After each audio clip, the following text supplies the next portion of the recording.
I should wait for the satisfying musical crescendo and stuff and give more people time to file in, but like I feel like playing the game early. So hi, hello, howdy, greetings.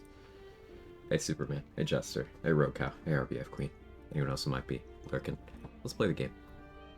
Cats are both going wild right now. You probably can't see them, but they're both racing. Kevin's just sneezing. Jake is screaming. Just cat things.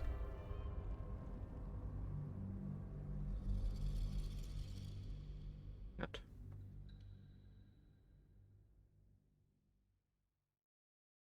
Yeah, we're playing as Bilf. Stupid name. Um, Big half orc, who has been called Sexy George Washington, currently disguised as a Githyanki because I have the silver sword. We are almost halfway to level 7. Have to keep going. We have not done much of the main line of Act 1. Most of the goblins still alive. Minty and Joragslin still alive.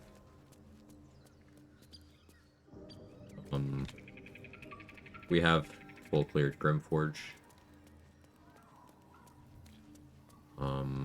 Got 10 tadpoles. Making good progress. Haven't done my second adamantine craft yet. Indecisive on that. Hey Danny. Let's get Karlak her upgrade.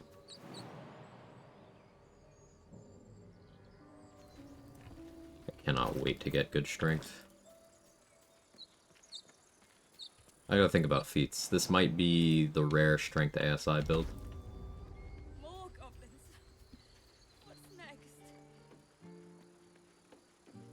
Thinking.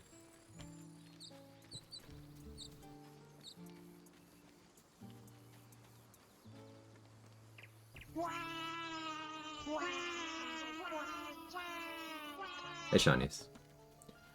Hag hair probably goes on charisma for very late game purposes.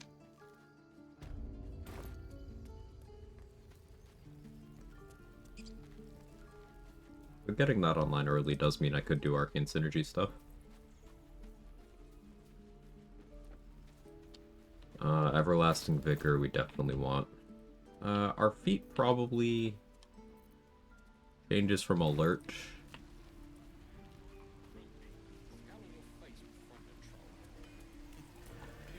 to something that gives me +1 strength. Maybe it is heavily armored, because then I can go, Grimskull Helm. Means I'd want to get Soulbreaker Greatsword pretty early. Help my initiative. Means I prioritize Barb level 7.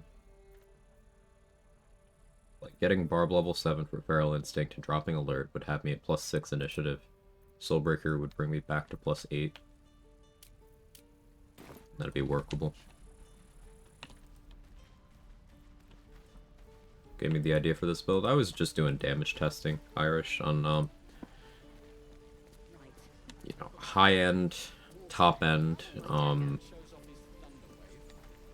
individual melee attacks.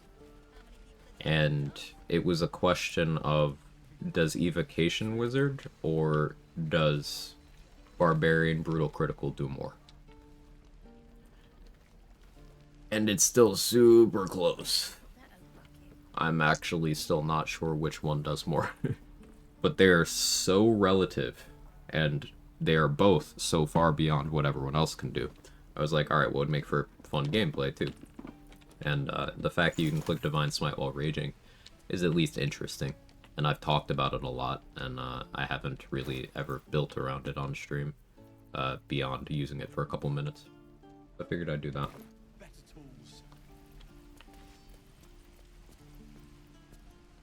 Tomato soup? Let's go, Sora. Can you do the Flavor Smites while raging? No, those are spells. The reason why you can do Divine Smite specifically while raging is it is not a spell. It is a non-spell feature that consumes spell slots.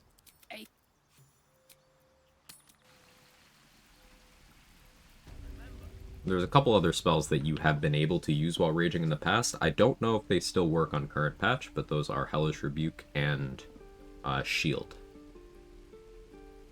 Zariel used to top me up, sort of.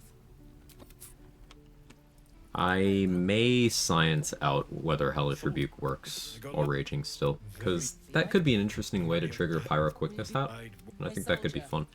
I think we picked up some. Pleasure. Take. Damn druids. I don't think I've. Do you want to? Copper for your thoughts. Sounds boring.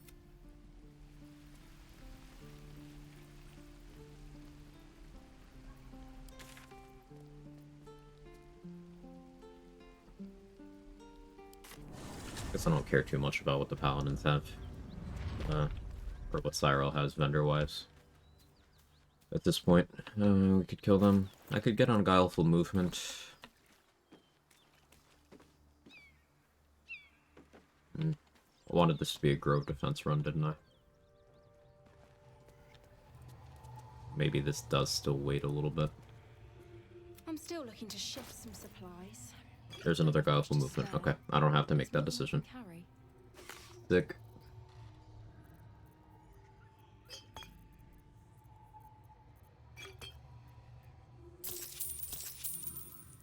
Now that I have 2 of those.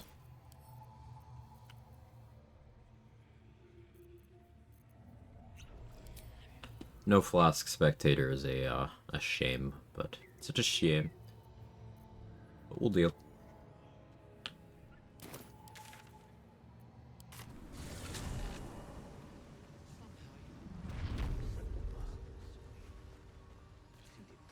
Thanks, boss. We'll be looking a lot worse if not for help from a friend. Same as us, I expect. I do still have this Crooked Wand of Fireballs. I want to remember to use it. It's something that I'm trying to build better habits about using in a run. Because, like, Fireball sucks, but getting a free Fireball early in the game, surely it being a fixed location thing gives it some sort of actual value. And I can crowbar it into a strat. That's cope, but, you know, surely. Did I sell my suspicious meat? I certainly didn't mean to.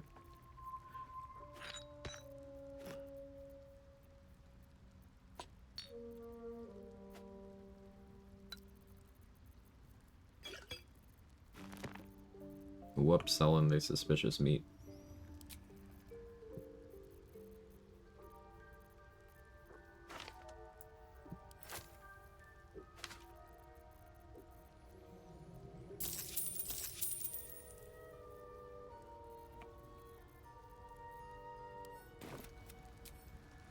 Better wait till the hubbub's died down. Hey, don't scream if you pick a fight and lose.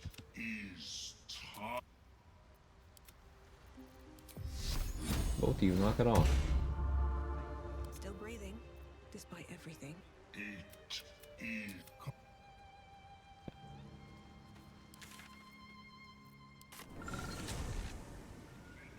Do I want to deal with Ethel right now? No. Another step forward. Stop acting like Twitter users, cats. Right? Fresh sweets, the warm.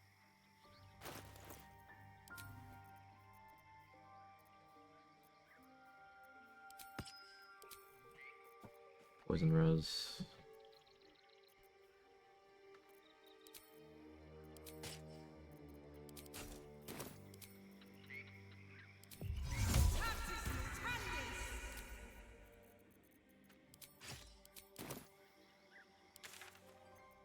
Here.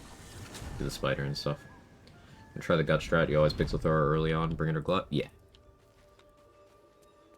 If you're looking for the exact lineup, you can watch any of my VODs where I did it, or you can, somewhere in the pins for the BG3 channel in the Discord. There's Mustard's original video that I used to learn it.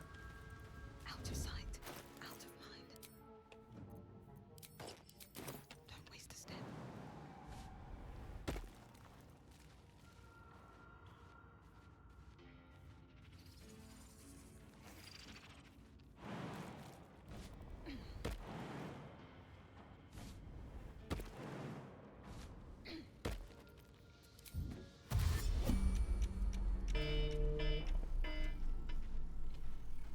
I start streaming alarm. Also, the sight tone is lying to me.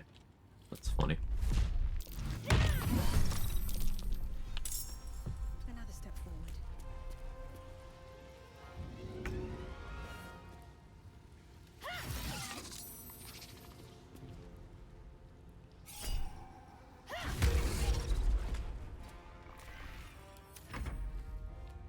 In one turning her and it can get messy, it can. Can't remember the last time I actually got in combat with her because I deemed it to be messy. Especially with how little I like to long rest in the early game. With the throw, you can just take care of her at level 1 consistently, safely. I did not get infested. Succeeded saving throw.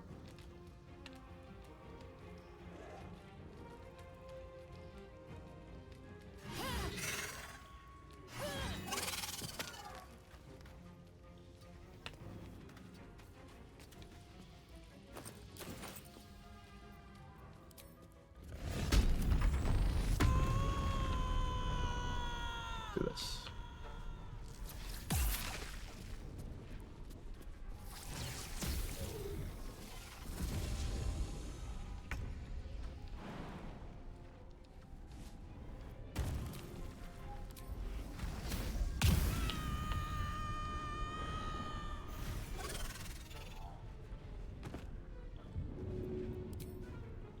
Maybe I should.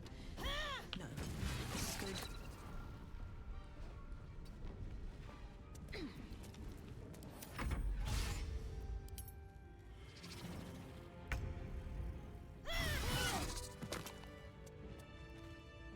Easy.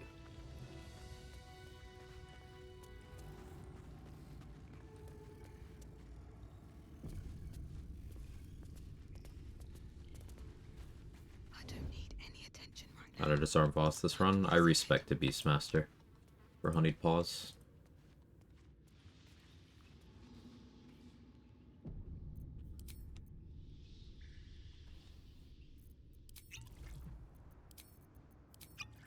It's been a long day. I need to rest soon. Oh no.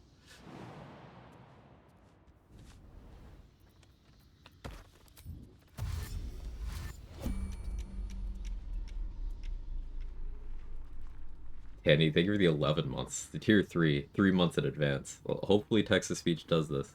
I'm waiting. Oh, hells.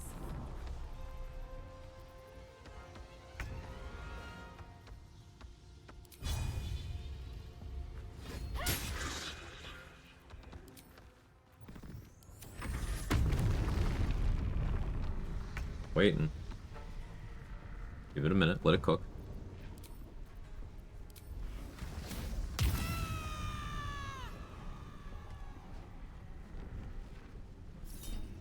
That won't work. Oh, I should try something else.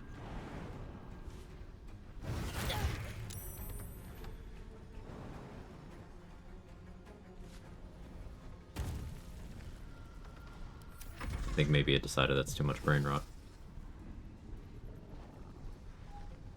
Scammed, I guess. Tell you what, let me run to the bathroom real quick and then I'll read it.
I'm back.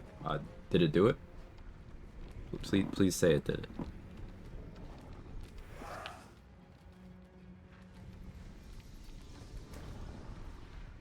No? Oh, okay.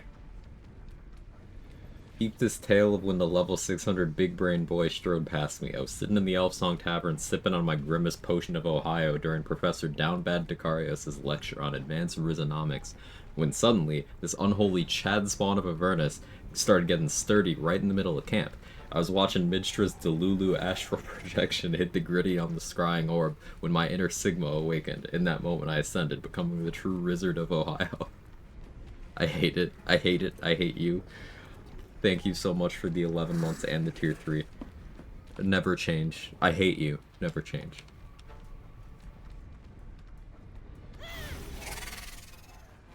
Another day, another fight.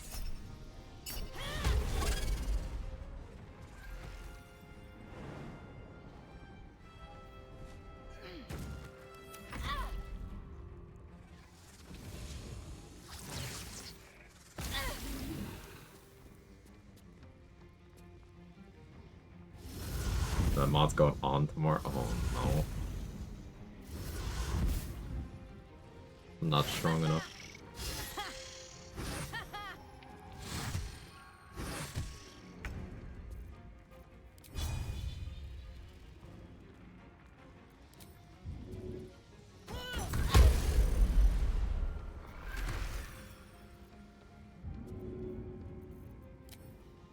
That should work.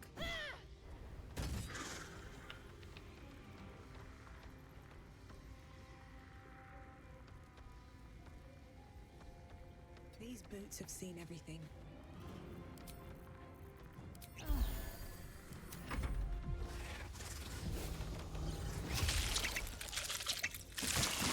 It's all.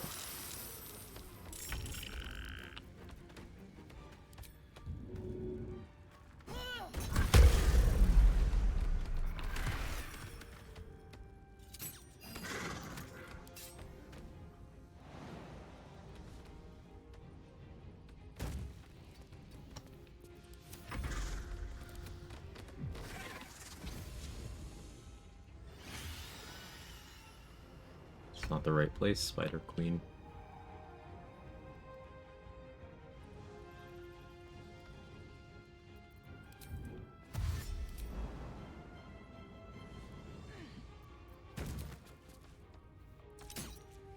Again.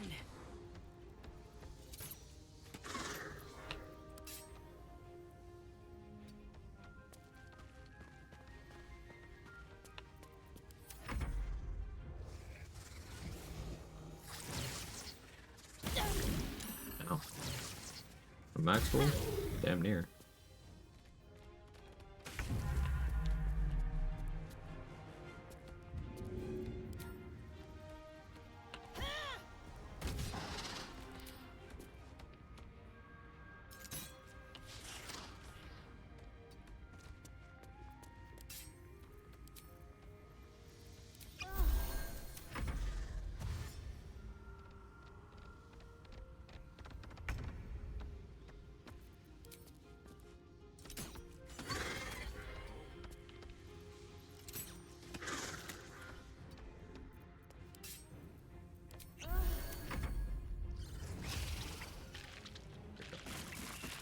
We're the quietest one off in this tangent all on his own. The internet is getting to me.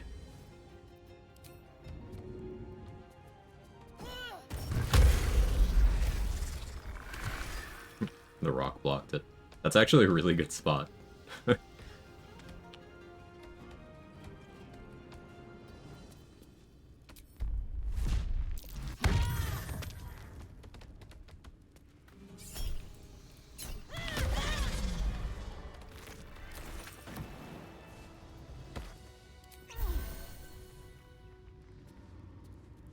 Better can't shove, can it? Nope. Well, the reason I was willing to stand there.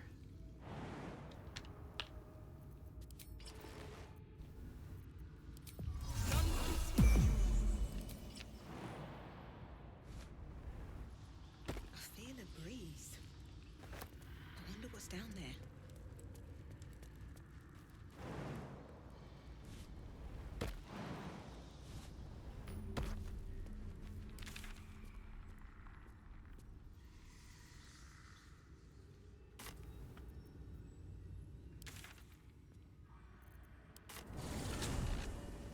Falling like this easier to do as a halfling, or is the character hitbox independent of size? To some degree, it is affected by your size, Sinja.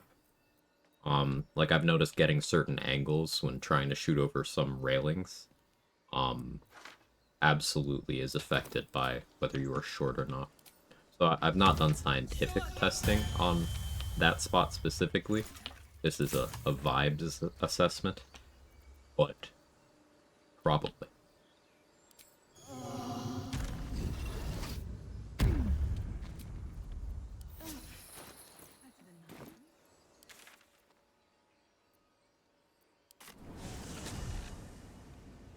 Hey Mick, how are you?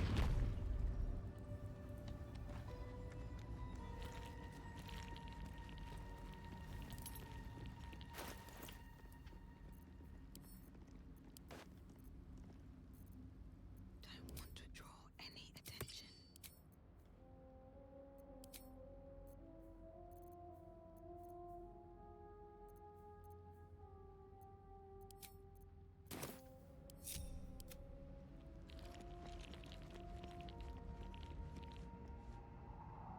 Are Vales the same size as Females? In this game? Yeah.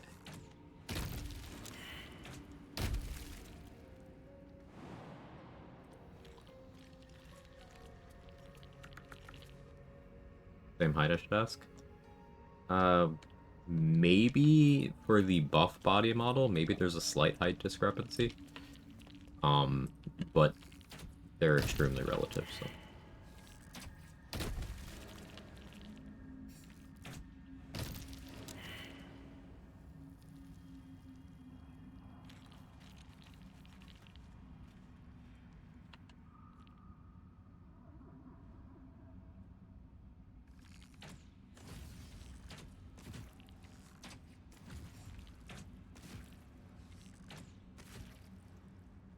Sleep at 6 a.m., woke up at 3 p.m. I went to sleep at like 3. Lost track of time.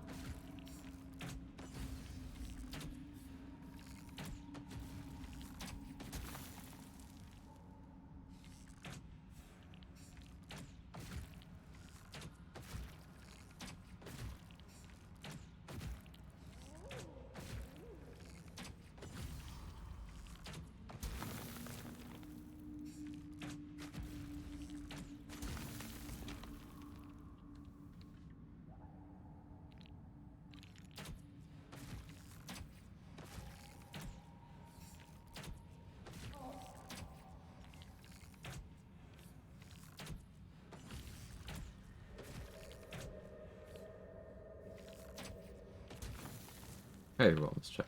You still in the bow after? Yeah. I doubt I'll use it, but probably.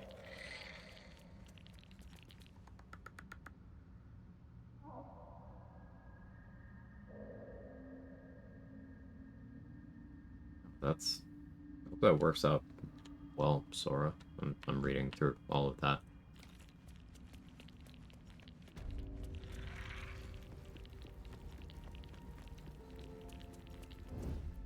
Taking my time in the shadows.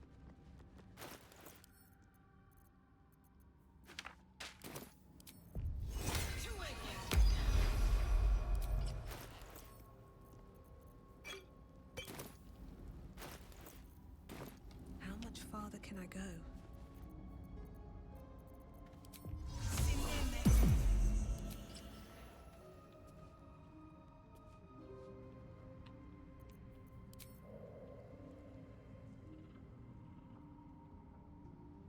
All right, time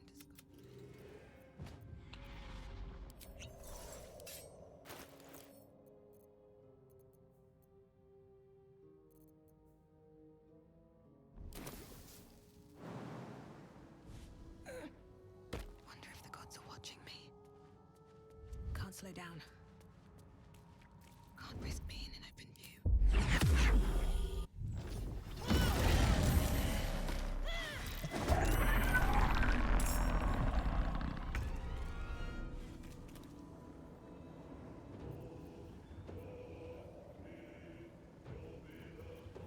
Use the breach charge here. Means I don't have fear immunity anymore, but greed.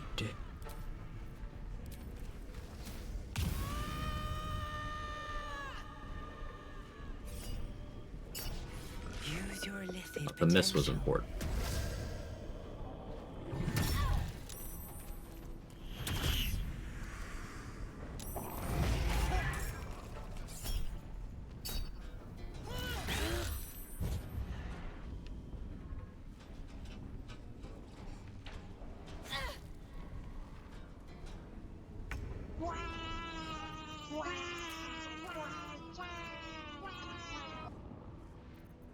So why don't I have a fire arrow?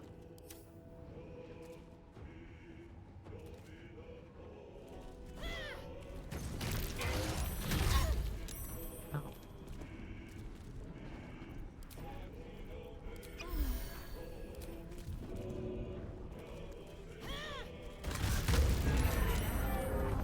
Yes.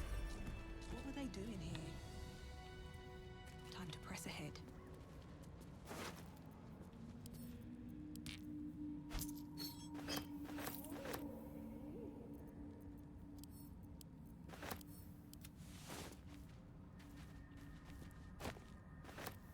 Might be useful. Morning, good morning.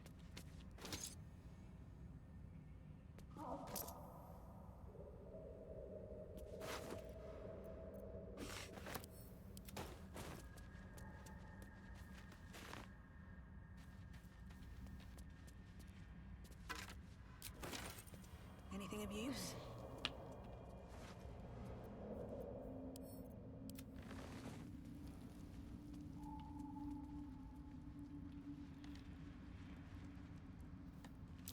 That might be worth a look. You know, he's a hireling for the ranger to get the sword? No, I just respect.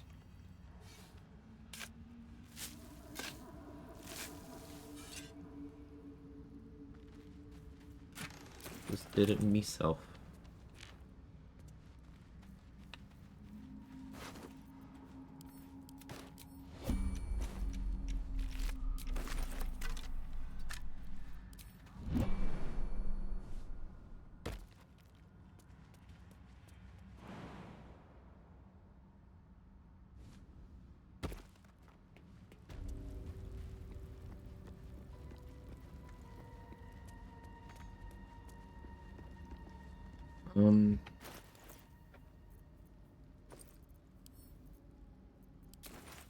Do I want to deal with Ethel?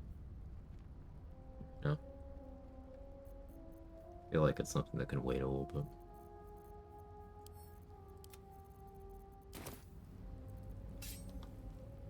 Kill some Hokars.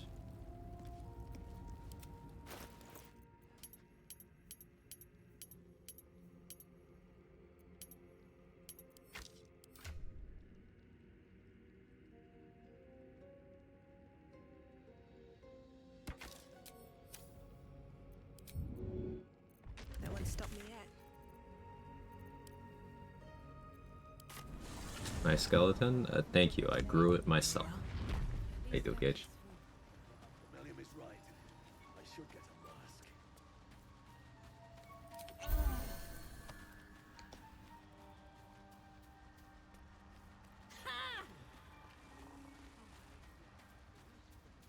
Abducting and killing Quagga is probably a decent idea.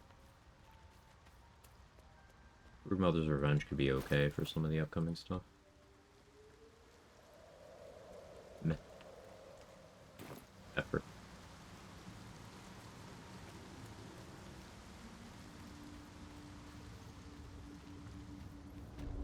That's a friendly looking shadow. Yeah, picture.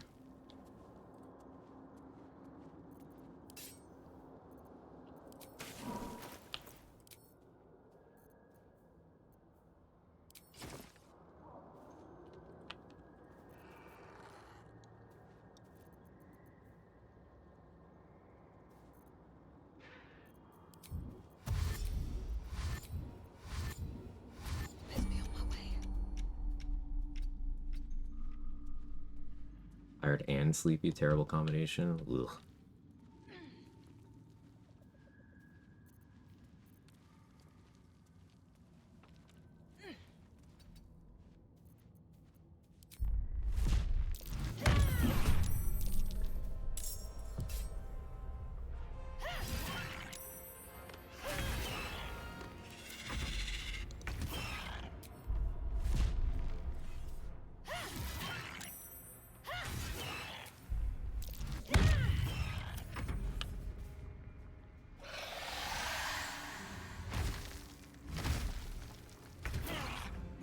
paying too much attention. If everyone else minds their business, I'll be fine.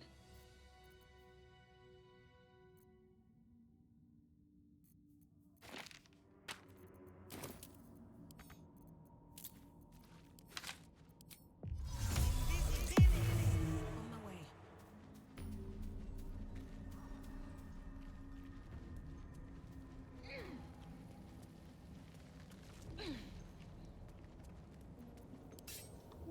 It's been a long day. I need to rest soon.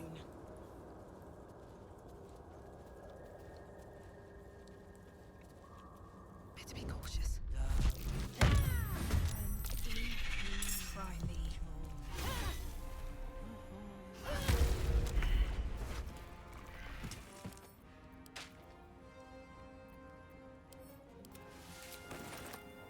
Wonder if the gods are watching me. I do like the surprise kick move.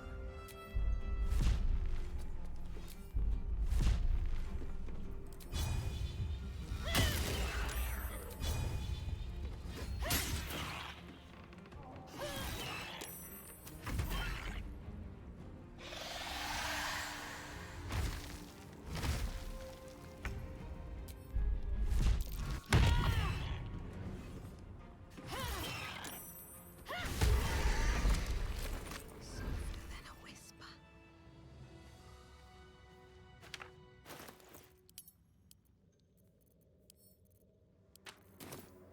I go over here making honor mode look like Explorer.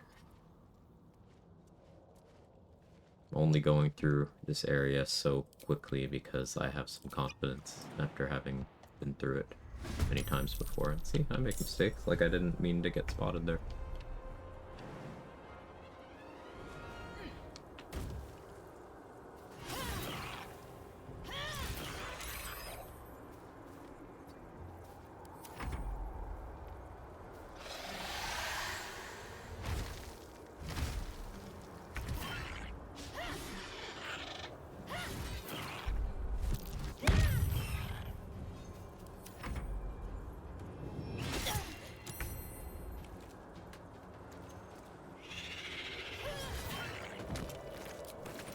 Breathe quiet.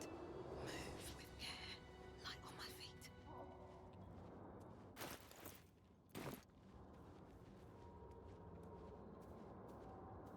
I don't want to fight up there, so I'm gonna let it spot me.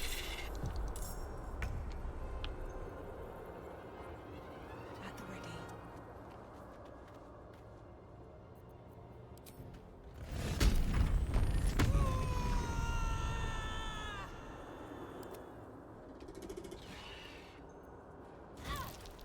Ow, not the crush damage.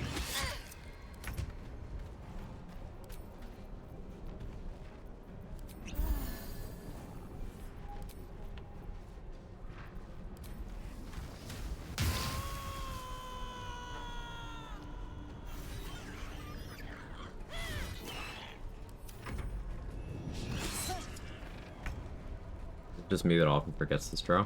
I'm sure it's not just you.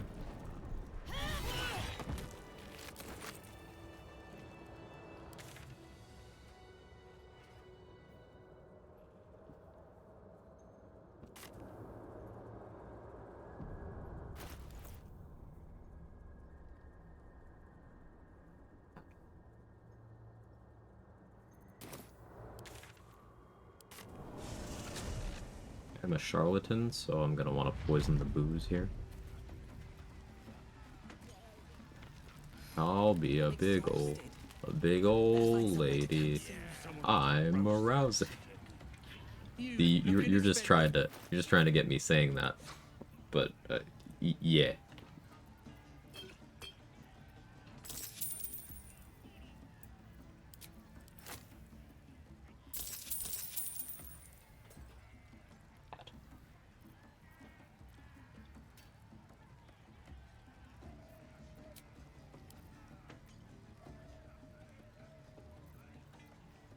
Get moving.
Here, move it.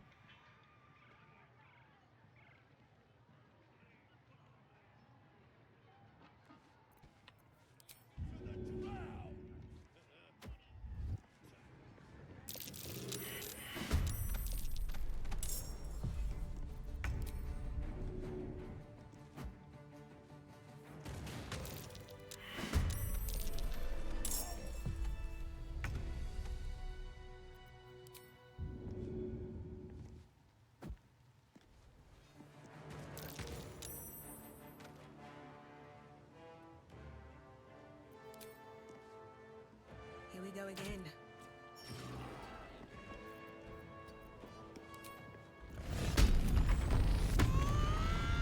Get XP for poisoning the goblins? Yes. But not more than you would get for killing them. It's equivalent. You get the same. I poisoned them because Charlatan Inspiration, which is going to pop once I leave the area. And away I go.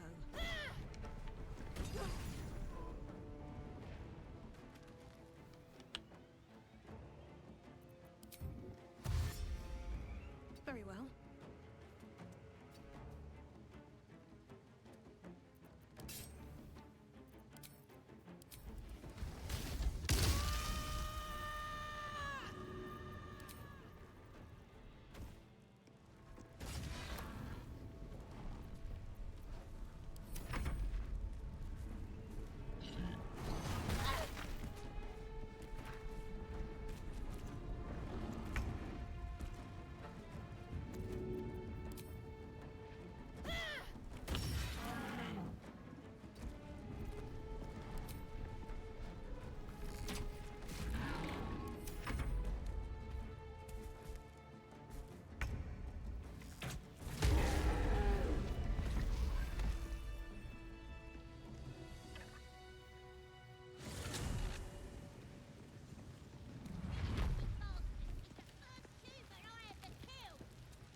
Take a trophy. Cut off his ear.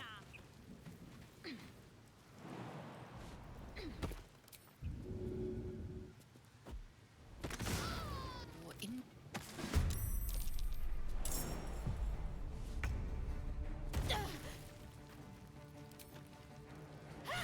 One of them might have a speed dot. No.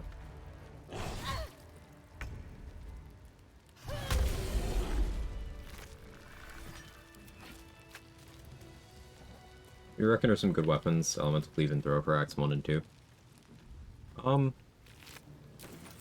It's gonna be boring, but daggers still.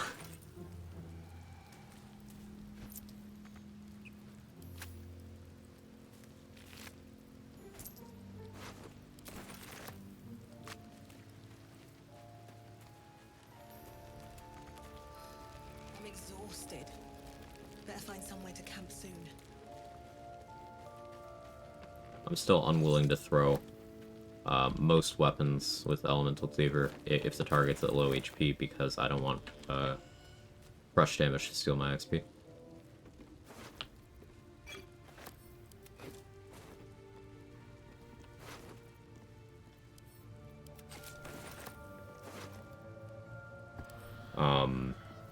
But outside of that, throwing the Shadow Blade from Arabella's ring is cool. Throwing the Flame Blade from the, you'd have to do the exploit to get a perma Flame Blade, but you can do that. Throwing Near Misser. Those will deal Psychic, Fire, and Force damage, respectively.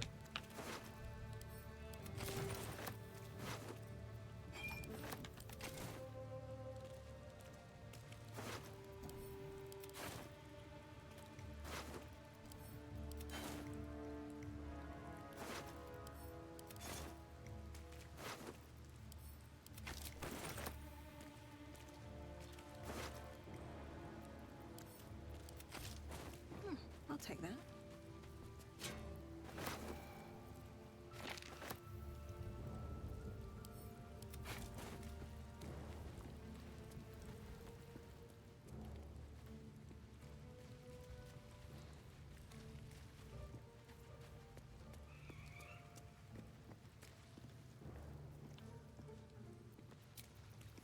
feel that one.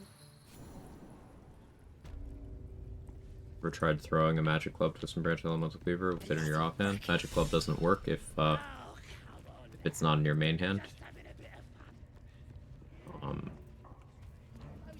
And if you are throwing a weapon, you don't have it equipped. So it wouldn't apply anyway.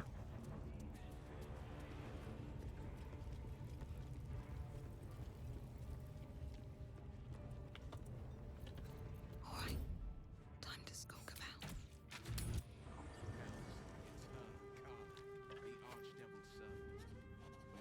I don't think there are any daggers for X1 2 give you any damage boost and throw with elemental cleaver, I assume. I just can't shoot you, Correct. can I? Need to find a way forward. Thank you. Ritual Dagger of Shar, I guess. That is an unconditional bonus necrotic, so that should apply. I guess there's that. At least I think that's unconditional bonus necrotic.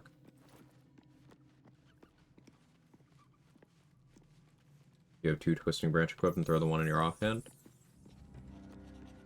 Sure, but like throws aren't melee, so what would that accomplish?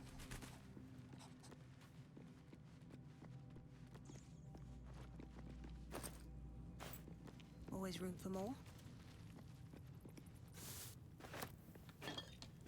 Twisting Branch is for melee.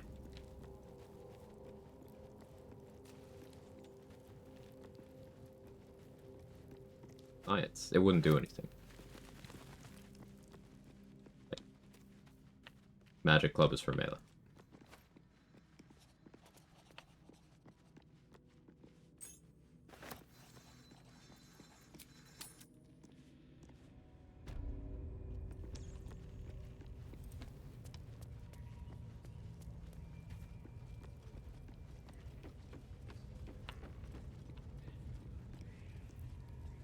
That's all the drums I care about.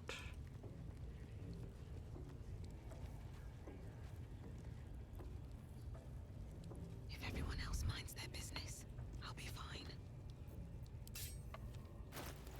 I do like how this sometimes just lie.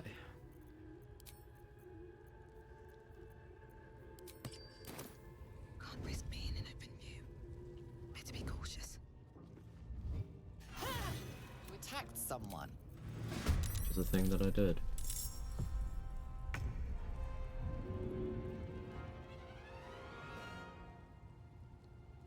Oh, yeah, I'm not on a strength elixir right now. Boo.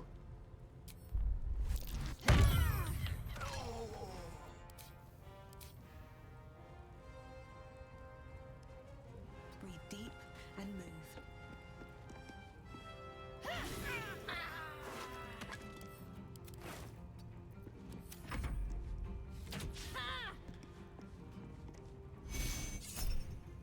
Wait, Flames of the Fire Snake and Thornruff act as melee, right? Which is why they proc Magic Club? Yes. Shout out to Daredevil Ghost making ranged spell attacks be able to get Magic Club. Yeah. Rockin' 6 Storm Sorcery, 5 Abjuration, 1 Hexblade. You recommend tough for dual wielders. My final feat damage mostly focused around exploiting weakness with Armor of Agath's lightning ice spells. I'd say dual wielder. Because dual wielder will open up the option of you having Rhapsody plus Marco Ashkir, which is, you know, very, very bog standard spellcaster set up for a reason. Heart of the Storm, your level 6 sorcerer feature, is considered its own spell. So if you do Marco Lightning, for example, that +4 from Marco will apply to it. It'll also apply to whatever spell you use to trigger Heart of the Storm. Rhapsody's Scarlet Remittance stacks will apply individually to both of those things. So you're applying 7 more damage to each of those instances, assuming you're attacking with vulnerability. Like you mentioned for your build concept, then that's 14 more damage on Heart of the Storm. And it's 14 more damage on your actual spell. Not to mention accuracy, spell save, DC. All that.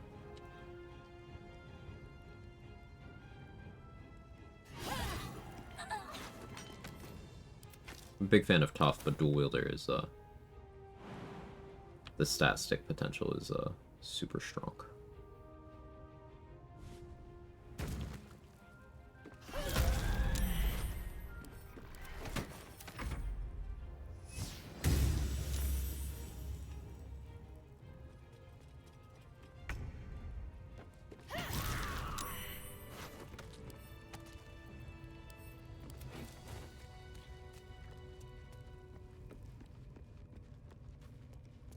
Looks up for discussion.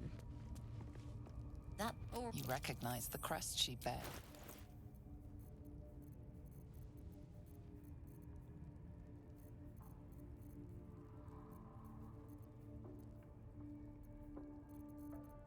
I should really consider knocking out Roa Urilanerna here. I'm gonna be lazy and not do that though.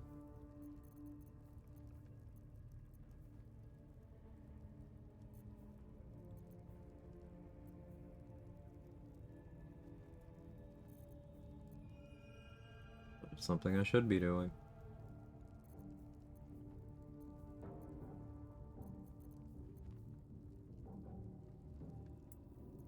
Do want a glyph. Drop my disguise here.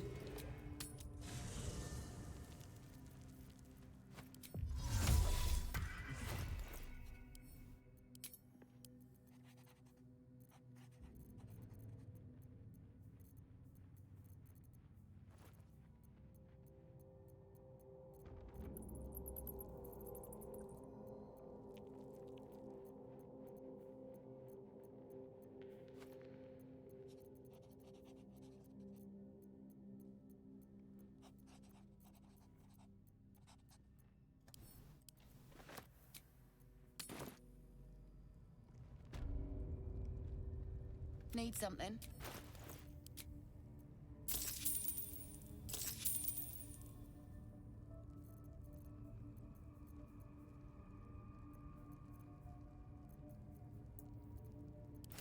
Or the ice storm. Maybe? What was the other thing I wanted? Glyph. Yeah. Pleasure.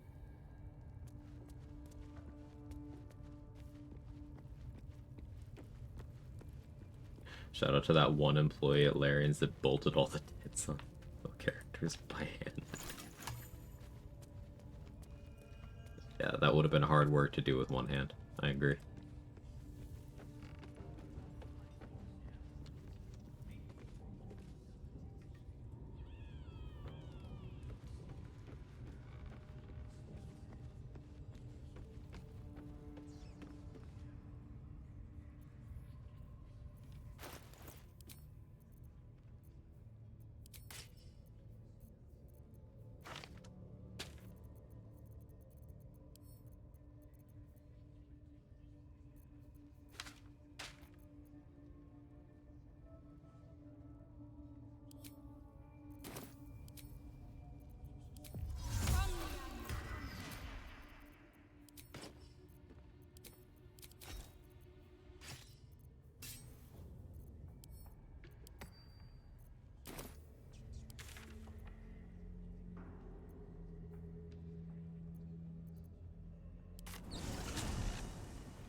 Given whatever the opposite of a shout out is, a whisper and let him jiggle.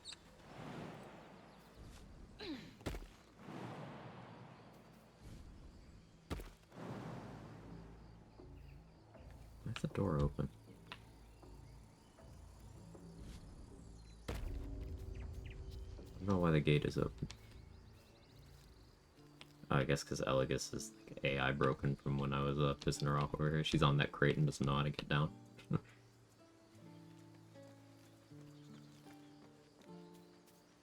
Am I here? Oh yeah. That's it.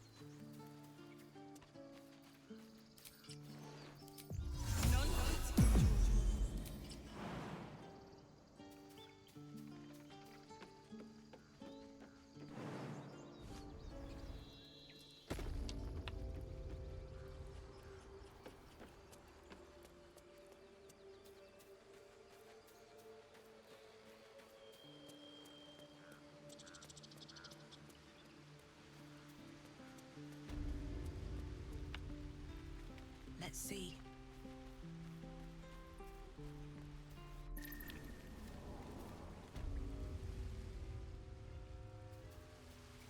Okay, Mole.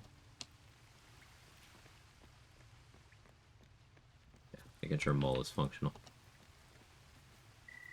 He experienced a head injury. It's nobody's fault. Especially not mine.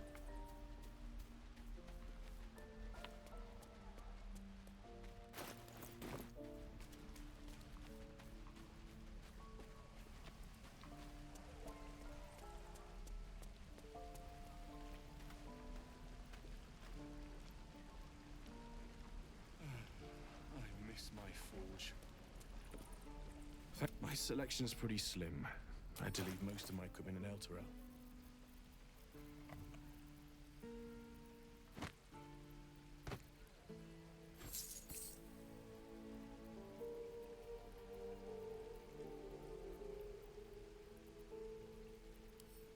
You're an idiot.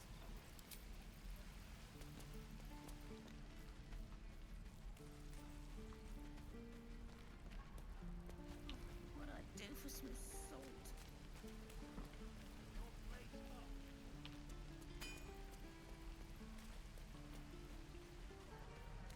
I've seen the video where the VA for Carl Weezer is a guest on a podcast because asked to recite a meme where Carl talks about being dummy thick. I have not.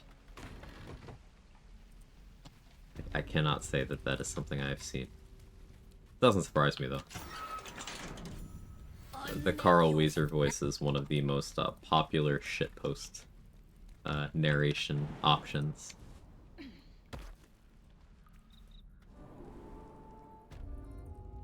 My favorite one personally is Carl Weezer singing various songs.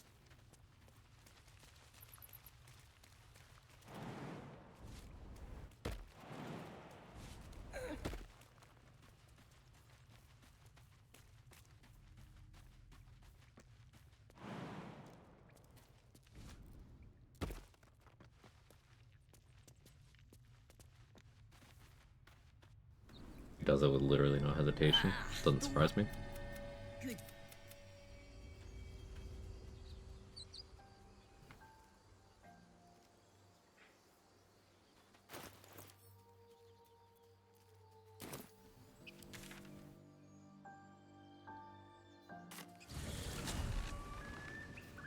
Phallicix, the secret dragon boss in Elden Ring. It's a very bad dragon, Sora.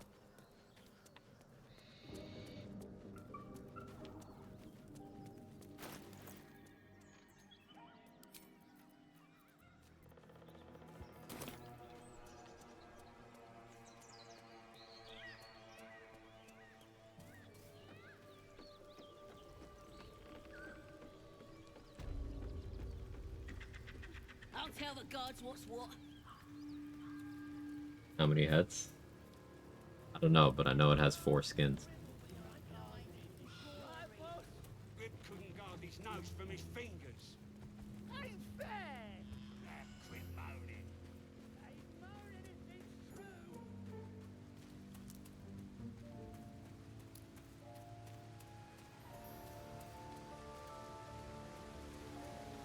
Sometimes Sazza teleports, sometimes she doesn't. Weird. I don't know why.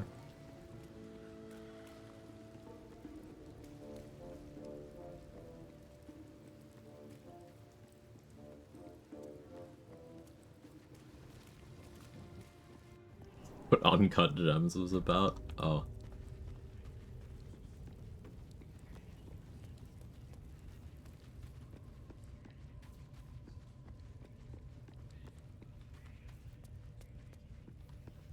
What's in here?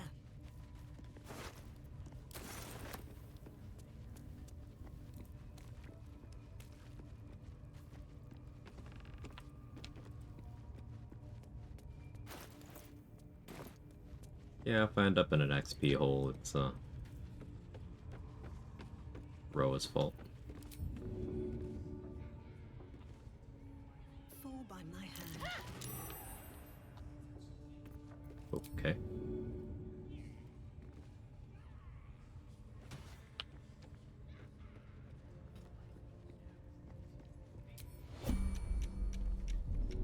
Pee hole.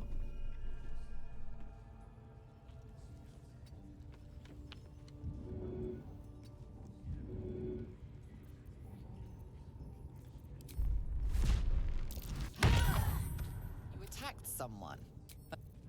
Could do that.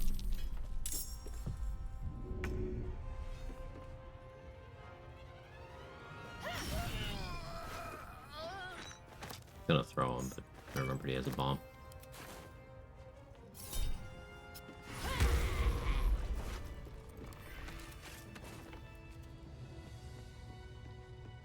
Hot take, but I'm eating fried rice and it's really good. Hot take was my nickname in high school. And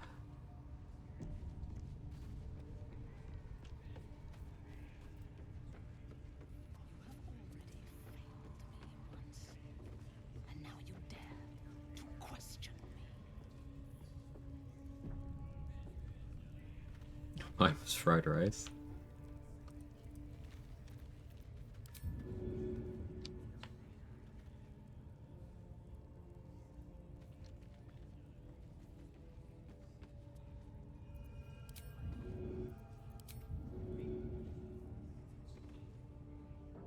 Yeah, 2025 content season's getting spicy. We now have radioactive Walmart shrimp. Radioactive. Radioactive. So I think we could make some really interesting fried rice with that.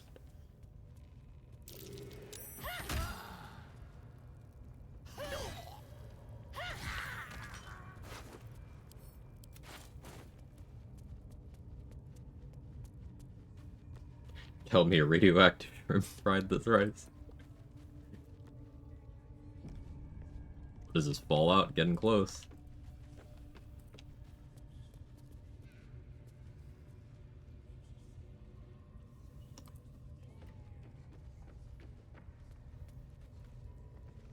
At least all systems are go. Mystery! How they would.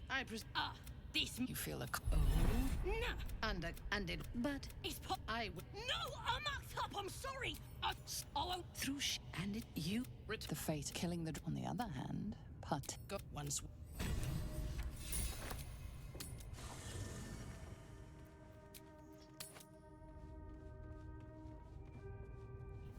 Waking up to ash and dust. Welcome to the new age.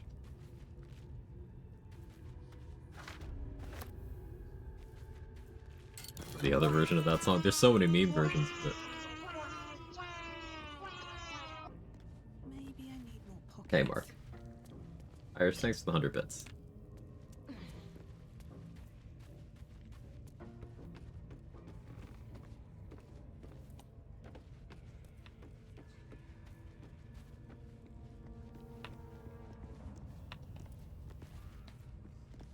Yeah, the Onion is no longer satire. RBF Queen's right. It's just usually just things that are happening. The timeline's broken. This calls for careful footwork. Breathe deep and move. What's with radioactive shrimp? There's a recall on Walmart frozen shrimp because of radioactivity.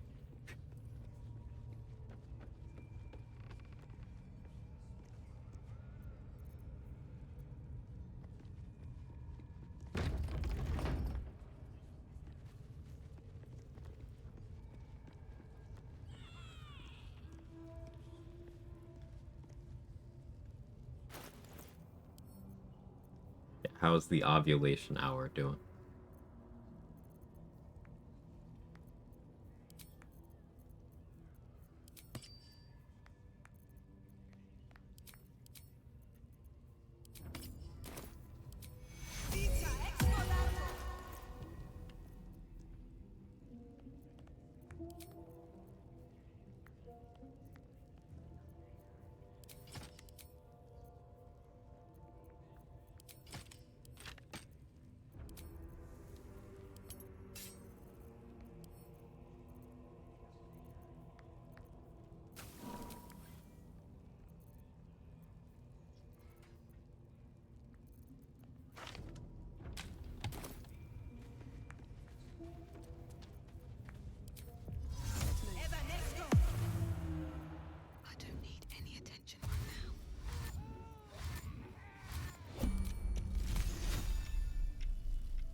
Get fucked, drawer.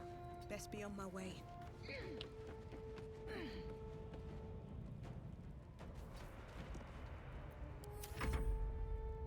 Nuclear ships sound weird. Mm-hmm.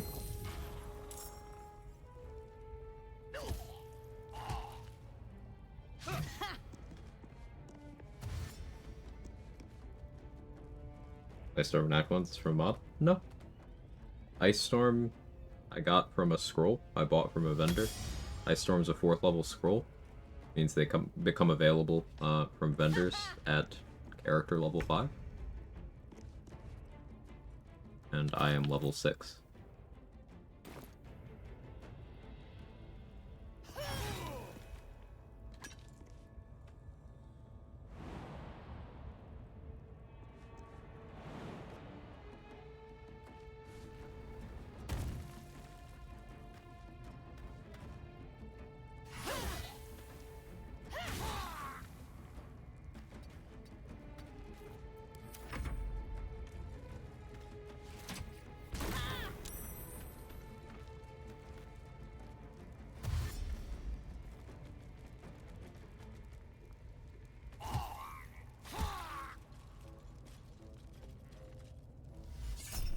Very rude.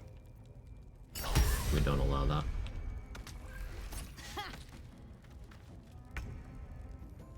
Why is Drawer so angry? He must be on the Ragsland.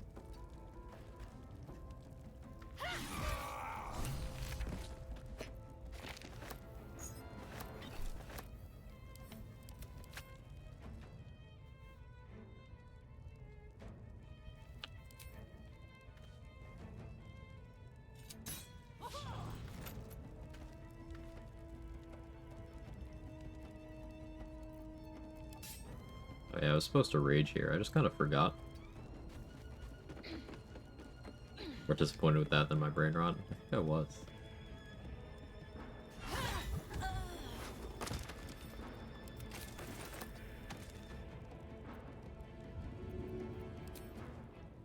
No hesitation.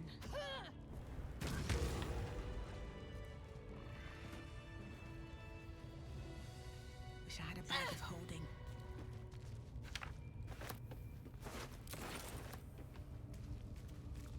Let's have a look. Drawer Ragslissi. You think Drawer Ragsland bleaches his asshole?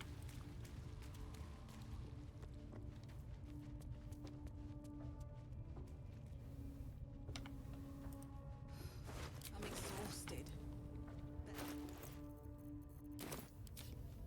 No, he darkens it. Based.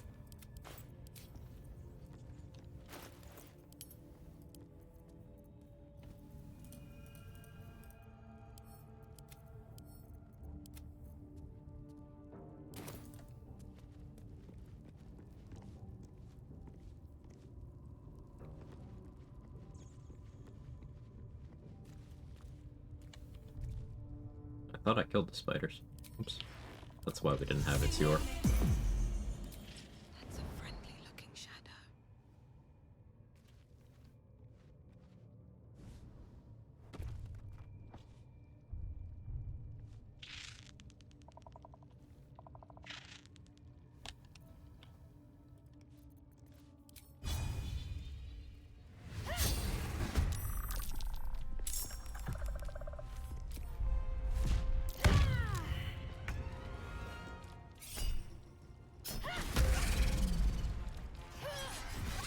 Never wanted the easy path.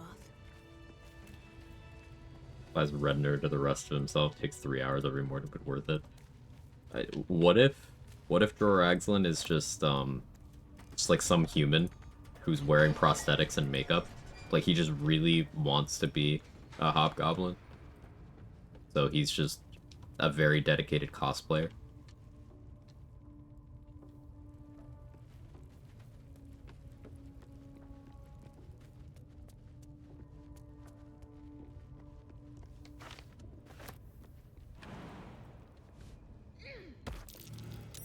So does Hobgoblin. Hey Mega Teacher, how are you? Just a pasty English.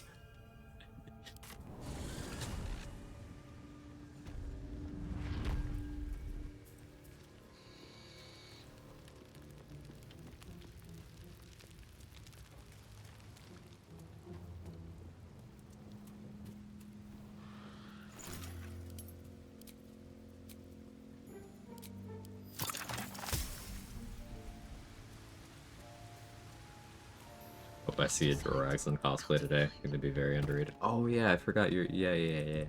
Should mind my step. Post pictures.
Seems like the best way. Let's have a little fun. Rami Bevola. With a Rami Bola by his side trying to flatter him. My current D&D campaign, the Goblin Camp of the area, had all leaders actually gnome in disguise who wanted to do research on Gobos ended up as the leader. The plot hook is that he wanted the party to help him escape. That's... Wait a minute. That's just... That's from Pirates of the Caribbean, Dead Man's Chest. AKA one of my favorite fucking movies. Wait a minute. Wait a minute. I like it. I'm of the opinion that good campaign set pieces pull from media that you like. It's not a criticism. Waste a step.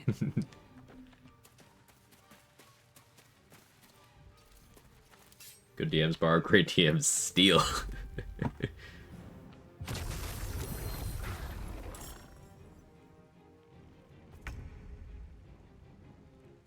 by my hand.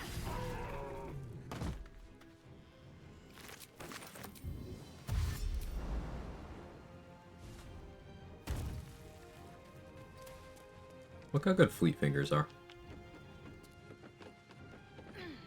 Able to get all the way over here. So much movement. Oh, I forgot to use my Crooked Wand. I'll use it in Grove Defense. It'll be fine.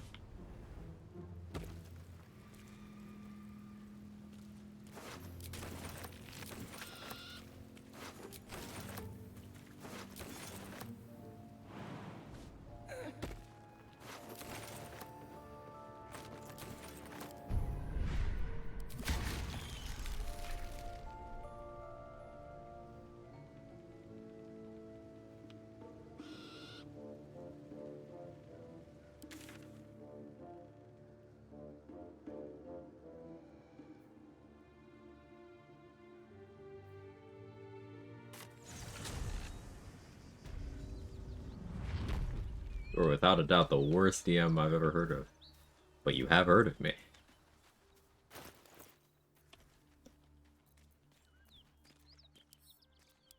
It's been like 4 months since we watched all of the Pirates movies in Discord. I think it's time to do it again. And by all of them, I mean the first 3 and then the 5th one. Less enthusiastic about the 5th one, but it's, like, fine. And by the first 3, I really mean the first 2, and then, like, may as well do the 3rd one.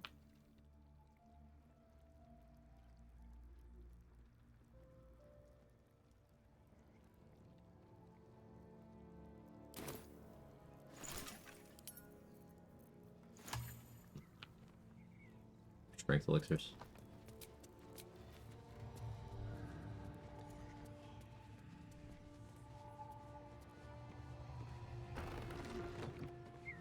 Breathe quiet. Move with care. Just out of view.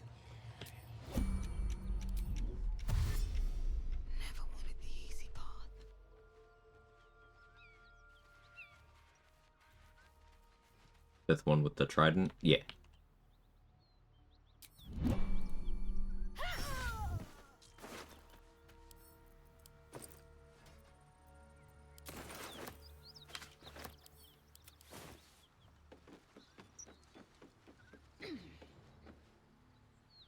Pleasantly surprised about the fifth one being better than the fourth one. Still not super amazing, but a welcome improvement. Yeah. Swift as my feet can carry me. I loved the first Pirates movie so much. Enjoyed the next two, though not nearly as much as the first one. The vacuum subsequent movies I could take or leave. The fourth one is just objectively terrible. The fifth one isn't good, but it is at least a return to the things people liked about the first three.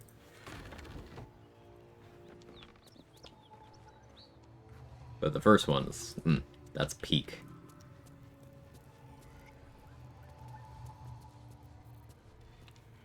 Fourth one, I don't know what they were doing. It was a weird time, Irish. They were trying to reboot everything.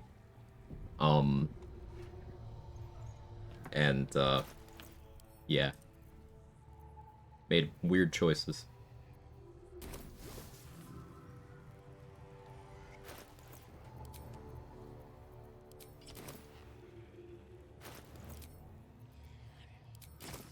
Don't want to draw any attention. Hey,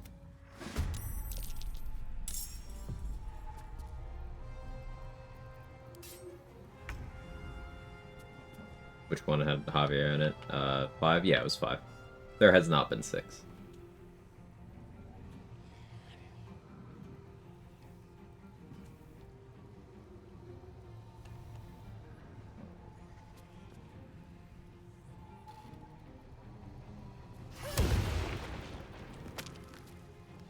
But Aura Protection's so good. Dog shit class.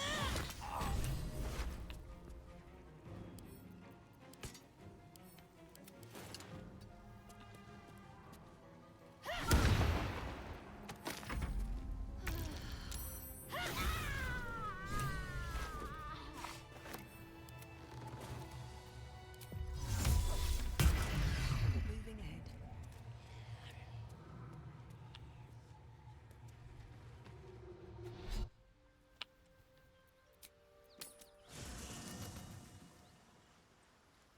Of course, I just realized I was in college when it first came out, and probably like 7. This movie appeals to all ages. I was 8.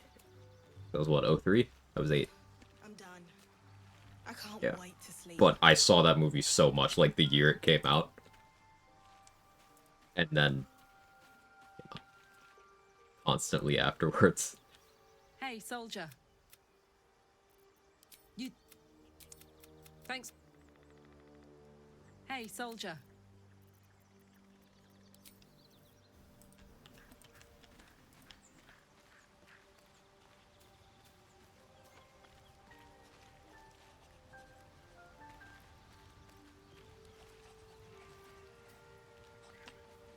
My daughter was 2. We took her to Disneyland for the first time. For weeks we were telling her it was Mickey Mouse's house. While we went on Pirates first, daughter glared at us when it was over, said 2 words through gritted teeth. Mickey Mouse.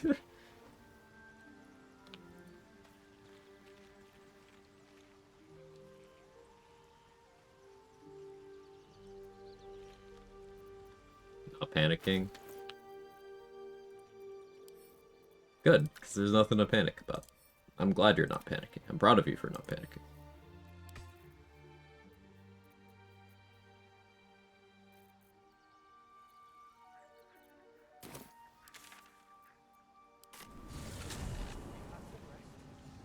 Maybe we'll go back for the others.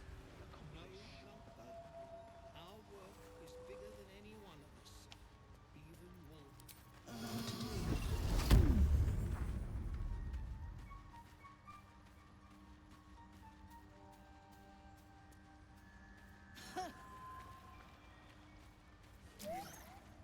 I want to have a word. Will be no point in lingering now I've got the noble stock. Does it comfort you to know that Dead Man's Chest is the highest grossing movie, Pirates of the Caribbean? It kind of makes sense to me, Irish, right? Because, like, with how much of a cult classic Curse of the Black Pearl became, the hype going into, wait, they made a sequel to this, had to have been crazy. That makes total sense to me.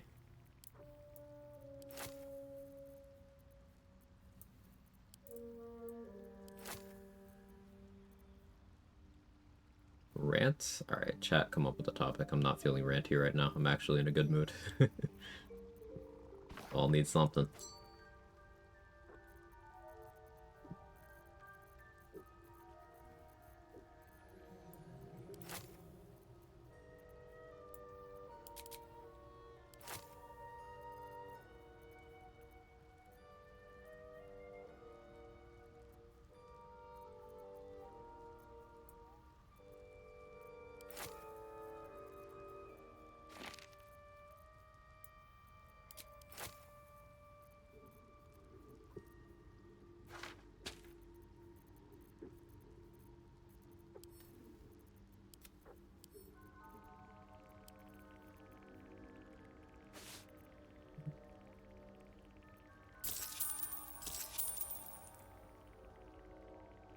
How high can you get carry weight?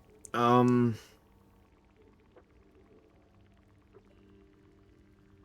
can... I think you can get like 800. Something around there.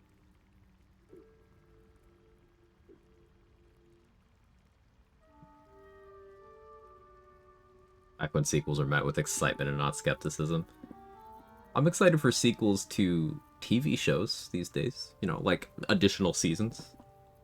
Like, saw a poster for Blue-Eyed Samurai Season 2. Looking forward to that. That's gonna be cool.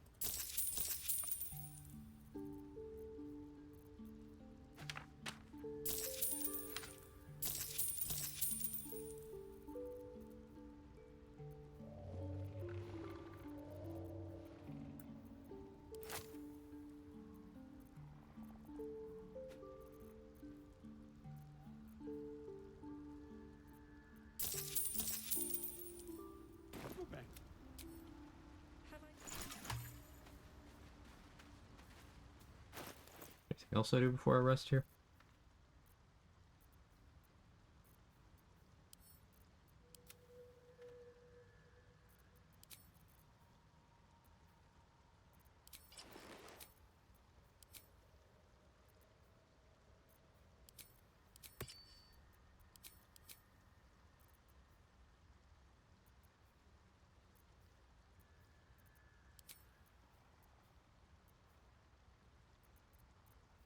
Getting the bonus psychic from Silver Sword is something that probably won't happen. You get force kicked out of your disguise.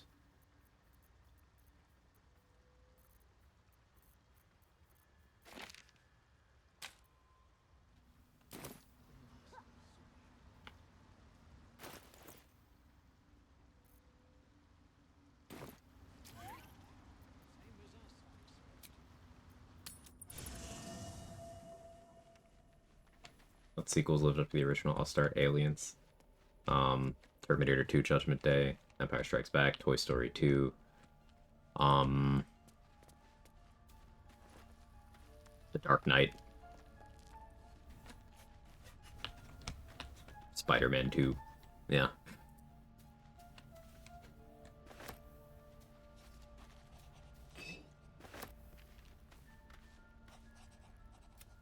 It's just that I happen to be a... what's the best way to put this? A vampire. So...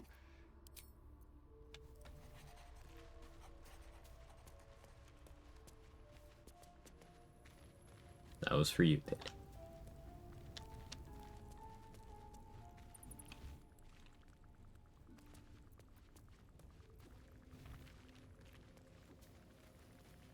More for me? I could fight the owlbears right now. I don't feel like it. Negligible benefit.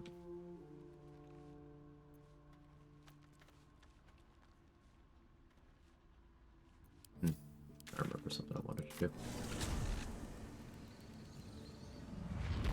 Most recent one that's generally acknowledged to be as good. But sequel-wise? Let me think about that, actually.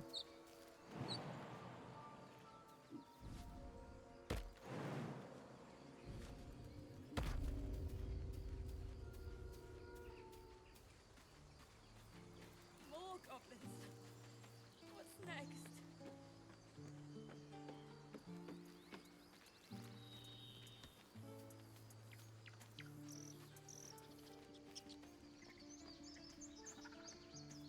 That's a really tough question. Top Gun Maverick was pretty well received.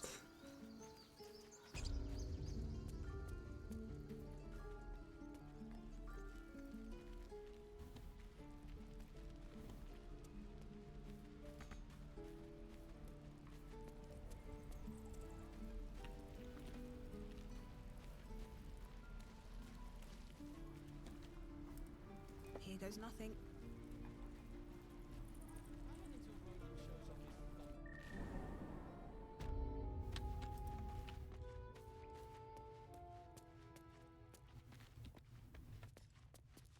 Yes? The Gilmore 2 exists. I keep forgetting about that. Probably better that I keep forgetting about it, huh?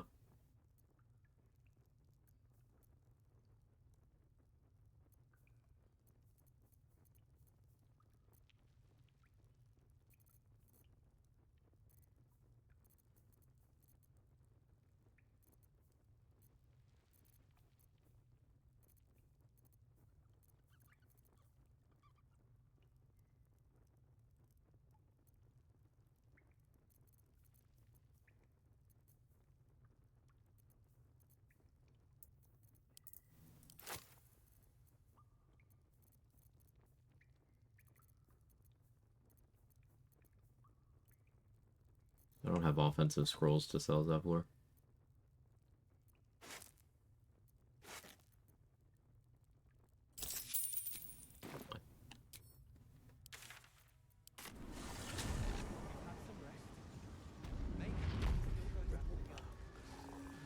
Fire Strikes Back, can we say that one? Yeah, yeah, of course.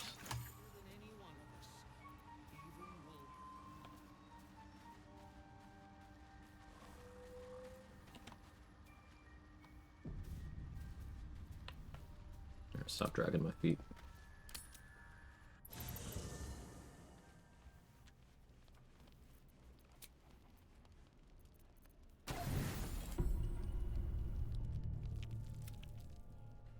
Yeah, Puss in Boots: The Last Wish was very good. But I need to rewatch it. To be rid of it. Fell asleep for a chunk of it. Understandable. But you're looking for solutions in the wrong places. The parasites are merely a symptom of a greater sickness in Faerun. Were it not for my protection, just health.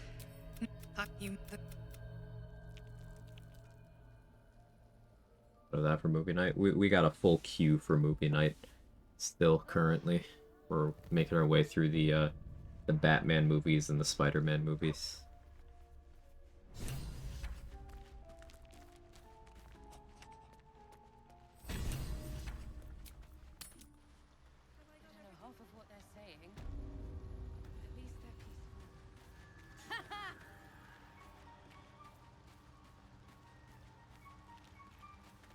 We'll be clear. No point in lingering now I've got the noble stock. We're not doing this every stream, man. I will actually fill the spray bottle if you don't correct your behavior.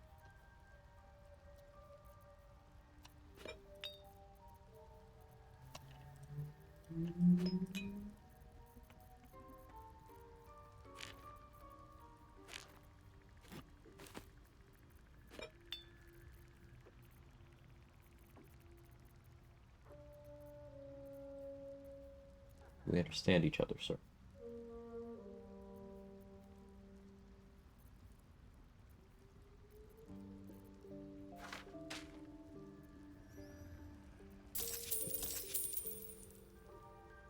Do you hear something? I believe there's a Kevin near you.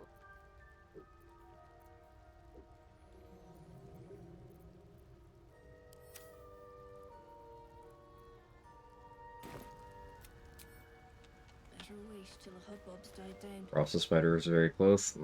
I think Into the Spider-Verse was a better movie, yeah. But it's not like it was bad. Across the Spider-Verse. Hopefully the third one isn't a dumpster fire because of development hell and also, you know, not paying the animators and also the lead being a bit of a dickhead. Let's get going. And also, you know, racism being at a a societal peak for the last couple decades. You know, it's great.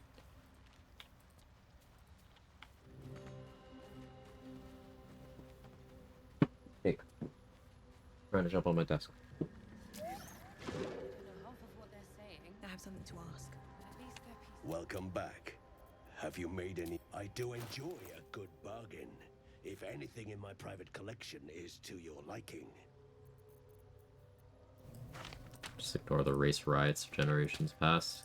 Oh, it's not like we didn't have the biggest protest ever in 2020 over the murder of a black man in the streets here in the States. Just ignore that.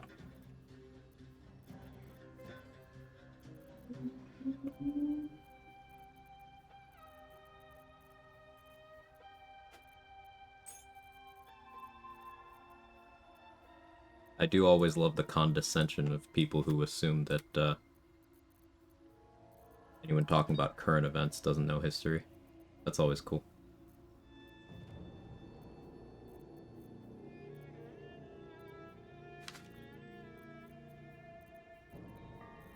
But do continue.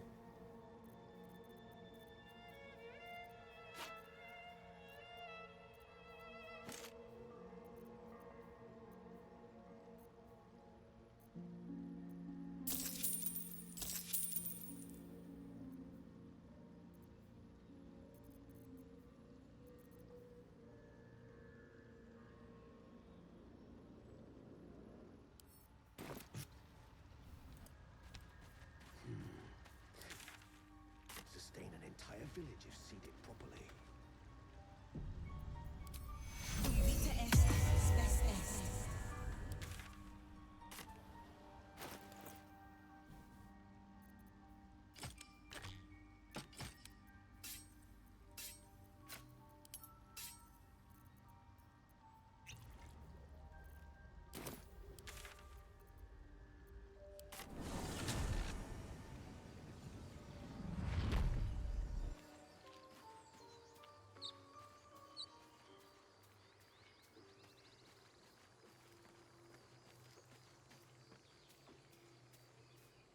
Wait!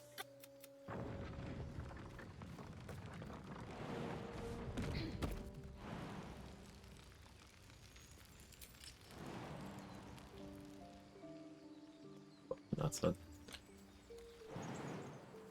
Holding up all right? I'm fine. You don't have to keep checking. This was sitting and waiting. So I'll be back. It's all the same to you.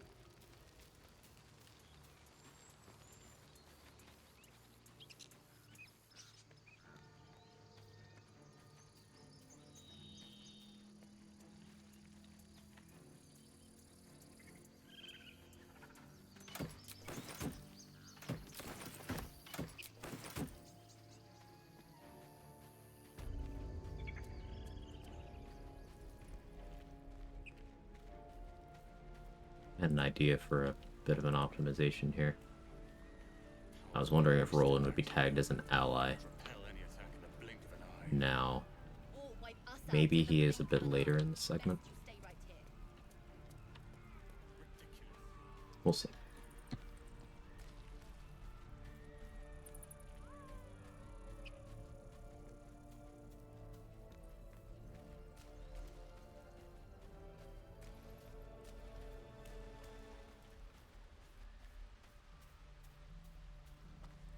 Please, we need to get him into the... And to find Donnie mini quest. A little bit of XP.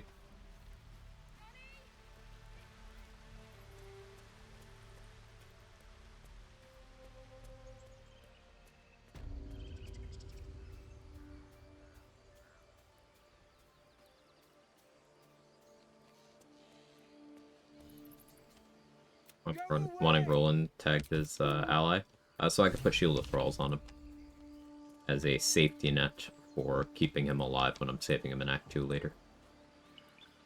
Having free ways of doing it would be nice. I could of course use the Strange Ox thing in Act 2, but knowing alternatives is cool.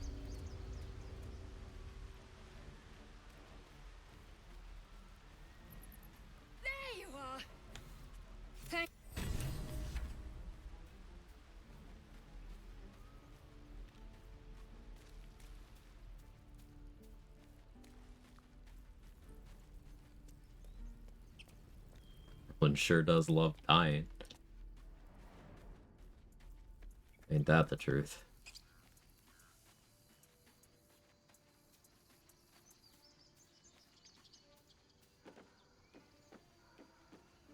Gotta make sure to not accidentally trip the exploration spot. Keep forgetting it's actually still intact.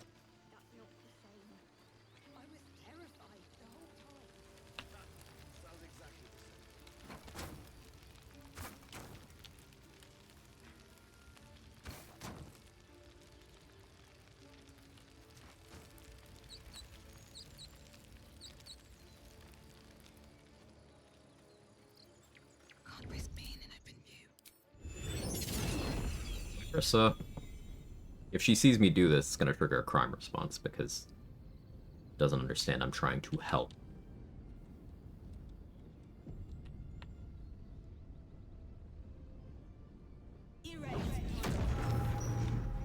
Best be on my way.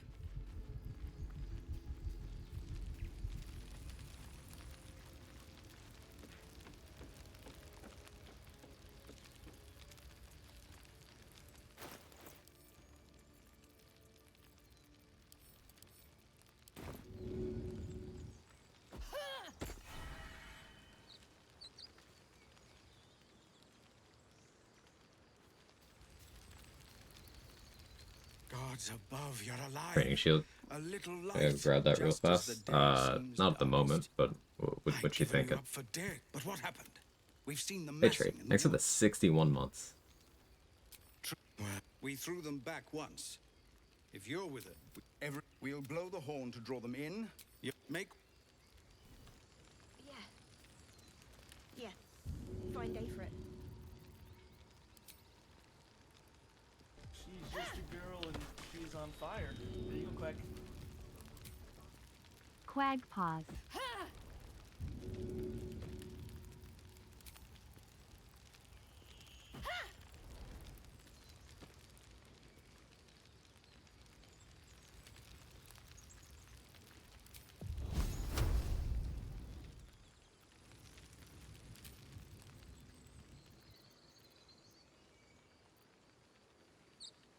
Other whole potions? Why don't I?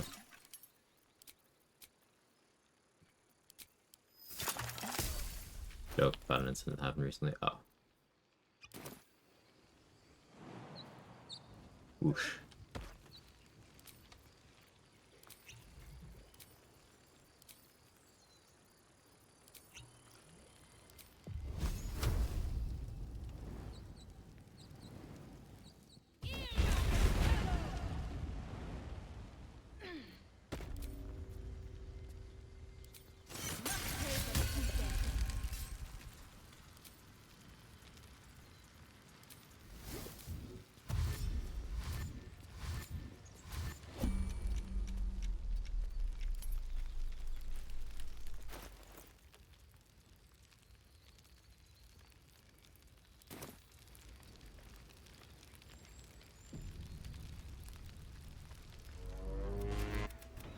How slit is the trial?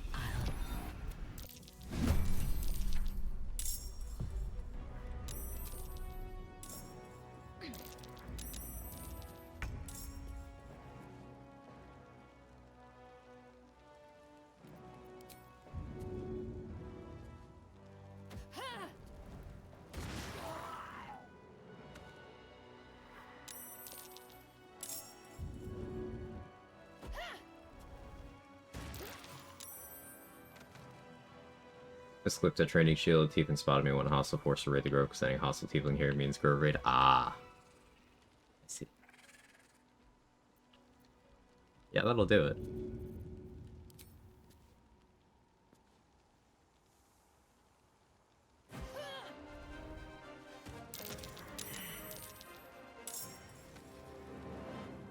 We got Venta dead is very good news.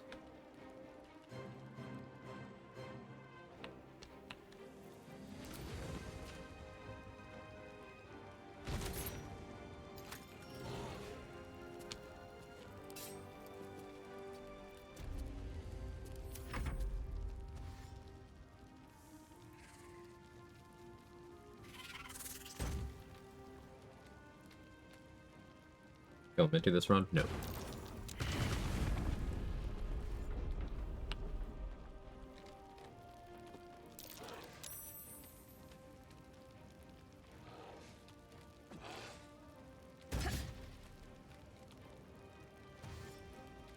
Curiosity means I have to learn accurate shield to face strats. Pretty straightforward. I think that optimally you set up Valmorba next to Roland and you kill Adriel and stuff her in your camp chest for use in the Rivington map. Might be still worth investigating getting someone to use Sword of Justice. Ooh, good shit, Zebler.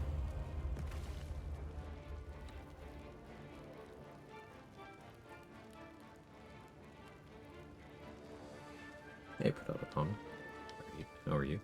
I can speak. I need coffee.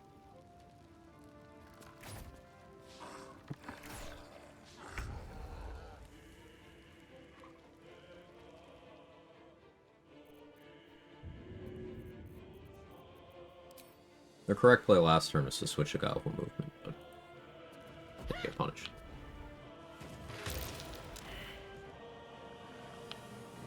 Alright, just Minty and the Ogre.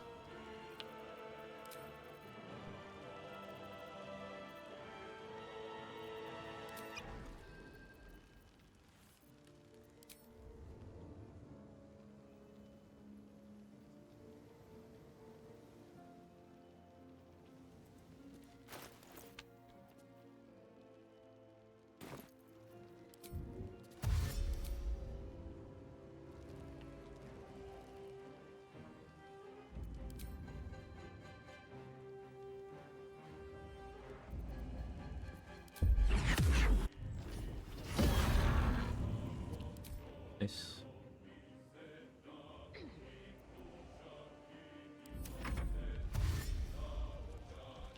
The dash is good.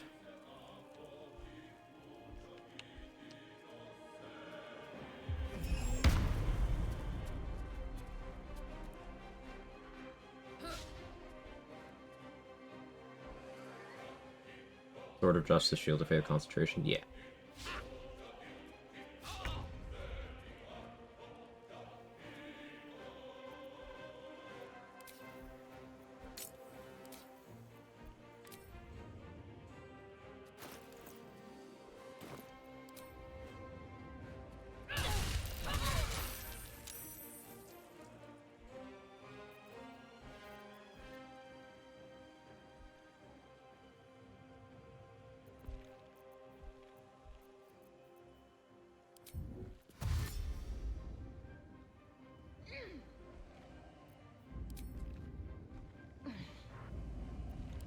Hey Sydney, how are you?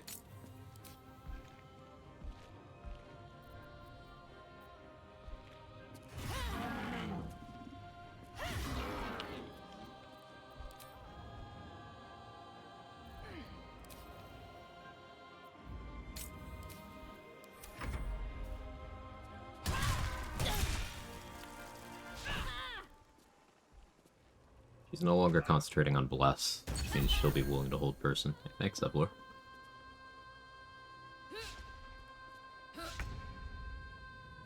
Well, how am I? Let's chat. I'm doing okay. Hope chat is too.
Why poison for 303 turns? No, it's a mod that shows a kill counter. 304 kills. What's hiding here?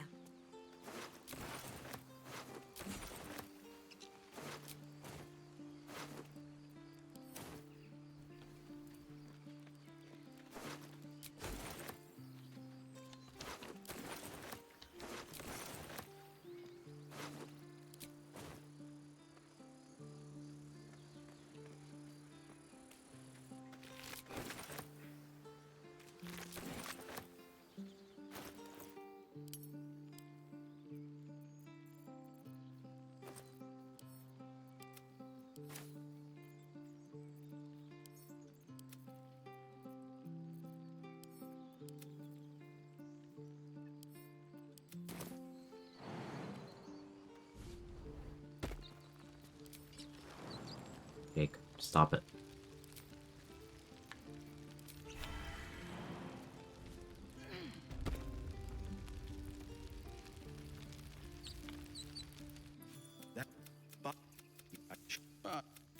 Go.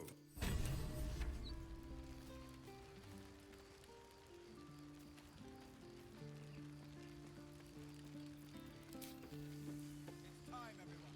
Let's go.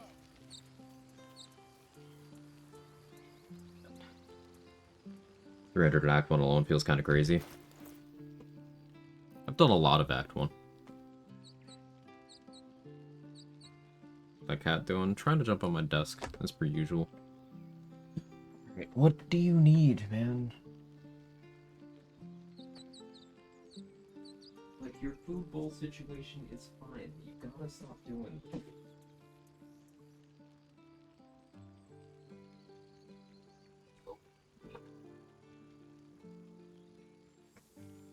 You thirsty?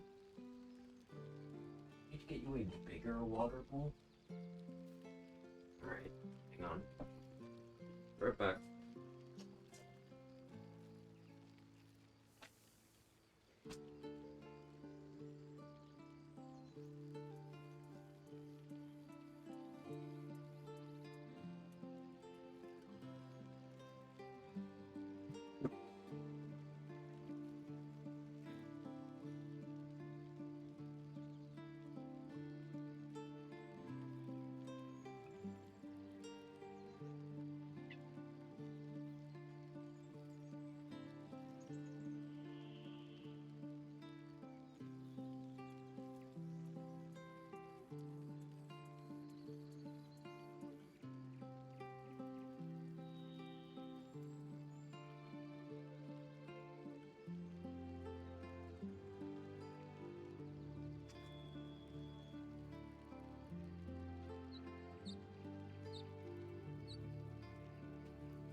Back with a bag of dried mango. I'm very jealous.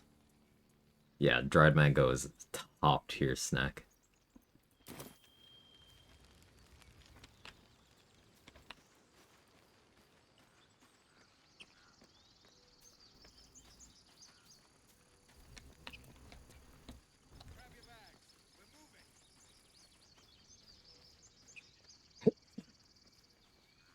Excuse me. But you've solved both the... Of course. Yeah, speed pot, we take those. Polymorph scroll, I do need more of them. May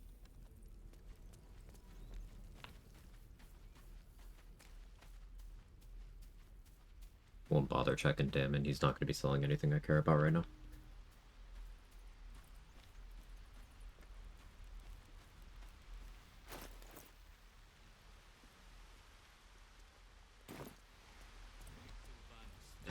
Make sure to salute general direction, yeah. you great. So as you say.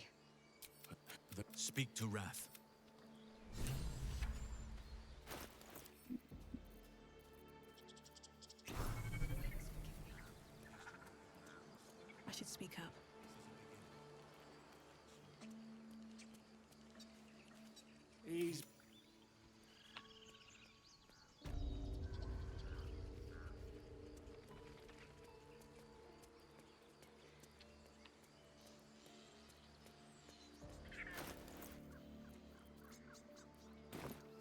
2,000 XP off of 7. Not bad. Better not be cursed. Considering we haven't bewalled.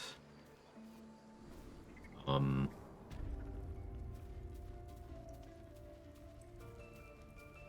Gith Patrol's still alive. Should have saved a guyable movement for that. Forgot I didn't kill them. They should still just be chilling. I cannot imagine taking on a... Guess let's go deal with that.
Open up.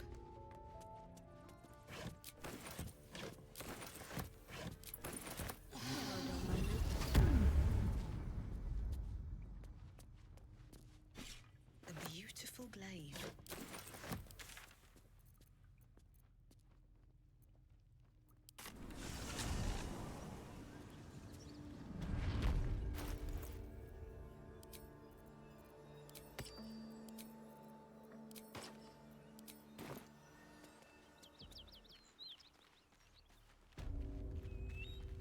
Forgot about them long enough that I'm positive they'll still be here, but they should be, right? Be weird if they weren't. Okay, yeah, they're even still surprised. Okay.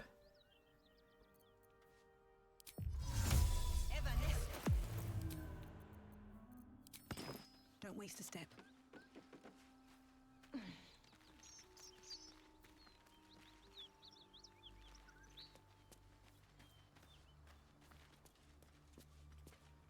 I don't need any attention right now.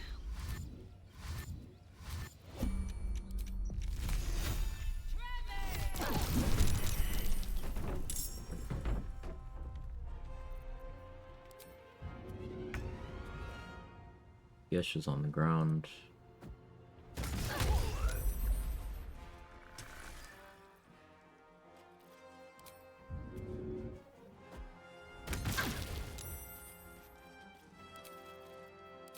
I'm being incredibly lazy because I have a surplus of bombs right now.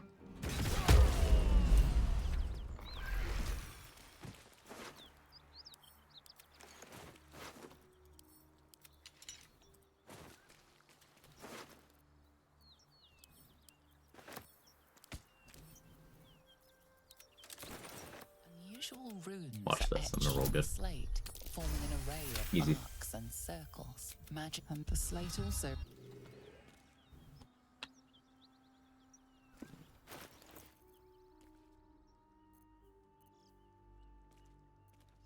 Bombmancer. Yeah, see, I'm sure using smoke powder bombs is considered cheese. I didn't even multi-bomb there. That was just regular bomb throws.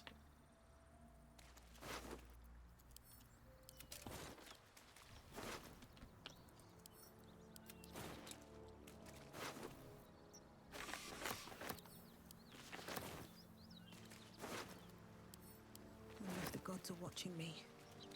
No traps, please.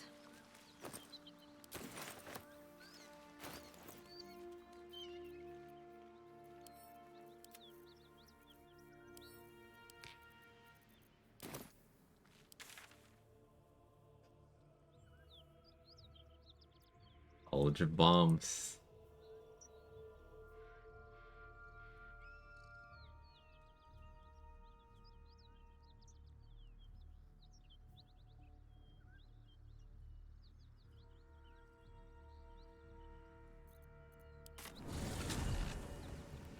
of these runs you gotta build around optimizing stroke water bomb damage. That's... Vic, that's vile. I mean, that's just have one level of Hexblade and then Gaping Wounds, and then action economy. As many throws as possible. That's just 11... Wait, that's just 11 EK. That's just 11 EK, 1 Hexblade again.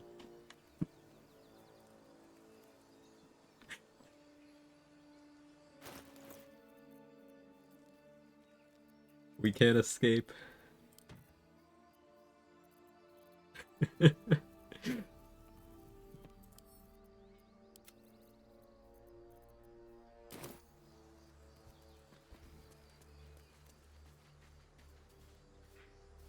Evasion, Wild Shape, attack the bombs with Tavern Brawler. I mean, maybe if you used... Yeah, if you used Earth Elemental, the punches are 2 instances, right? So that would actually work pretty well, too. But you couldn't have Evasion and Earth Elemental. I guess you would do Hot Single Gale with that. You've got the Rat Bat, I heard it's good. Are there any tier lists that show the Rat Bat is good? I base all of my decisions off of tier lists.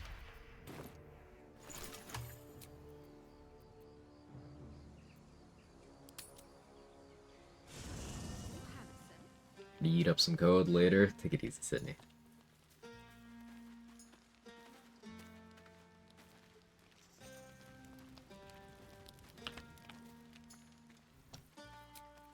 That took the edge off. In tears.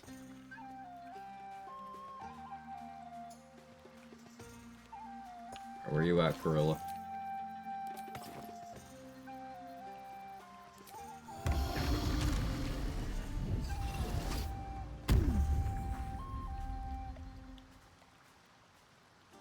You and I will have time aplenty to speak, but not tonight. Has anyone ever tried that? This night is one of celebration. Enjoy it while you can.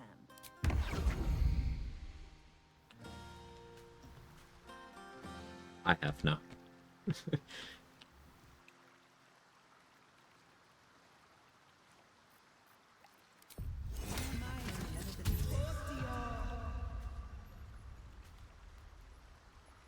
Well, start like the fuck? I was hoping you wouldn't notice. I really, in truth, you don't. Horns this sharp will pop the balloons, you see, and the guests won't. If only. But off with you. This is your clearly not that I'd necessarily object.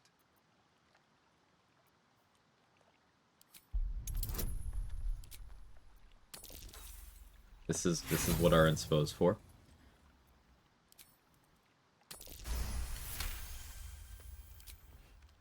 You drive a hard bargain, but just the one. People yearn for the bomb urge. The burge. The burger. Well, Are burgers secretly bomb? You've got a party to get back to. After all, tonight is about you. There will be another time for us.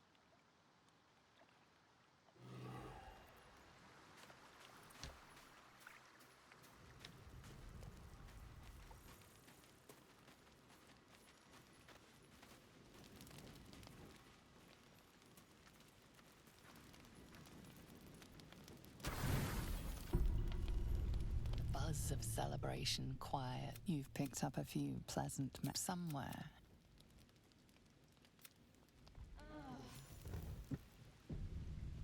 Think about what's possible with the party. Have one throw Alchemist Fire, one cast Cloud Daggers, one or two to throw bombs. What's possible with the party is everything that you could already do with one person, just across a shorter time frame. But yeah. I've told you all I know, and with luck and the oak.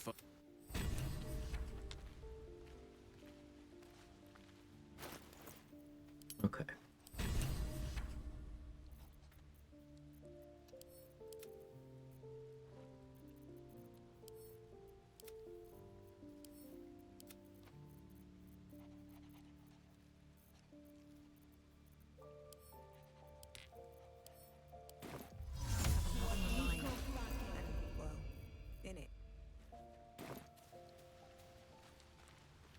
Well, you're still in your sad boy spot. Come on.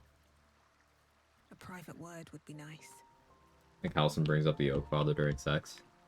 I think he probably moans Oak Father when he finishes. Since the party, I've had a spring in my step. Unforgettable. Oh, goodness. My cheeks have gone warm. Am I blushing? I must be blushing.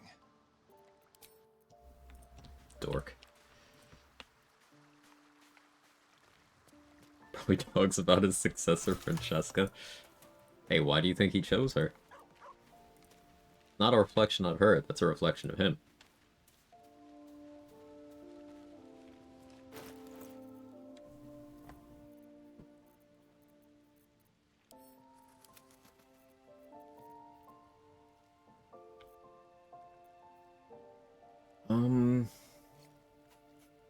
As much as I want a silver sword for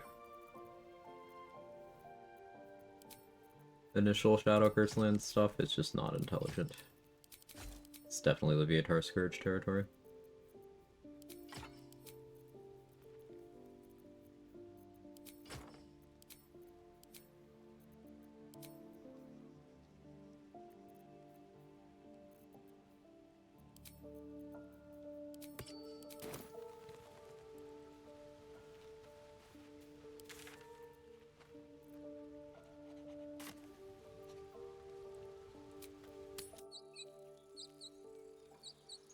What if Halson is Francesca? Mind blown.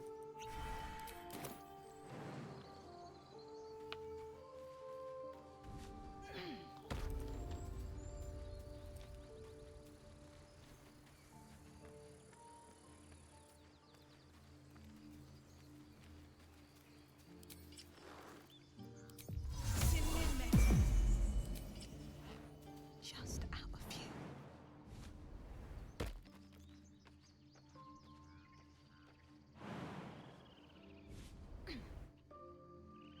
Have to keep going.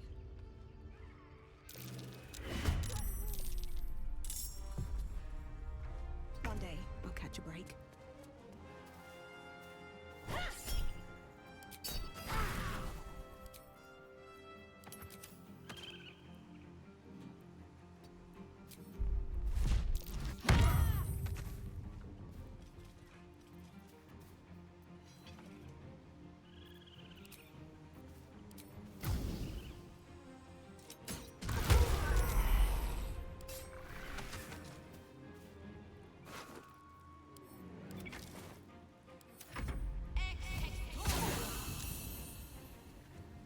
Are these goblins in the grove? Did you let them in?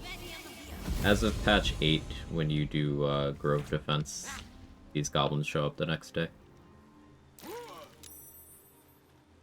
guess they're late to the raid.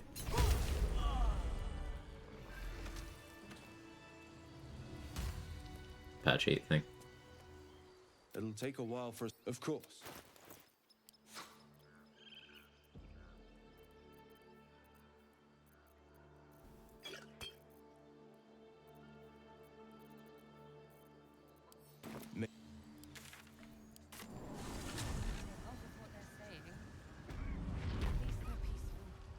Perhaps Amelia is right.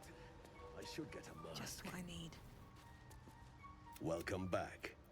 I do enjoy a good bargain. If anything in my private collection Could use another is Call of to your Duty scroll. liking.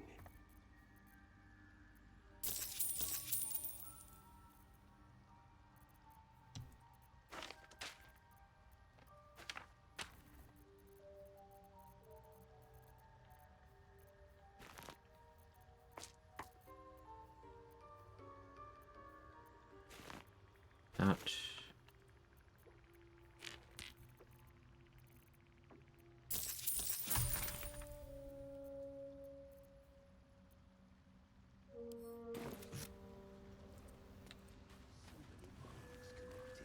People are gonna tell them to rail me aggressively. Oh. I mean, it feels like they'd be pretty gentle, right? I don't know if they would do the whole aggressively thing.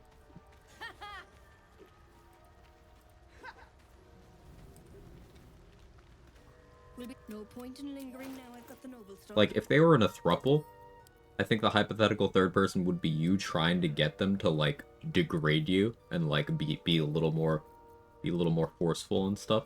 But they're just too nice and they're just too worried about hurting you, you know?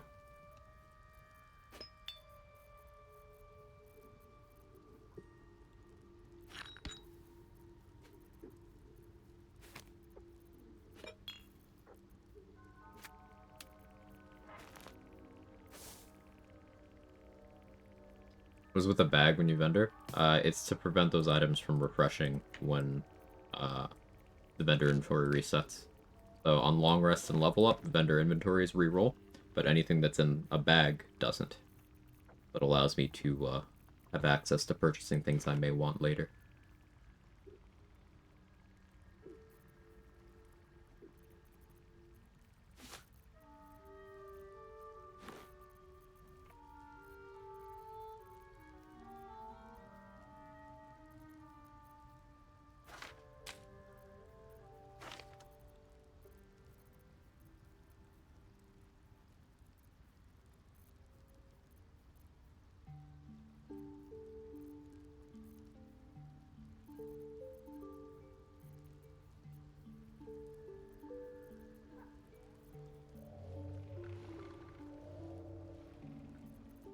Kevin, you're Kevining at me quite forcefully. You good?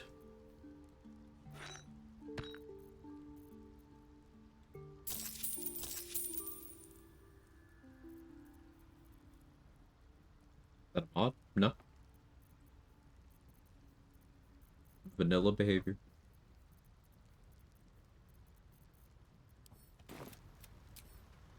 Have I got everything then?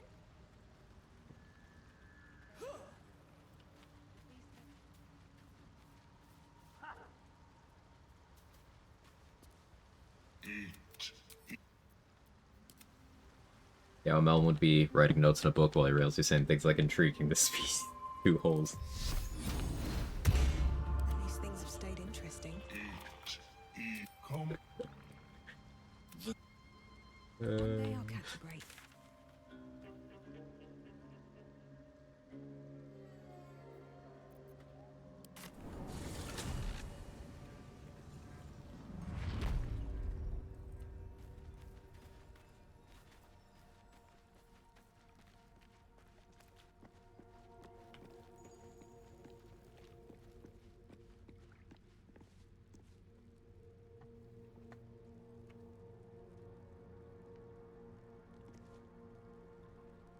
Making sure I got everything I need here.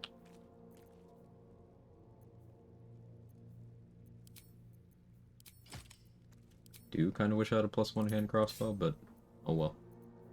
Sucks to suck.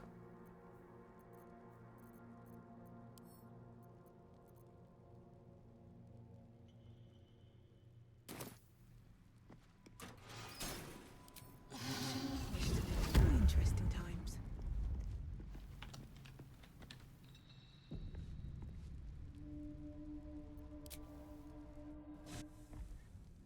Something about Mind Flayer strap-ons. Yeah, I'll make sure not to.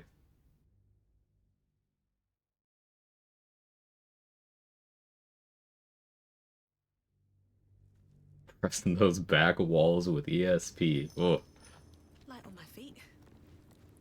just logged on, Dan. Hey, Leah. Don't mind if I do.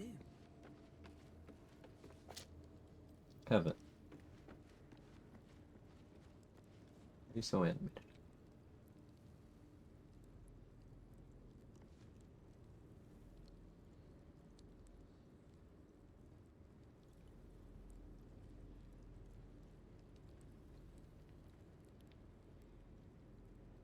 You can pet. I need you to calm down. Do you hear something? I believe there's a Kevin near you. No matter where I put my trash or my recycling, they just find a way to, like, put their faces in it. Get out of my trash, man. The trash bin, like, right here. And he's just trying to dig in it.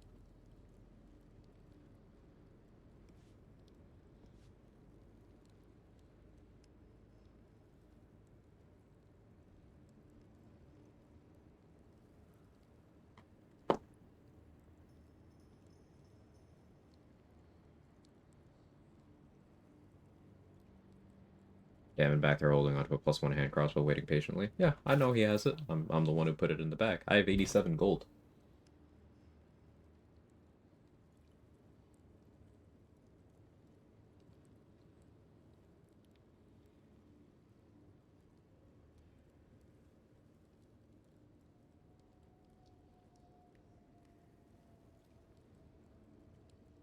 Can I have my arm? He said no. And then retaliation. Get my trash again.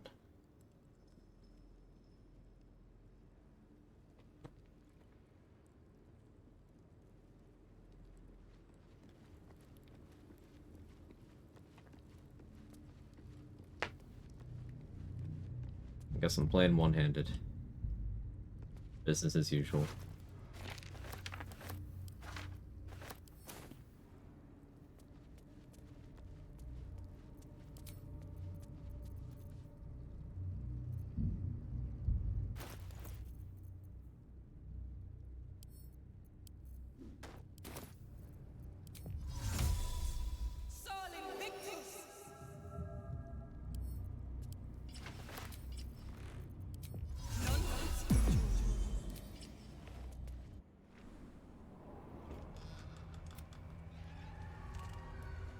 I've never seen darkness like this before.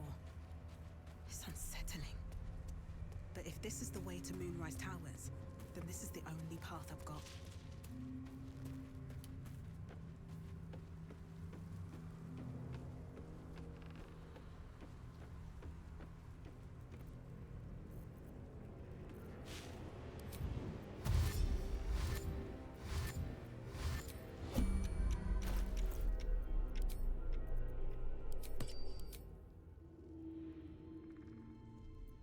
Need.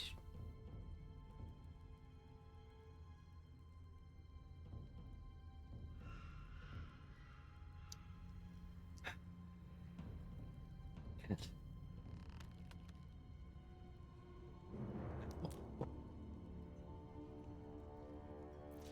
But it's not nice.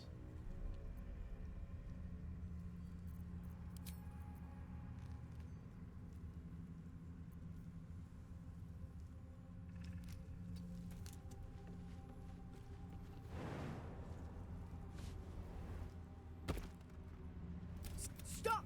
Who's there? Name's Bill. Who are you?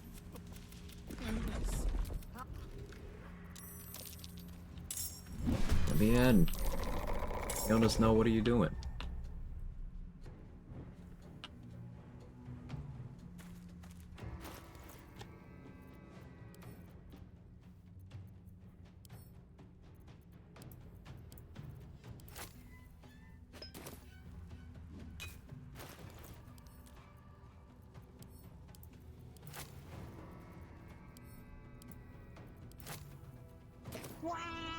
Concept for concept for a run I thought about a while ago was that I had to take my turns in 6 seconds. Like, no matter what, I just had to end my turn in 6 seconds. I don't know how I feel about that run idea, but it is something I thought about.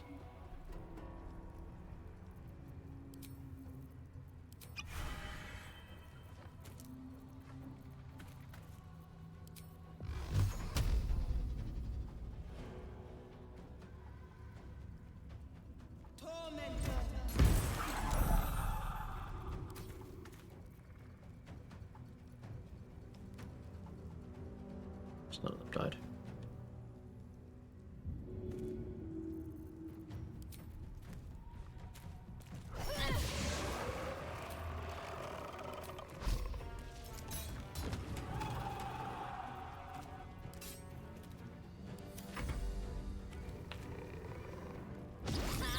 Gives me anxiety. Everything gives me anxiety.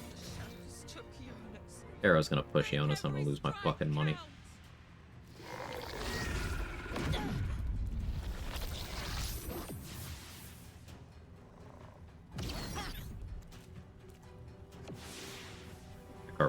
My apartment complex sent an email to us that the water's turned off 4 hours after.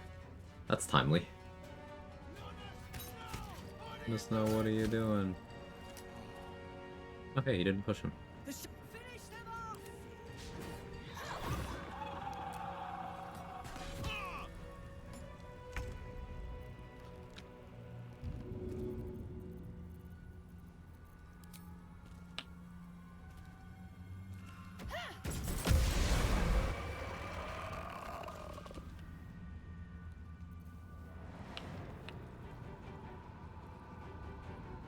Dumbass Harper Caro makes me so angry.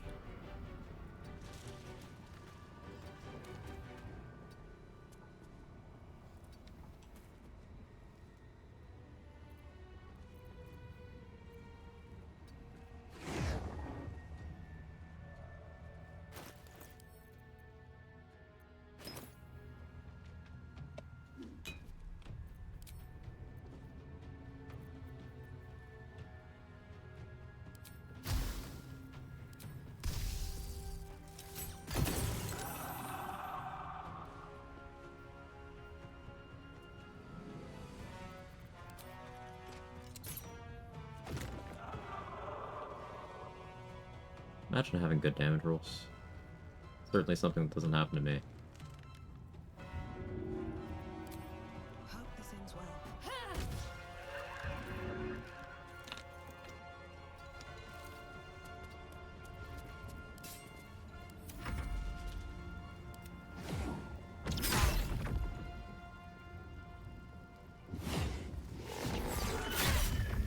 Oh.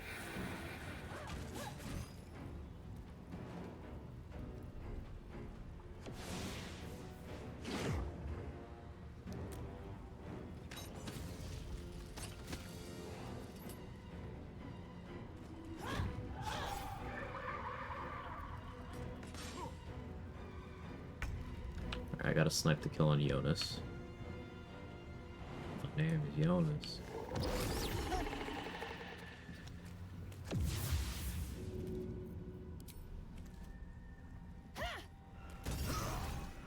Okay.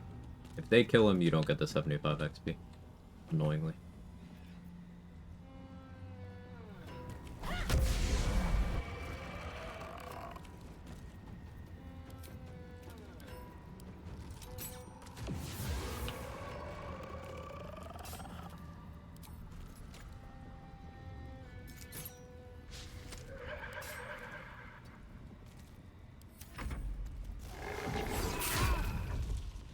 Chance Lysandra doesn't survive my lethargic turn.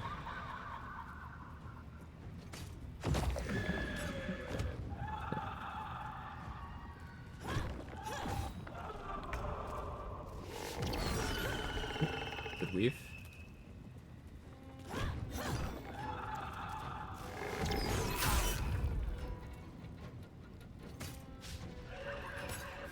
Arrow. Well done. Keep your torch. Remember. Here, didn't like these specific Harpers enough to tell them about Isabel's blessing. Yeah, I guess not.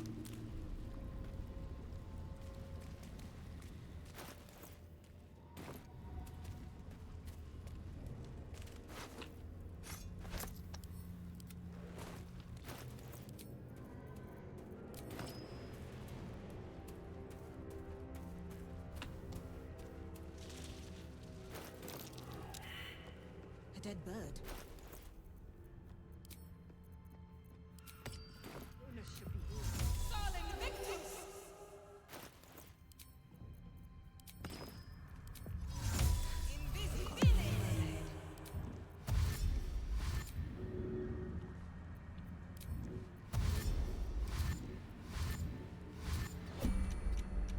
This place is protected. Must be the refuge the Harpers spoke of.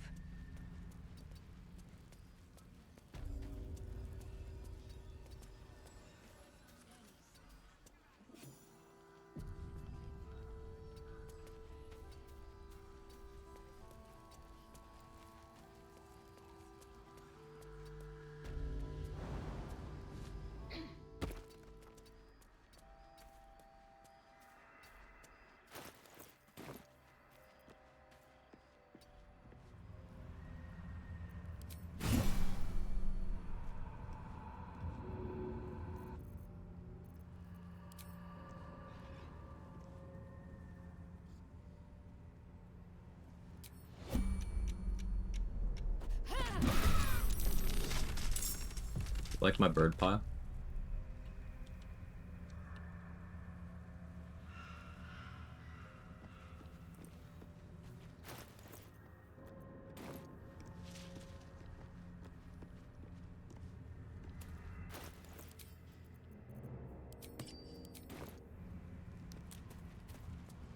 Chihiro steals XP otherwise? Yeah.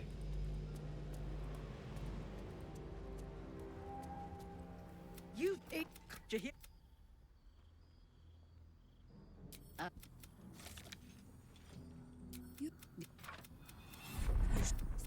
Yeah.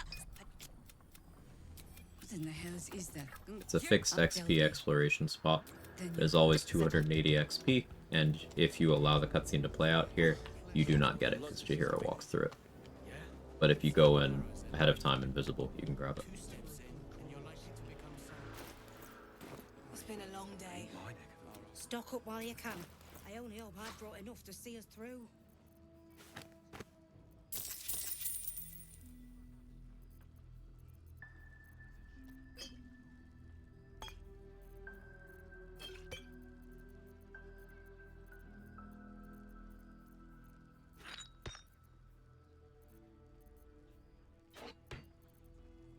Take. Getting Chihiro as a companion eventually give it to you. It's just gone. It's just gone.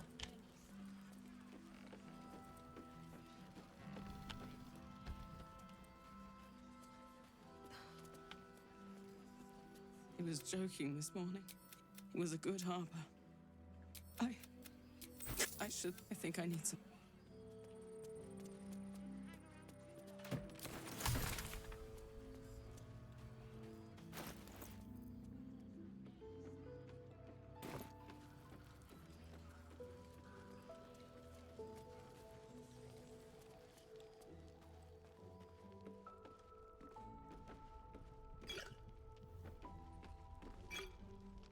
Check it out. We've gone legitimate, and Mole put me in charge. What do you need?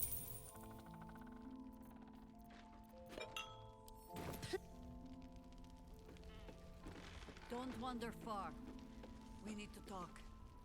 Ah, you found your way. It didn't. That is, if you're still, you'll need it. The brilliant retort will aid you. Thus, what now? I'm sure you would.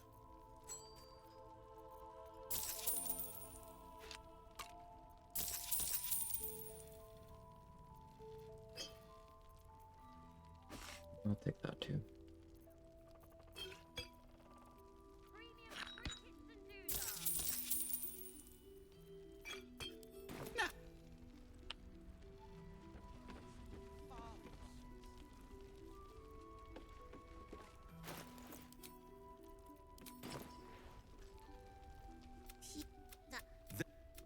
Say, do you play lance ball by any chance? It's my first time playing.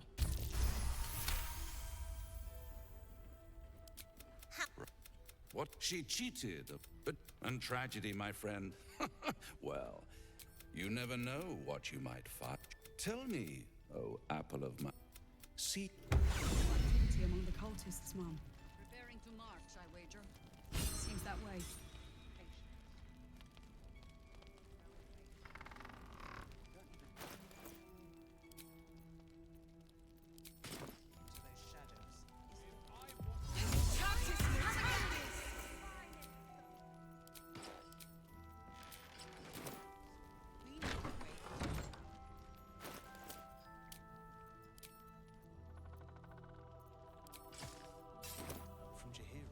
She wants the same thing we do.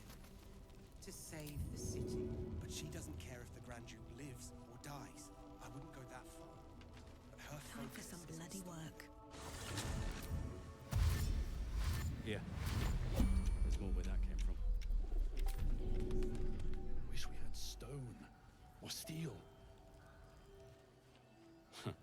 I wish we had a bloody army.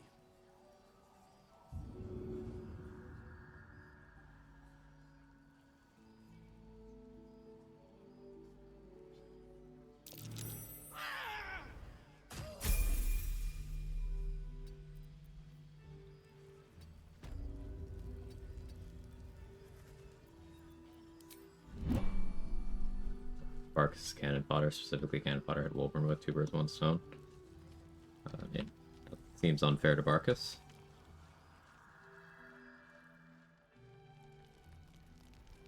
He didn't do anything to deserve that.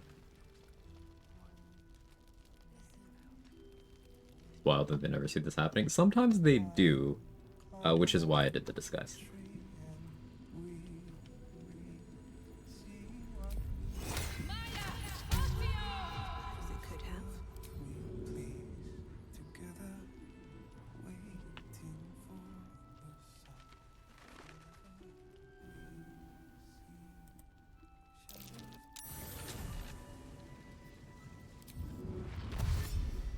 We got the bug, but turns out fast traveling during it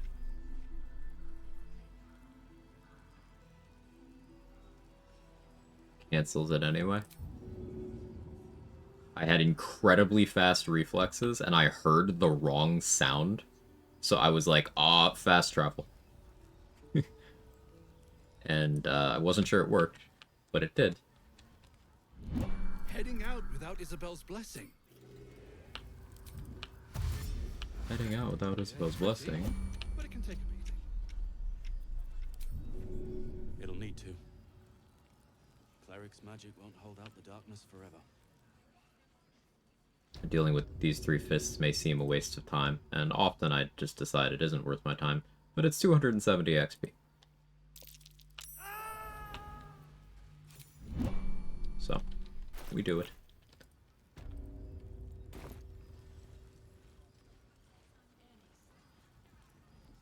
This place gives me the creeps.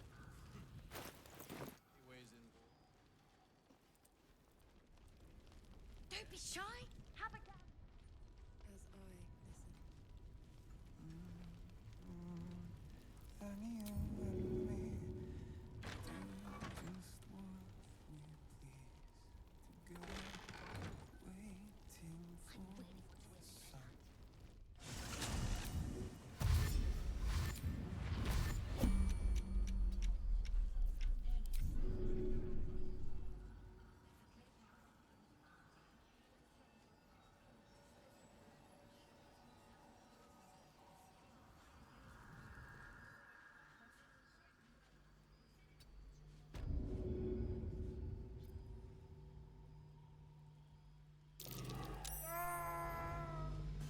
The lost 150 XP flask. Nah, I would have done this either way. Unfortunately, the flask XP is just lost unless I coal mine it. Which maybe I do. Undecided.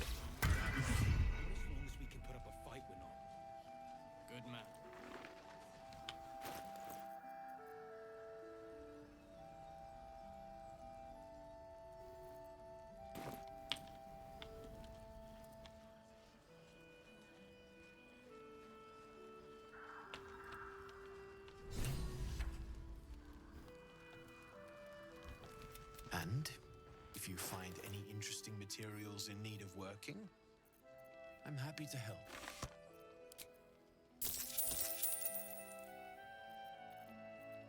Can I afford this? Not even close. I'll have to wait. I'll be here if you need anything. If you find it, bring it to me. Found this metal in a place called Grimforge. Need anything? On this metal, a place called Grimforge. Need anything? On this metal, a place called Grimforge.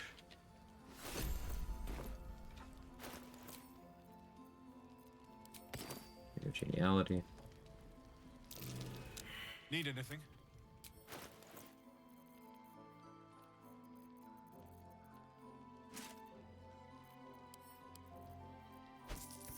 Bagged up money, so Damon would have enough to be able to afford this. So I can scoop that up too.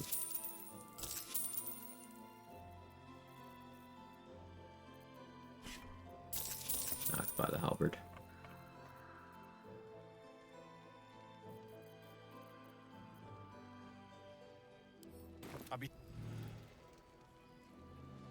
All my time playing this game, still haven't found that Ring of Geniality. Where is it?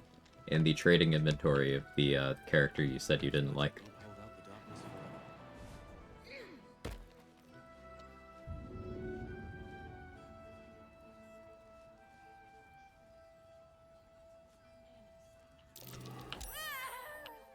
The irony is quite funny.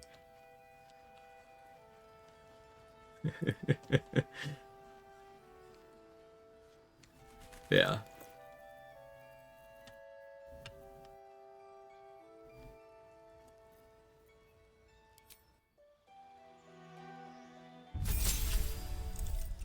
Alright, Feral Instinct. Puts me in a position where I may be willing to entertain a respec. Because I'm at plus 12 with Feral Instinct and Alert. Plus 12 is all I'll need, outside of very specific things in Act 3. By which point I'll have better tools anyway. I suppose I should mention that is with Bow of Awareness.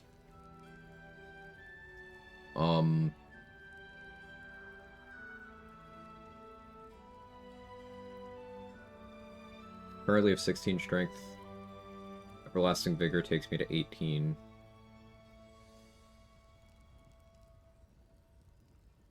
Unironic Strength ASI might be on the table, chat.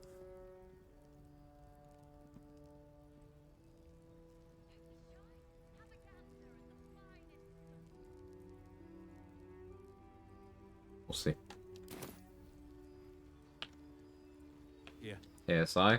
It's because I have a specific purpose in mind. Remember, this is a build where once we're at level 9, my elixir is going to be spell slot elixir. Like, at all times, basically. So, if I want to have good strength, 18 is good, but considering how unga bunga this is going to be, 20 would be great. It's extra hit rate, it's extra damage, it's also the threshold at which I can start throwing people around, which would be nice. And I plan on doing Hag Hair on Charisma for Act 3 purposes. So I don't have the option, well, at least I'm not comfortable with the option of going Hag Hair on Strength plus a better feat, like Heavily Armored.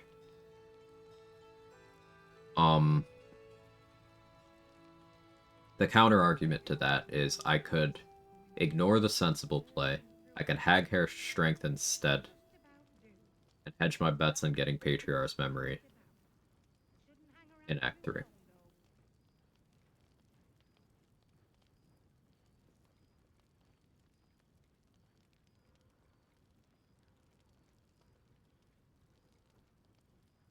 I would prefer to do that, but I don't think that that's a better decision for the concept. It's just a better decision for build crafting in general. If you're all right by Jaheira, you're all Like, right. taking Heavily Armored would allow me to wear the Grimskull helm. And that'd be really good for my gearing options.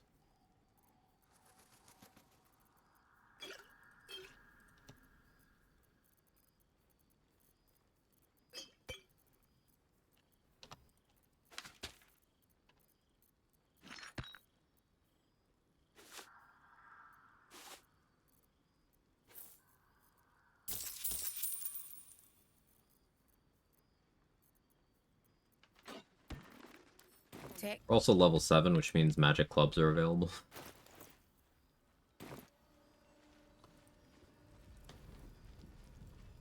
One thing we can start doing soon.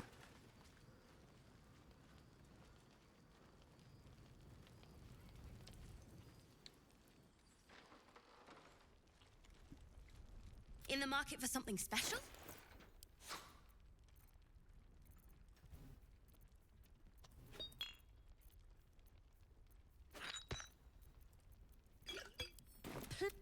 Don't be shy.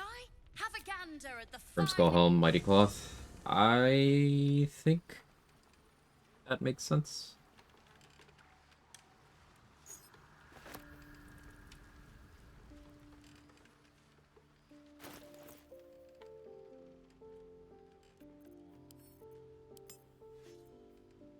Think about that.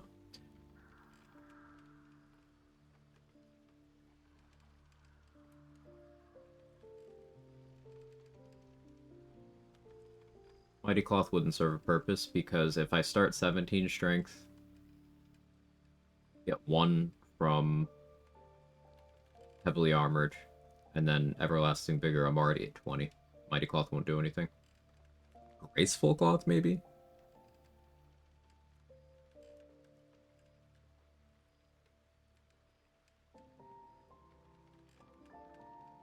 But, like, it's probably just going to be DJ Halfplate. Are the spell slot elixirs specifically for the 4th level War Smite Severed instance? Yes. Because I'm not taking 2 levels of Sorcerer, that's going to be the only way I can do a 4th level Smite. So that's going to be required.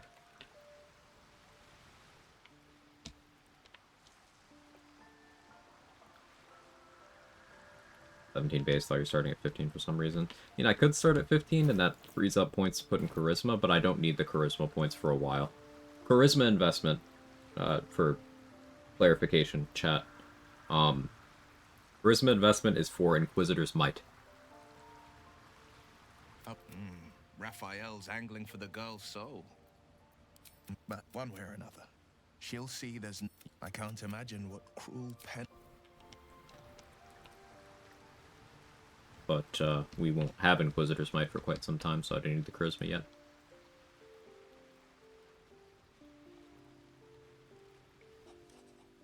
What's inside?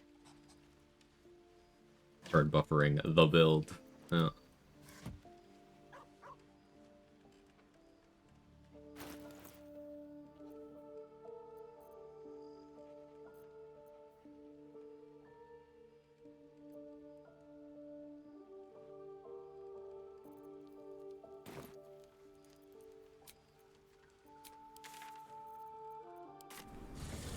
The build.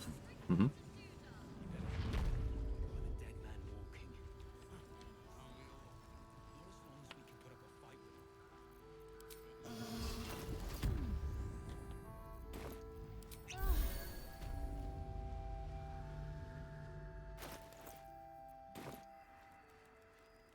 Still haven't done my second adamantine craft yet. Still holding on to that.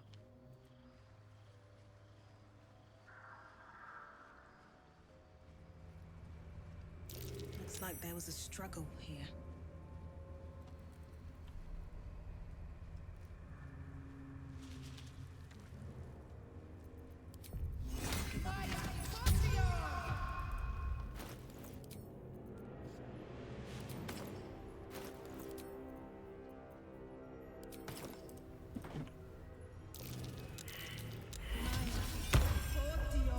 A little too close to that building.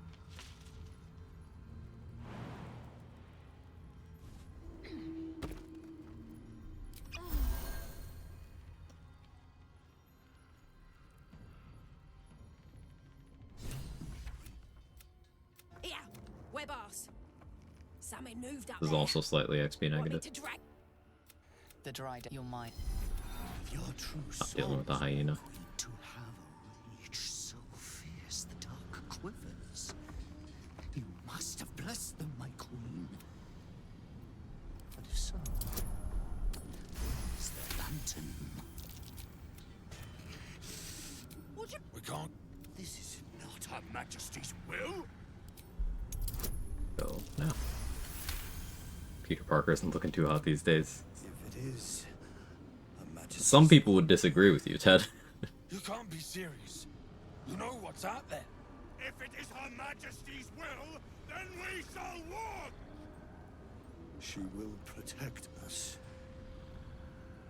She must. Majesty! As the sound.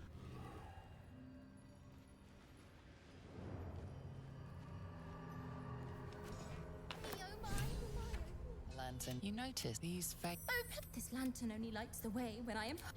Fuck! Did me a good turn there, didn't you? Yeah. Protect your well.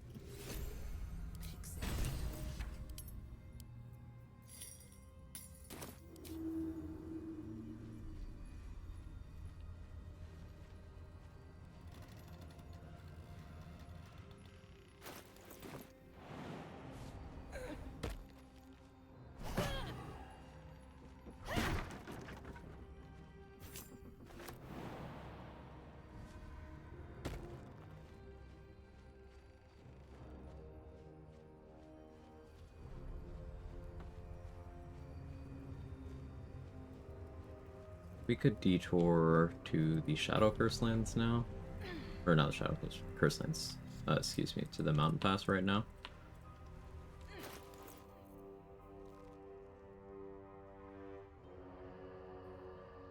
Then what would I do when I'm there?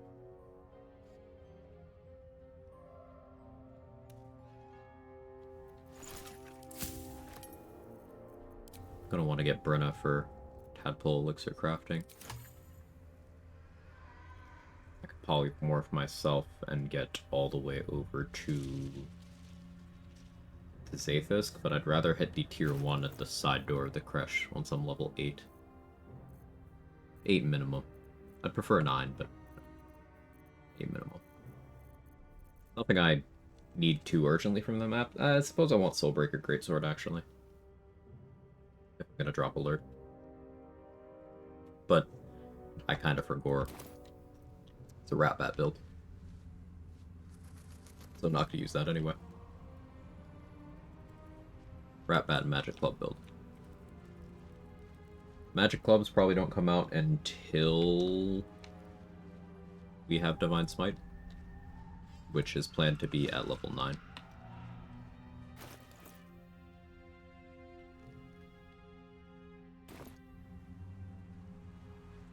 So our next 2 levels are going to be Paladin. I could avoid taking Heavily Armored and take something else if I switch to start Paladin, then go into Barbarian. But then I have terrible saving throw proficiencies. Maybe that's fine. But the question is, what would I take instead of Heavily Armored? Heavy Armor Master? That's probably worth doing. As much as I hate it. Something good here, I hope.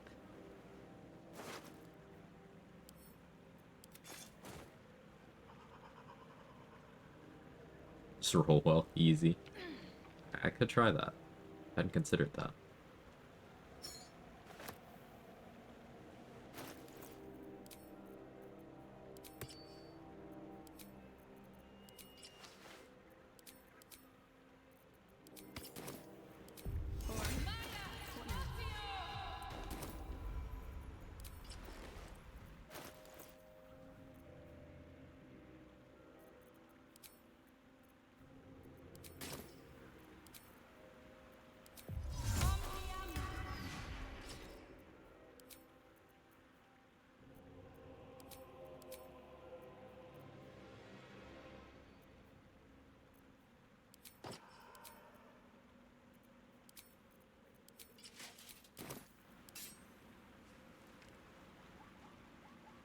Dislike about him? Nothing.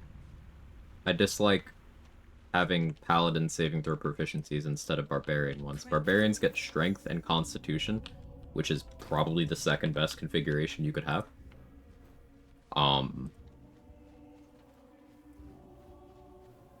But Paladins get some of the worst. They get, what, Charisma Wisdom? Which is literally the worst. What's the best? Strength Dex? I would say Dex Con is probably the best, but Strength Dex, practically speaking. On my way. Because does anyone even get Dex Con?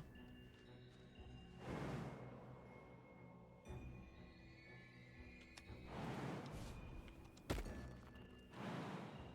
there's no class that gets it, so it would be Strength Dex.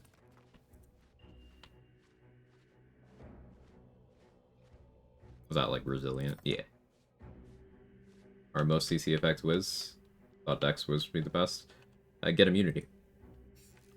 Are you going to stake your life on succeeding a roll against Hold Person, or are you going to have immunity to it?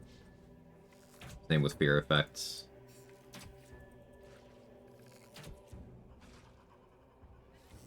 So if you have immunity to all of the wisdom effects that matter, do you need the wisdom?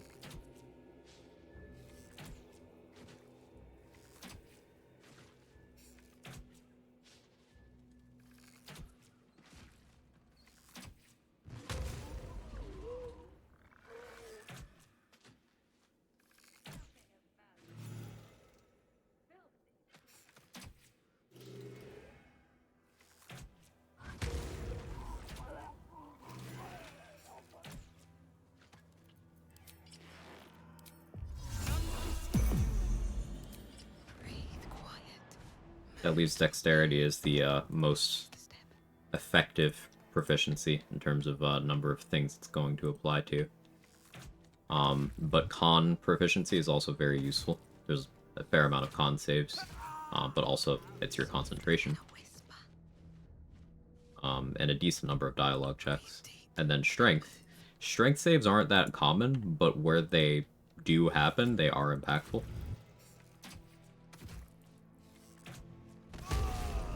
With haste. All right. Time to skulk about.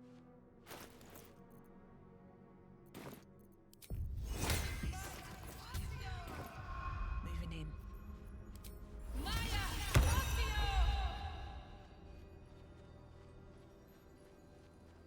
Not going to be entering Moonrise through the front for a while. I can feel it. Triggering the Mazora's thing here. Its power is strong here.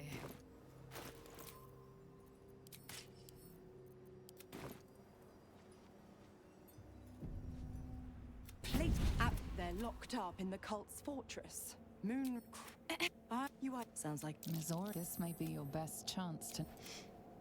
interesting. Now, why should I go letting my favorite pet Non-neutral off his Madara leash? doesn't matter. Alright, I kept forgetting. This was supposed to be a Minty Dies run, but then I decided that I wanted Glomp for the money and I forgot. Fine. Okay, yeah. Crossing my threads. Too many run ideas. Yeah, it doesn't matter. I can't actually go through the front. But I'm still not going to. We're going through the side. I need to remember to actually kill Minthara on my next run. Need to do Grove Defense and kill Minthara.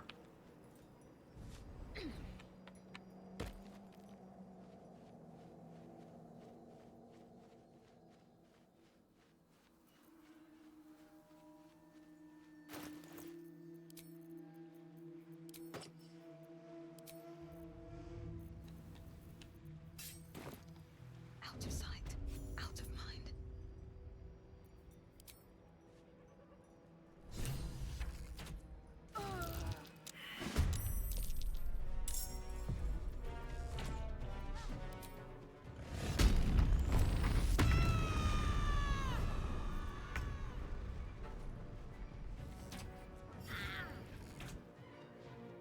With haste.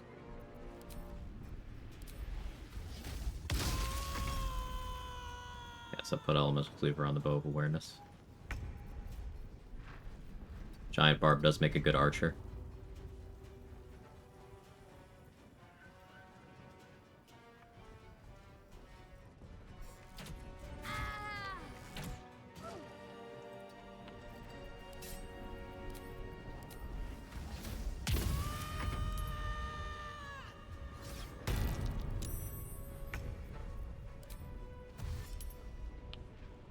Just quick heals to clear that.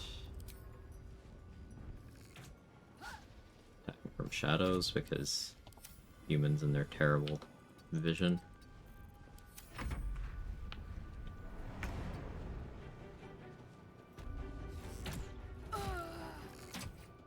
There's an illithid parasite in that corpse. You should take a look.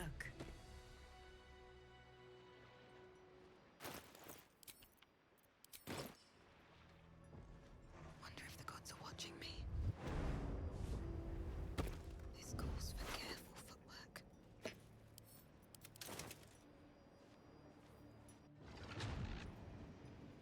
Have to keep going. If not over, then through.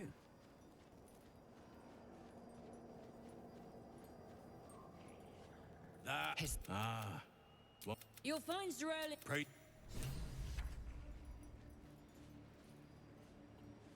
can get the 45 XP from both combos there.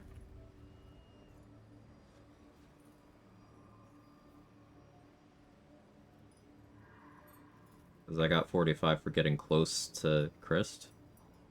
And then I got the 45 for Malik letting me in.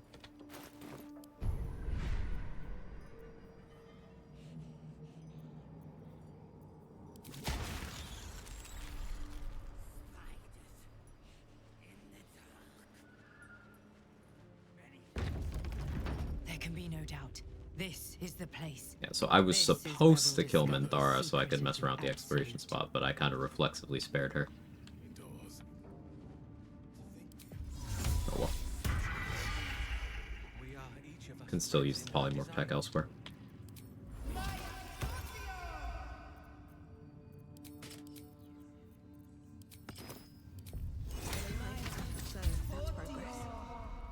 If you have coin, the Absolute needs what? Prove it. Who's singing your name? No songs, just screams.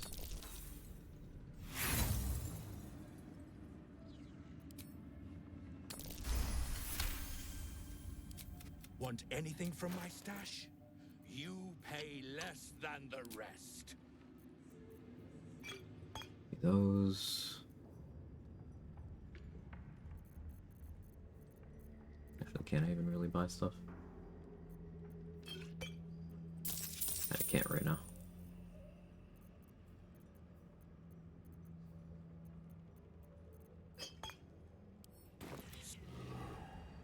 Hey man, it's here. Did some of those tests of darkness top of boxes had weird results. Sometimes darkness doesn't activate. You cast it up top, need to be on the ground or closer to the ground, and then if you climb high enough, you'll be beyond the darkness. So it does have a height limit. That's good to know. It's not like a cylinder. It's actually a... It's not even really a sphere either. It's more of an oval. Brothers. Sister.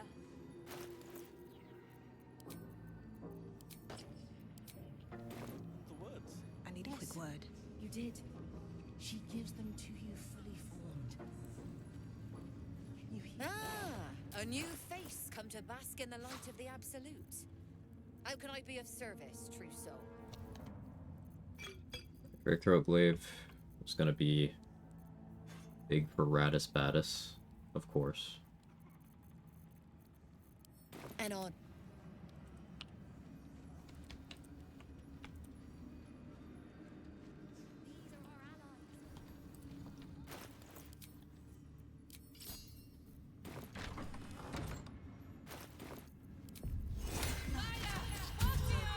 Chosen's blood. Now that... Should you be interested, with one drop... Among the many. So let me adjust my offer. Eating that history check means I get money each time someone gives blood.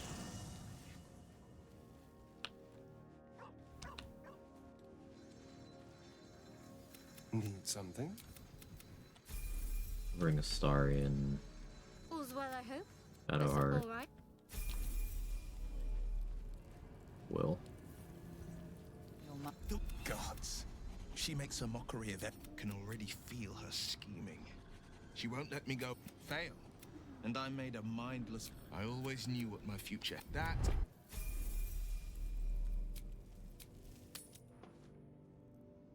Have you wondered what people will say Enjoy the lyrics, Sora.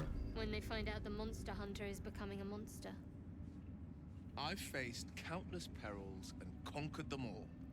This will be no different. That smells... I've always had a soft spot for the confident ones. Got a soft spot right They here. always disappoint there. I never...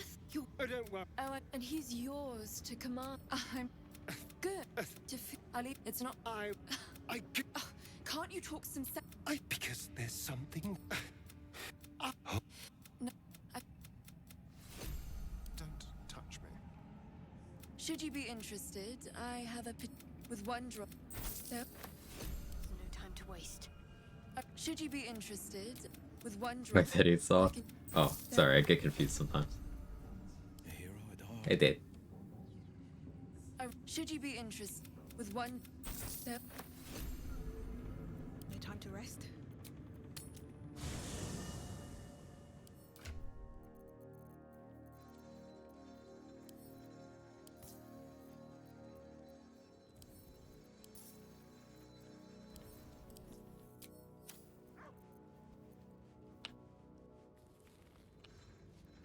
Yes. It's...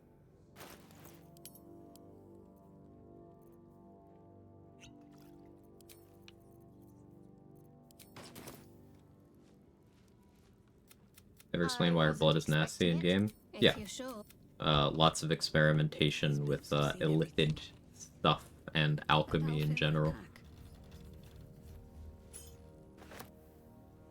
The reason why she wants Astarion to bite her is twofold. One, she wants some of his saliva for experimentation. And two, she wants to make sure that her experiments have successfully made her disgusting enough that vampires can't really do shit to her. First in my heart. Well met. Are you sure?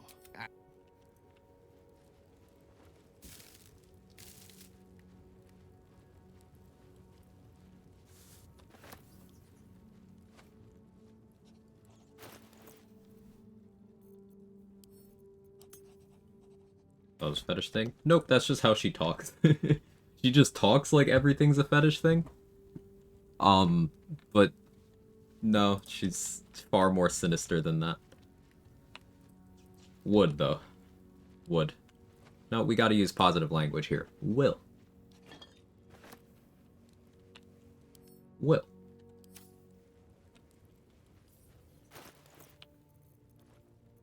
Shall.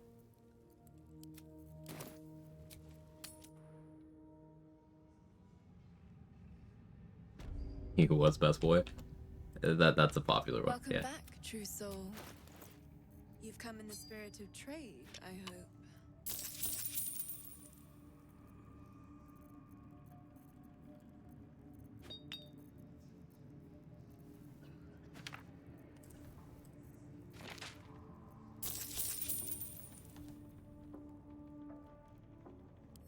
Come.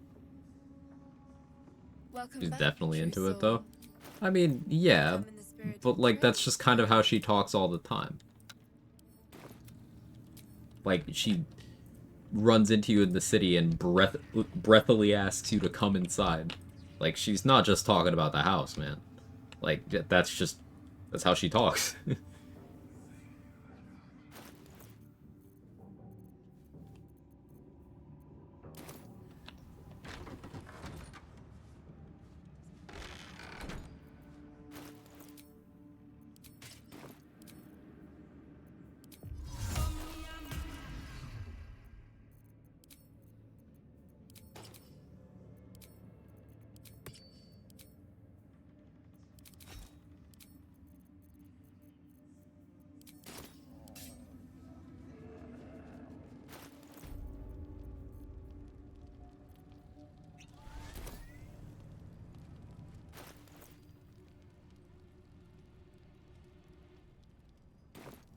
If everyone else minds their business, I'll be fine.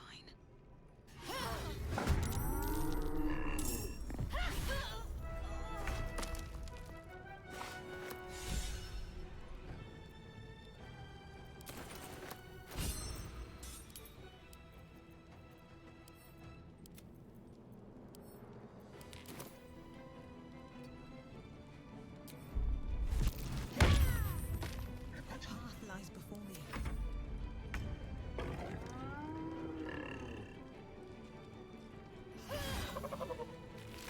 Crazy in the head, crazy in the bed. Miss you with that coward shit. Oh no. 2D dude, no.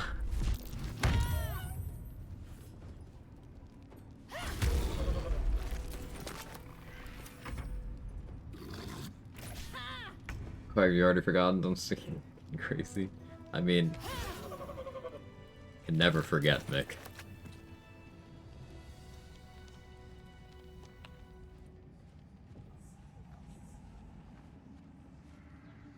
I'm screaming internally.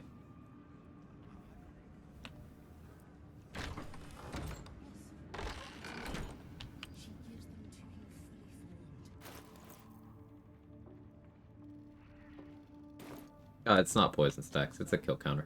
A kill counter mod.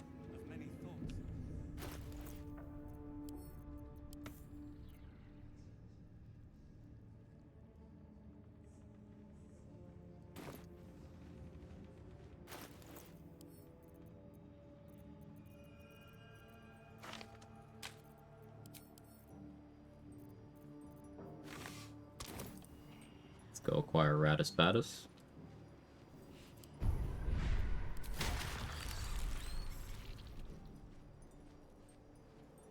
To install the brain rot mod. Yeah, it's available in the in-game mod manager. Just patted a bit on Will for the Grove XP. Yeah, we killed Will That sign above. 4 times total. Or distillery.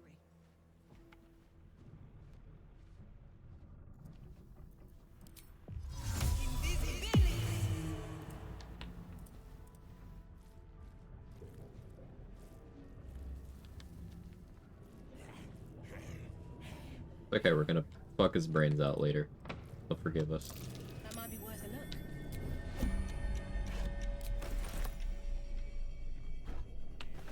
Best be on my way.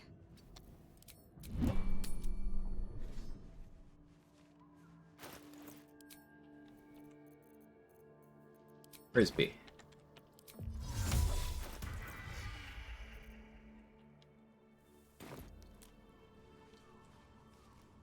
At the ready. More for me?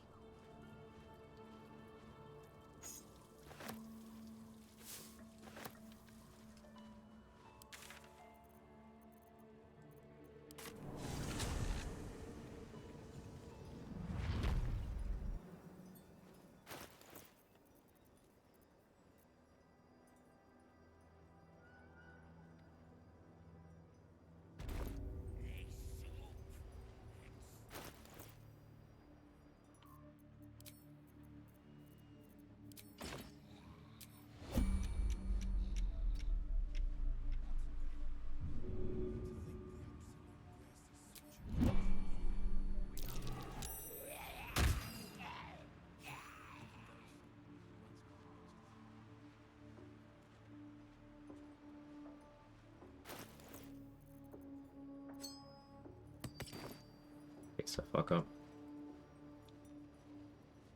On the train that I had to sprint to catch, finally stopped sweating until I caught the sight of Radis Badis. Biting the lips.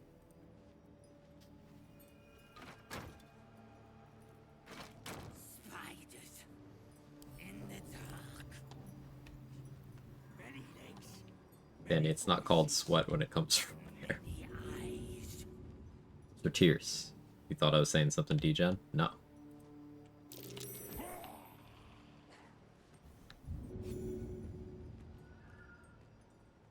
To do the jank spelled out emote thing? No, I can see it.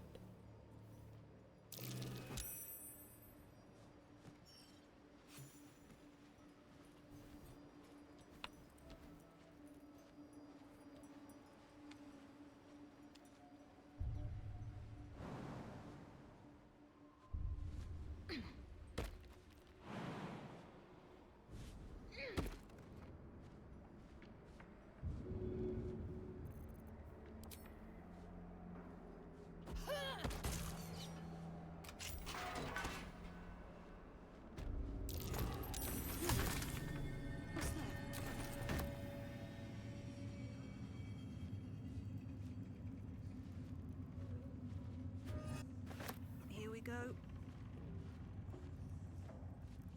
Did this the pray the chap? Get Yankee discs. I should talk to Lae'zel.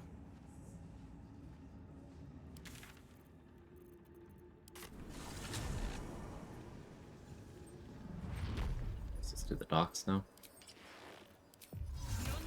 I enjoy level 7 in the Shadow Curse Lance, because the level just goes so fast. Like, we're already this far in.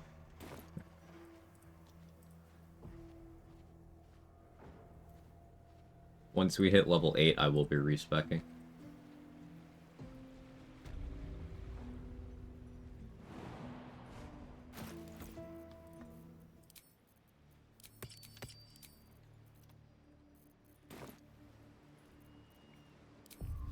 Still breathing. Despite everything. Tried to jump over me. Failed miserably.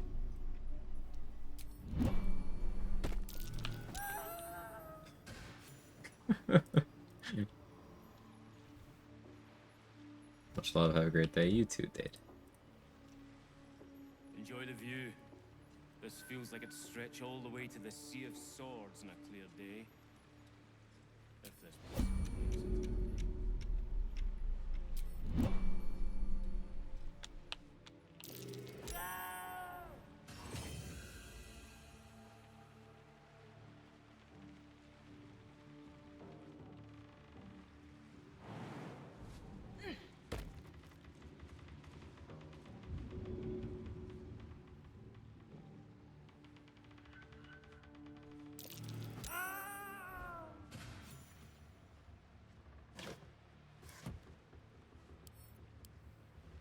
Feral Instinct can you do without alert? Heavily armored tavern brawler, perhaps?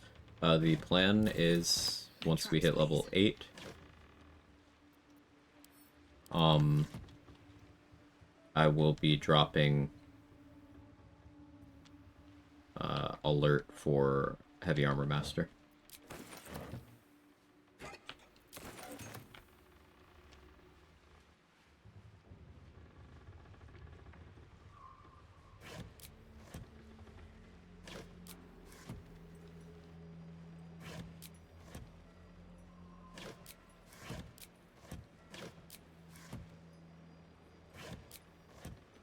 I'm still on the fence about that, because doing Heavy Armor Master is going to require me compromising on when and I want to rage and when I don't.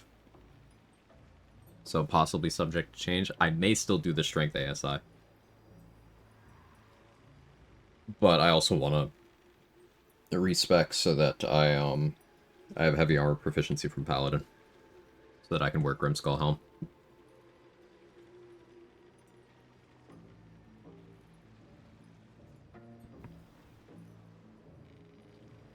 I've been lied to by BD3 Wiki. According to it, Therizon's Fearful belongs to the Frightened group, should be protected by Counter Charm, which didn't. Counter Charm specifically protects from Frightened and not Fearful. That is my understanding of Counter Charm. Like, protection from evil and good covers all forms of fear, including Fearful. But Counter Charm, as far as I'm aware, only covers regular-ass Frighten.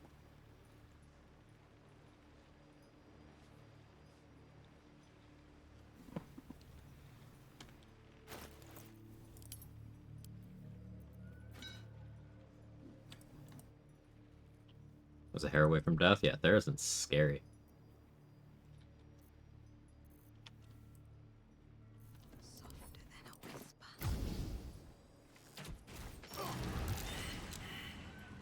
Should mind my step.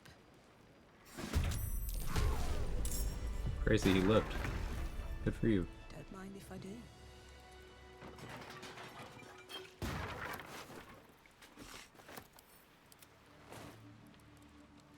What's inside? Get out of there. You're being very unreasonable today, sir.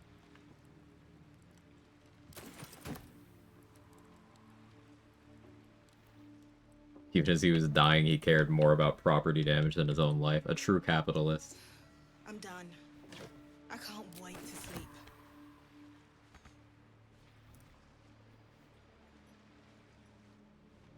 There.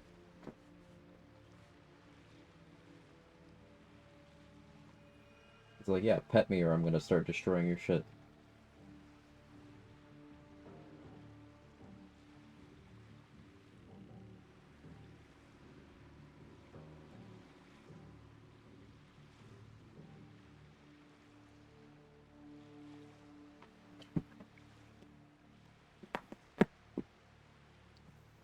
Probably didn't see it on the cam, but he just tore a chunk out of my chair and it just like popped and flew.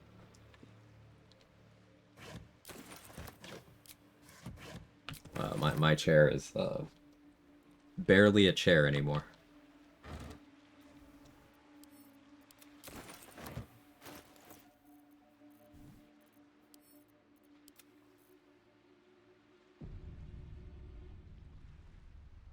Quagmire. You seem to be really experienced. Mind if I ask you a question? I'll make you a deal. Don't call me Quagmire, and then you can ask all the questions you want. I know it's probably autocorrect. It happens. Nah, I'm fucking with you. Absolutely. What's up?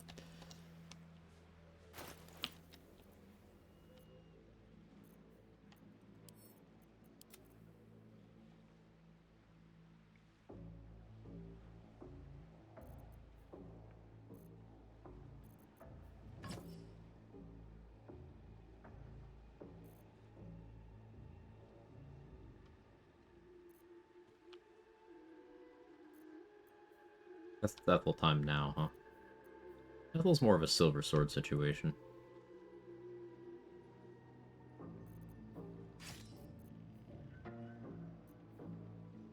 Spatus.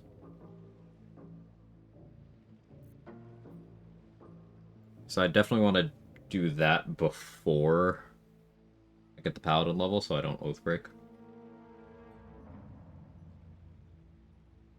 My Discord Quag's Meyer? That's fake news. It's AI generated. You sound crazy right now, Danny.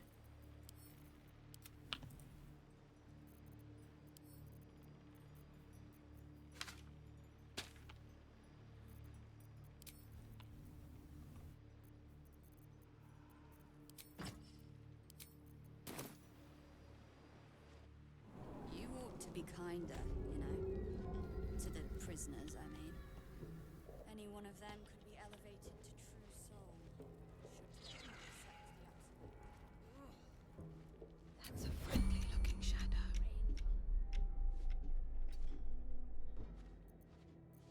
This one usually hears this. It didn't line up. Light on my feet. Definitely gonna hear it now. Mistake. Time to press ahead.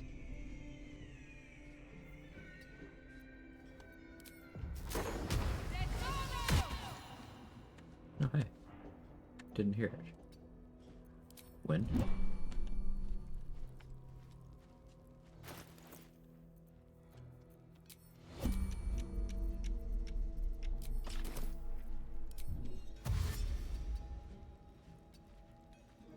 Damn straight. Without me, everything will be for naught. The Iron Hand gnomes must succeed.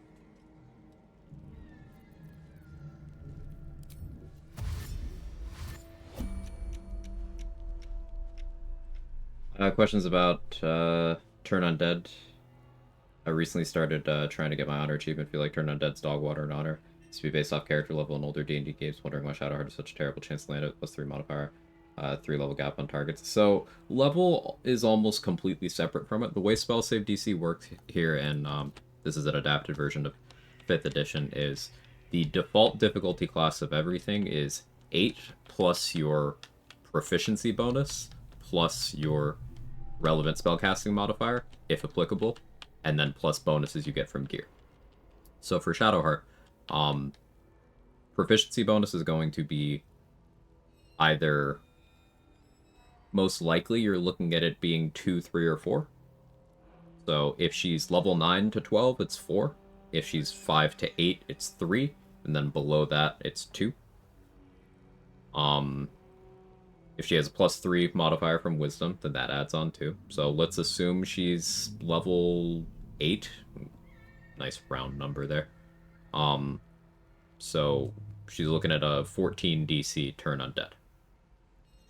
Yeah. So DC 14 before bonuses. DC 14 is still decent. But you're gonna want to boost, if you want Turn Undead to land reliably, you're gonna want to boost that more. Gear is good for that. Probably heard of Arcane Acuity. That's a very popular method of getting good spell save DC that stacks up to 10 times. So if you stacked her up to 10 Arcane Acuity, then she'd have a 24 DC Turn Undead. So unless something has bonuses, they just can't succeed. Even without full Arcane Acuity, if you gave her a Battle Mage's Power Elixir, that'd be a static +3. It can go down to +2 or +1 at brief intervals, but usually it stays at 3. So that'd give her a 17 DC Turn Undead. That'd be pretty good. Give her a Fistbreaker Helm for another +1. That'd give her an 18 DC.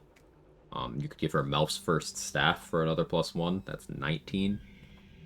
Ketheric's Shield for another +1. That's 20. A stable 20 DC Turn Undead's pretty good.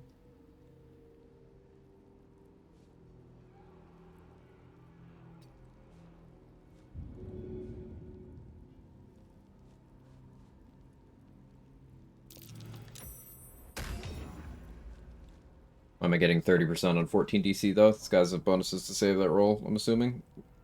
That would be what that's implying, yeah. Yeah, some undead have advantage. I encourage using that inspect button. Inspect everything.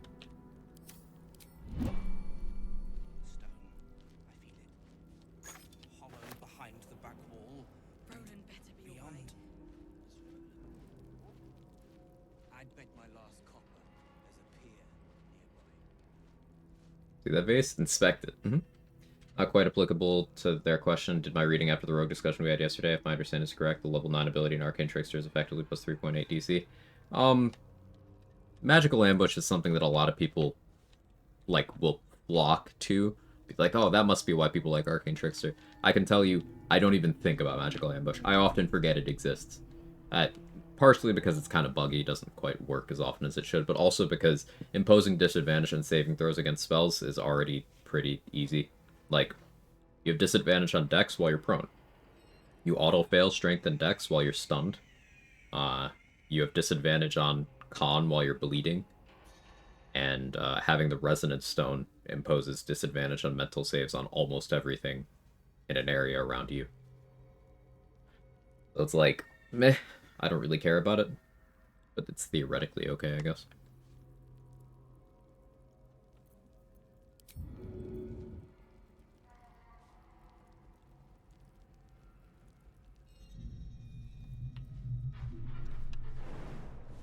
Just do hand crossbows on you.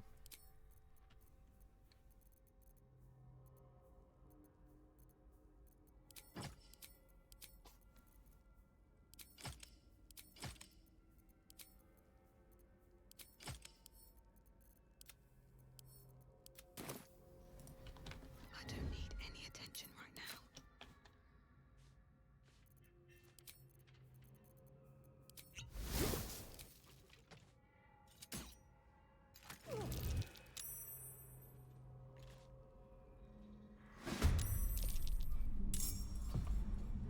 There's a friendly looking shadow.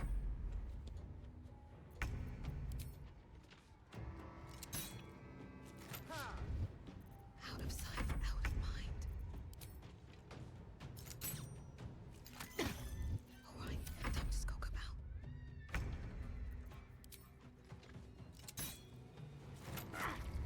I don't need any attention right now. This calls for careful footwork.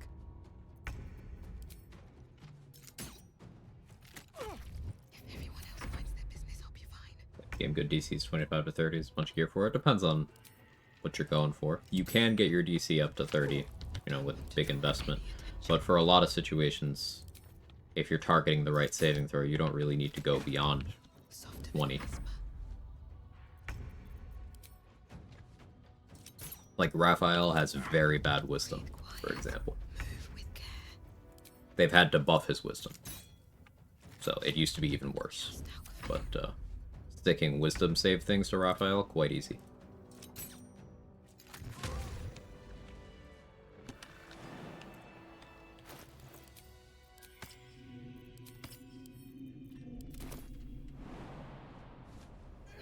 A safe way to trigger the ooze ambush in Grimforge, you can use a summon. If you're immune to being surprised, then you can just trigger it yourself and run. Yeah, summon's good for that. There's a spot you can stand up above that's good for it, but I don't actually know that spot.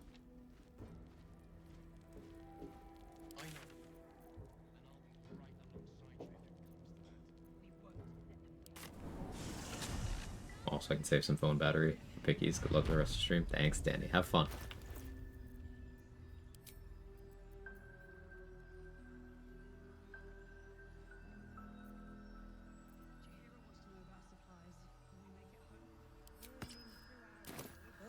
It should just about do.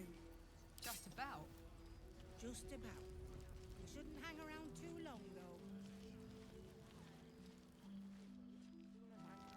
Don't be shy. Have a gander at the finest stock. Notice this hide offhand crossbow trick works in certain spots like Priestess Bodyguard, Ogre Trio, stopping enemies to move into where you were last seen those scenarios. If you are hiding in what the enemies consider to be, like, disconnected terrain, then they don't really know what to do. You can achieve that with a lot of places where you have some high ground and there's no, like, direct path that they wouldn't have to use a ladder or something to do. You can achieve this with darkness clouds in a lot of situations. You can achieve this across chasms in some situations. So, like, in the case I just did it against that guy, there was no, like, walkable path. He's capable of jumping up there, but if I'm hiding out of his sight cone, he just, like, he doesn't know what to do. They took his eyes first. He said he stayed in the grove because of you. I'm damn glad of it. Without him, well, none of us would be here. Yeah, she's not kidding. A lot of people die if Roland doesn't stay. How do you do it? How do you keep going? If they're not dead, just... Would hiding then closing the door work? Not on its own, because they can go through the door. But if you hide, close the door, and then block it, yes. Because then they don't see a path.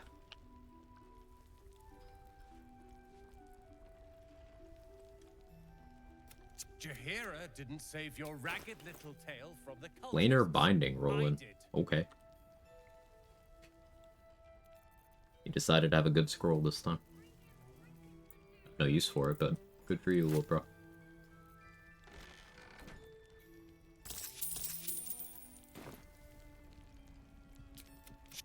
If you hadn't filled you...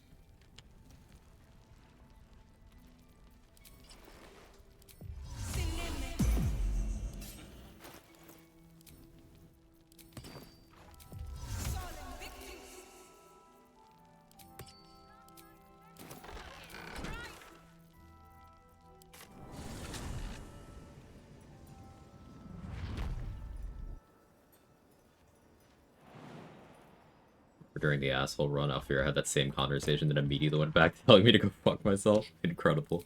Deserved, but incredible.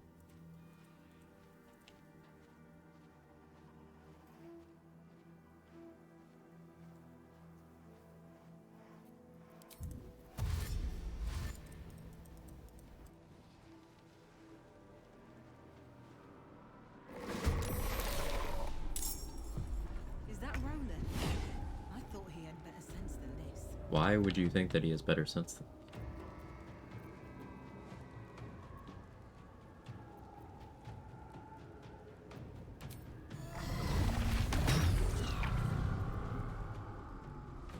Good. Again.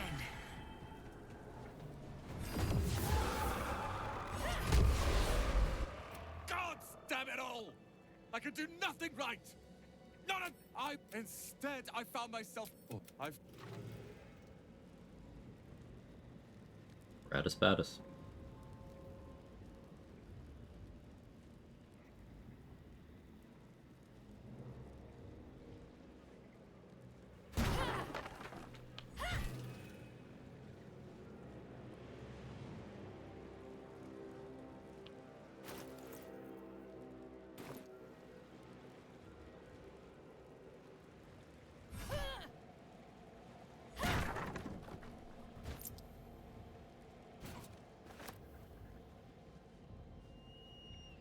Anything of use?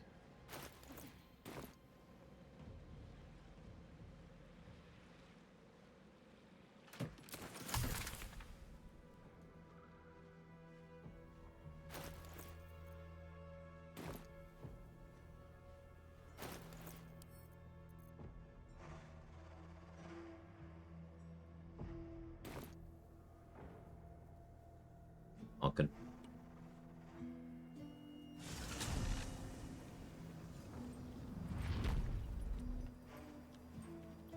Let's...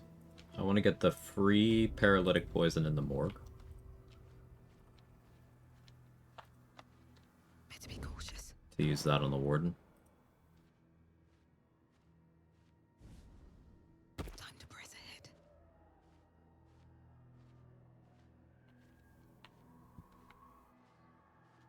Can't slow down.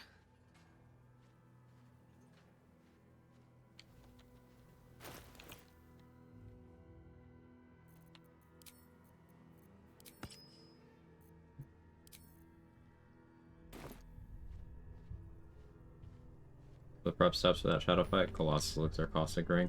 The relevant stuff was I put light on my rat bat. I did Psionic Overload, drank a speed pot, and I just swung the rat bat. Because they don't resist psychic damage, so that's going to be 1d4 per instance of the rat bat. I am nearly full brain, so it's well in Call the Weak range.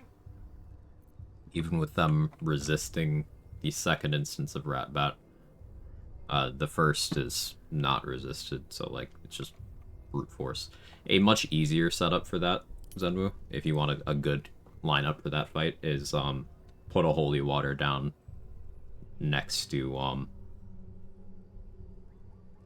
them, and then throw a bomb into the fire surface that's next to them. No chance of them surviving both of those things together.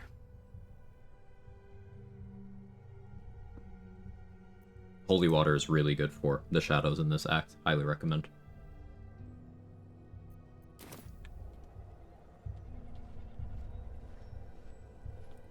Does Dancing Light compete with Dip's Drake Throat? They're not similar. There's no like comparison. Apples and oranges.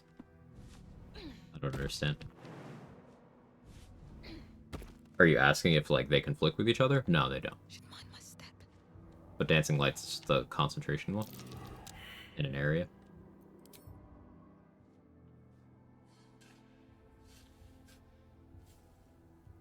Oh, let's go. Rat Bat is a delete button for a lot of things in this map. Yeah.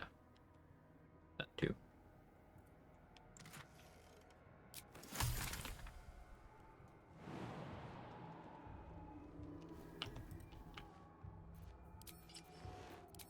I'm gonna do something that looks questionable here, but it's gonna make sense to you.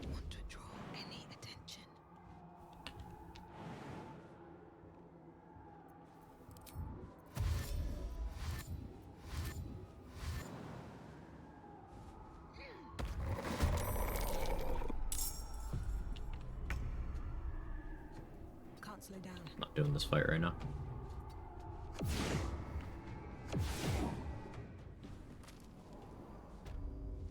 Saw the purple dot in the top right of the weapon icon. Ah, I see. Yeah, that's just used to indicate that you have a light on your weapon as well.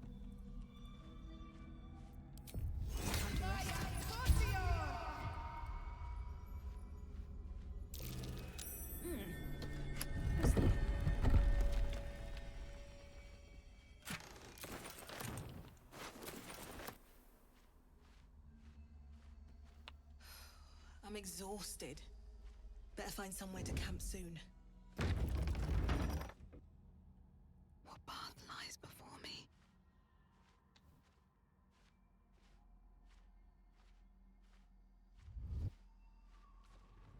Breathe deep. Strange.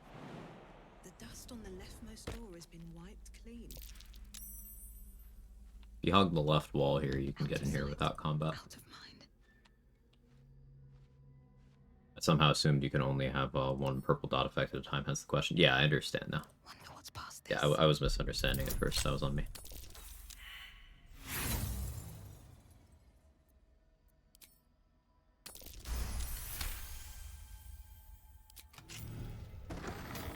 These boots have seen everything. Which is why I'm here. Maybe I need more pockets.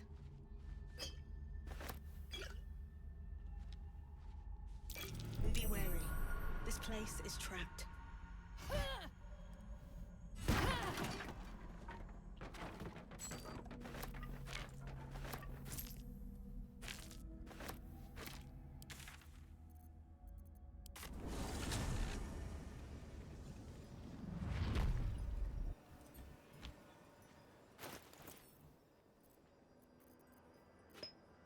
Should definitely be more sparing with these, but there's one there, and then the Sister Lidwin sells 4. So having 4 other paralytics to use between now and level 9, it's actionable. To think the absolute grace is such a creature as that. We are Egypt. It's in her design. Let's see what this does.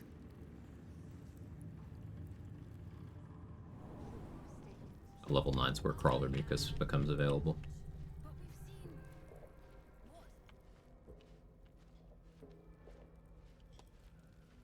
Have you? Fair point. It's only a matter of time until we're served up to the next.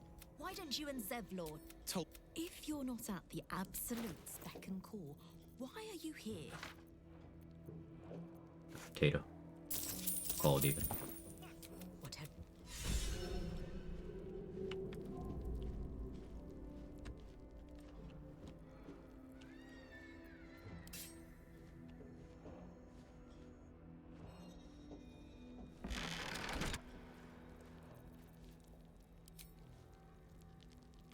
Will I use Soulbreaker yet? Doing that instead. This accomplishes the same goal, just with a little redundancy, which we like.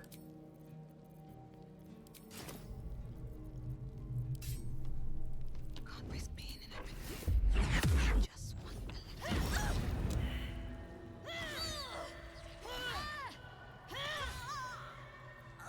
So what I mean by that, Soulbreaker is a DRS. So the Warden had to succeed 2 saving throws against Crawler Mucus to not get paralyzed there, but she failed both of them, and she even failed the saving throw against Soulbreaker itself. She has 15 cons, so I like to play around the idea of her succeeding saving throws, but she didn't.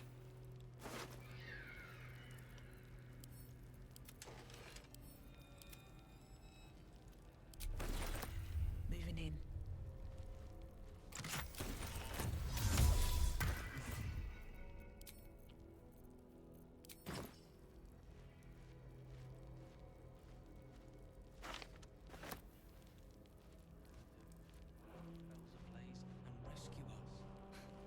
I bloody hope not. Voting the rat, If he that also saves worked us, the I'll same way. never hear the end of it. Yeah. But it's, specific coatings work specific ways. There's kind of categories to it. So, Crawler Mucus, works that way. It won't apply multiple stacks of, like, Simple Toxin or whatever, for example. But you do get stacks of Encrusted with Frost from Oil of Freezing on each applicable instance. You'll get independent rolls on Oil of Diminution. You'll get independent rolls for Crawler Mucus. Depends on the coating. But with Rat Bat, it works the same as Soulbreaker did there. Just, I opted for Soulbreaker for having the stun chance as well.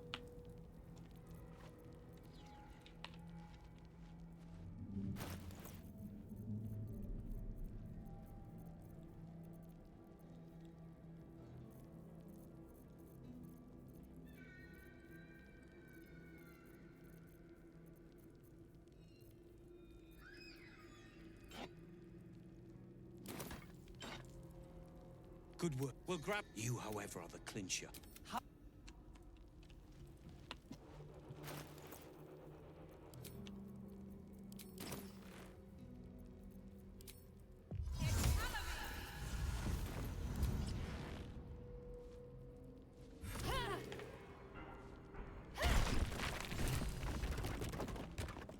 must make it to Baldur's Gate. I must.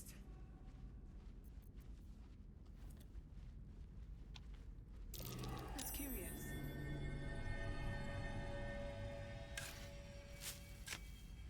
Makes Rat Bat so strong. Look at the combat log. And the context of exactly what we were just talking about. 2 instances.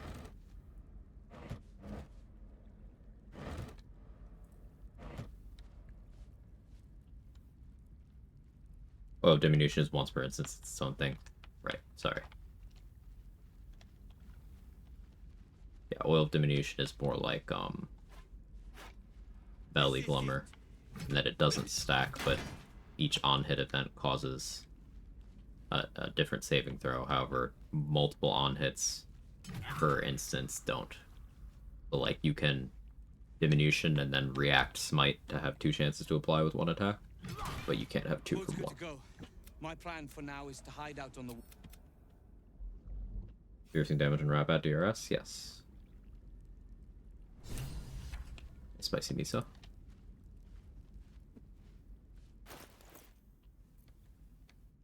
Well, it's not quite right to call the piercing damage and wrap at a DRS, actually. I should walk that back. It is its own instance. It's not a damage rider at all. It's not a damage rider, it's damage source. It is its own instance. It's just a damage source.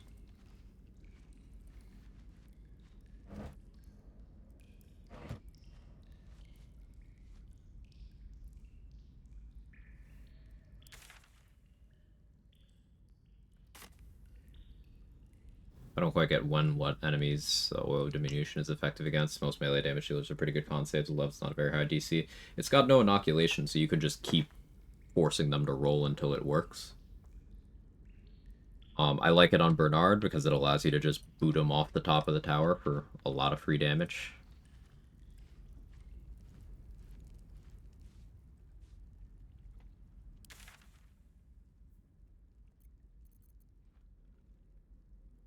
What was I doing?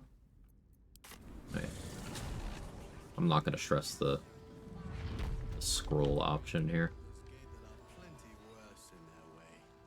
Yeah? Heapside narrows at nighttime. 2 steps in and you're like...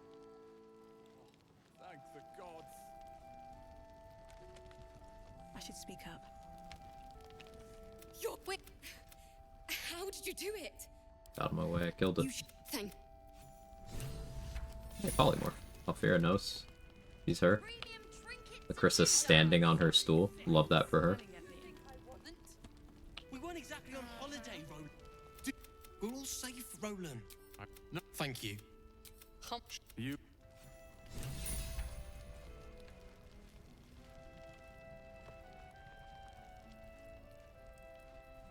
Ah, there you are. Everyone seems to be quite a flutter. Do you know why? Act 1, I think Giant Elixir been my favorite thing. Ultimate goal is now make Raphael pop. What do you mean by Giant Elixir? You. Wolverine! Where is he?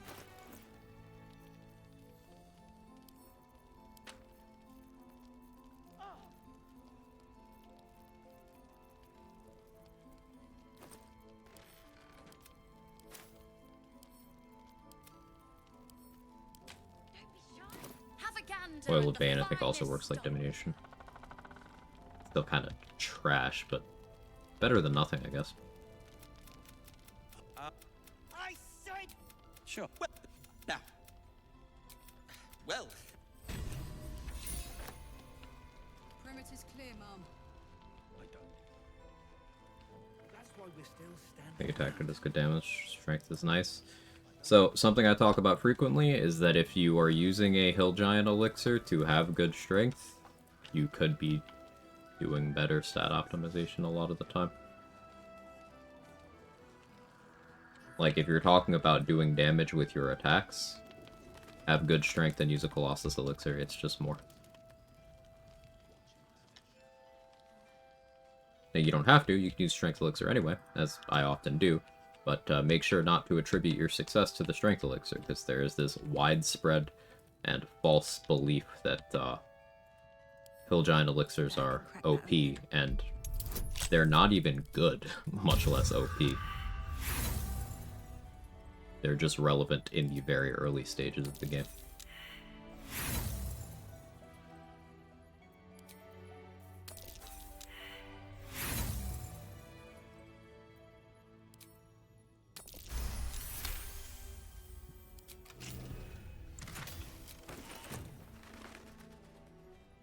Helpful for now. It's a good way of viewing it.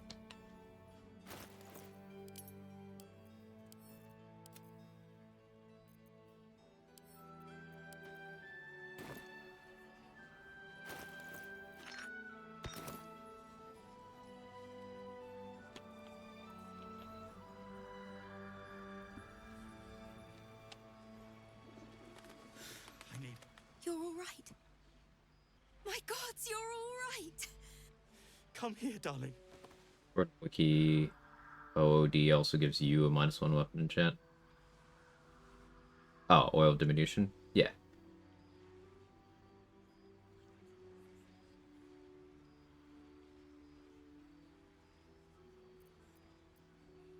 Me too.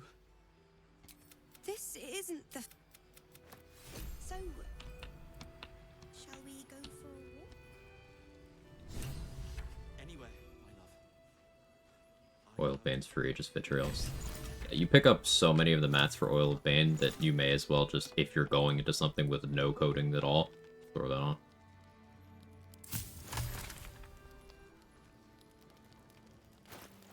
Strange Ox I gotta take care of.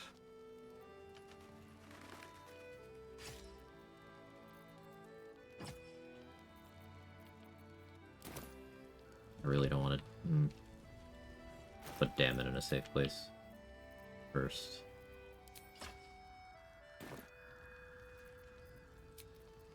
Time to get going.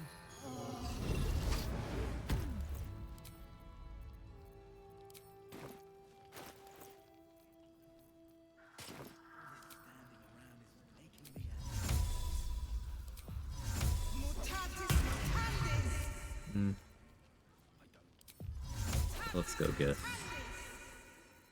We'll do Silver Sword here.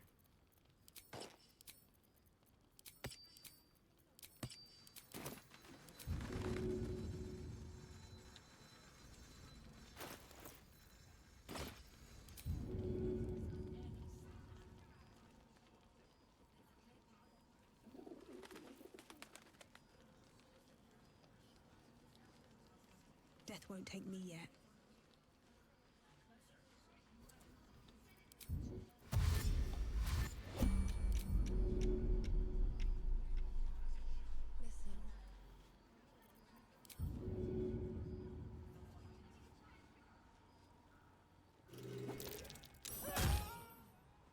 I put Shield of Thralls on him. I hate that bug.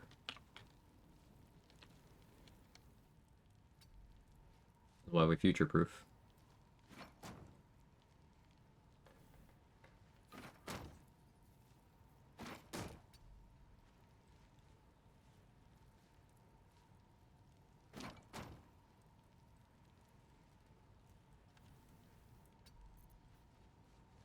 If everyone else minds their business, I'll be fine. On my way.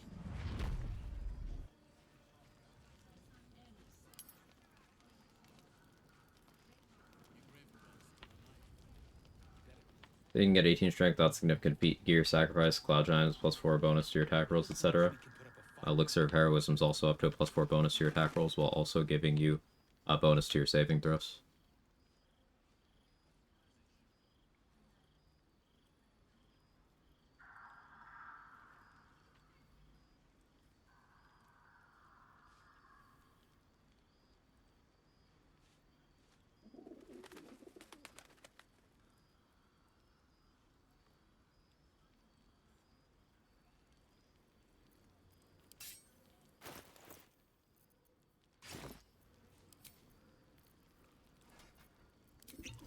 Breathe quiet.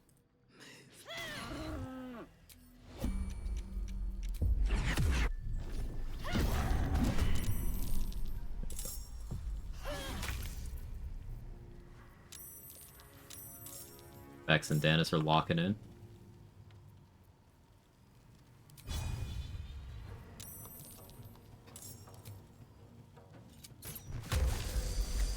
I don't think I'll ever look at an ox quite the same.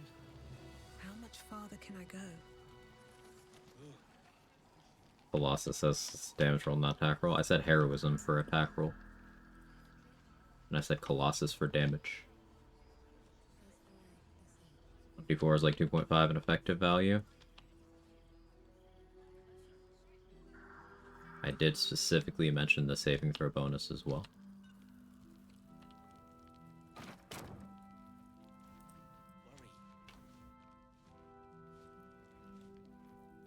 Session for rogue armor, same stuff that's good on everyone else.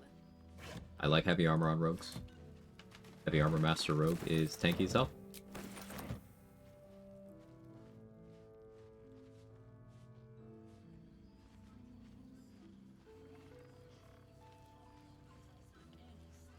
Ratbat sticking with the good sword. Going Ratbat. I wanted the Soulbreaker stun there. No, we might still use Silver Sword for Ethel.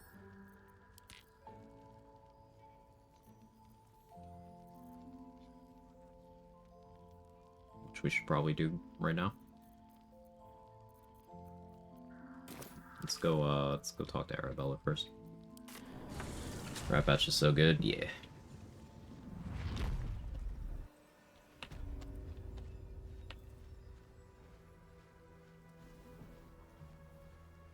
But here's the thing about Cloud Giant. Once again, opportunity cost.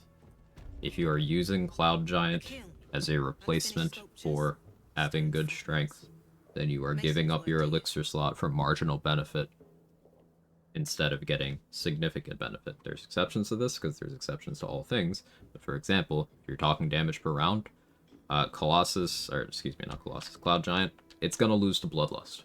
It just is. That's how that works.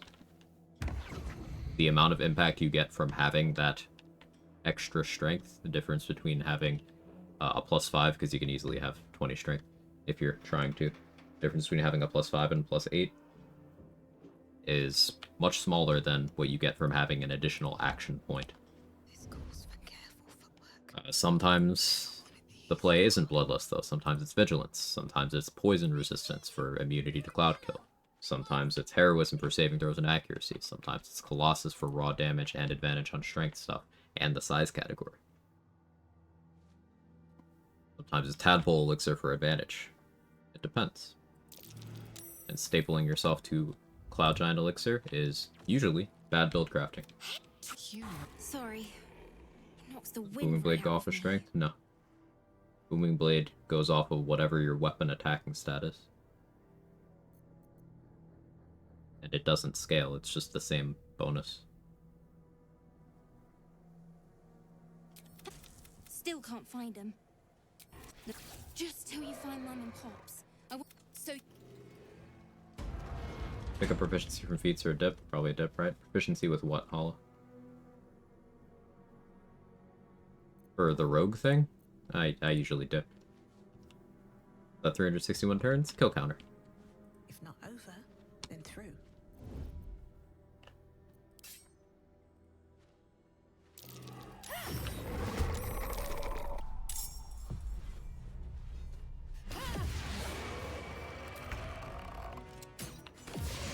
Powerful lies before me.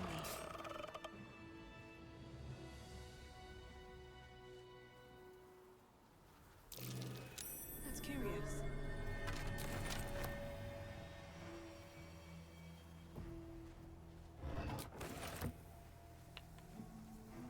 Wish I had a bag of holding. And yeah, my spiel about the Cloud Giant Elixir is coming off the heels of the Tenacity run, where I was stapled to a Cloud Giant Elixir a lot of the run because it was something that meaningfully affected my Tenacity damage. In a way that other elixirs didn't. So, once again, exceptions to all things. When use Booming Blade and going 4 Thief, 1 Hexblade would be worth to switch to class with extra attacks, just stay with Rogue.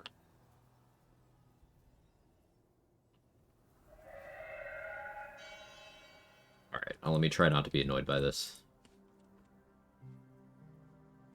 And let me try to explain this in a way that makes sense. Our hero thought.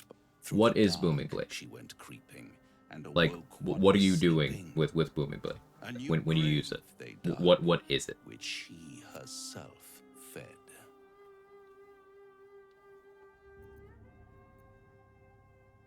I've grown quite fond of you, you know, in my work. It would be pointless of me to, if chances are, in truth, it is can't.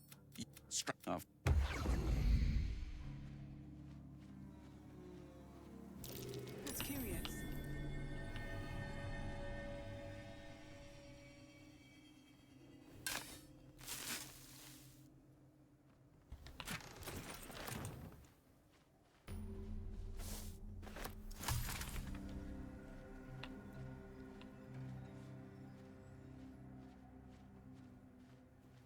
Once per turn weapon attack that hits harder. Okay, thank you.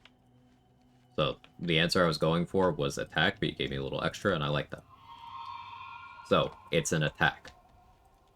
Rogues attack. Fighters attack. Barbarians attack. Paladins attack. Anyone using a weapon or a spell that does an attack roll is attacking. It's an attack. if you are doing attacks, Booming Blade is better than a normal attack. Extra attack does not have to factor in here. Not only does it not allow you to do more than one Booming Blade, so there's functionally no interaction, the idea that extra attack is required for builds that are doing attacks is incredibly frustrating, because where does it come from?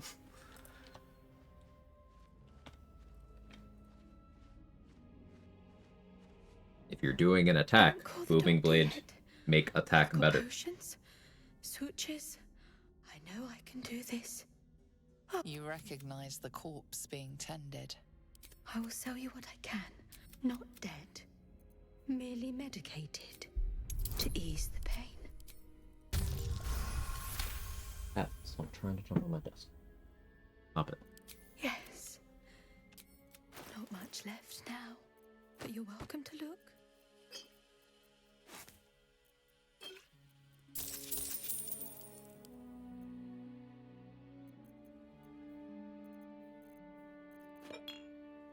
Now.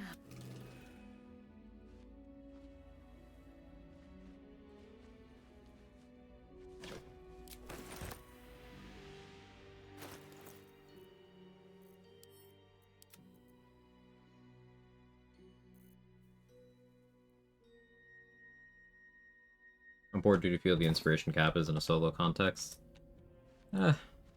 Rarely matters. Like, obviously, if you were able to stack up beyond the cap of 4, like if there was no cap at all, there'd be a lot of checks that you wouldn't meaningfully have to prepare for, and I think that'd be kind of lame. Because, like, if you're gonna do something like dialogue down your gear, it's something you almost never see me do because it is a series of checks, multiple kinds of checks. Some passive, some active. You have to go through a bunch. I don't deem that worth it. But if there was no risk to that, then, like, I don't think that should be free. Like, dialoguing down the Thorns is something that you generally need to make some amount of prep for. I like that there's an inspo cap, because it means you got reasonable wiggle room to reroll. But having all of the inspo points at once, I would kind of hate that.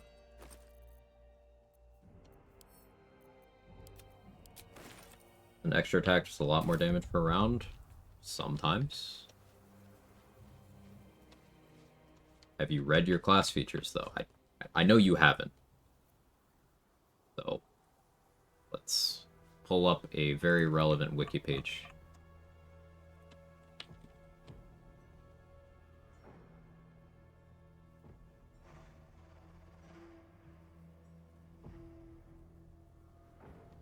Please try to absorb this. Sneak attack. It's a rogue action. This is a feature you get at level 1. It scales up every 2 rogue levels, so on every odd-numbered level it gets an extra d6, meaning all the way down here at level 11, 6d6. That's up to 36 damage, added on by sneak attack, regardless of what your weapon is doing. If you crit, that's up to 72.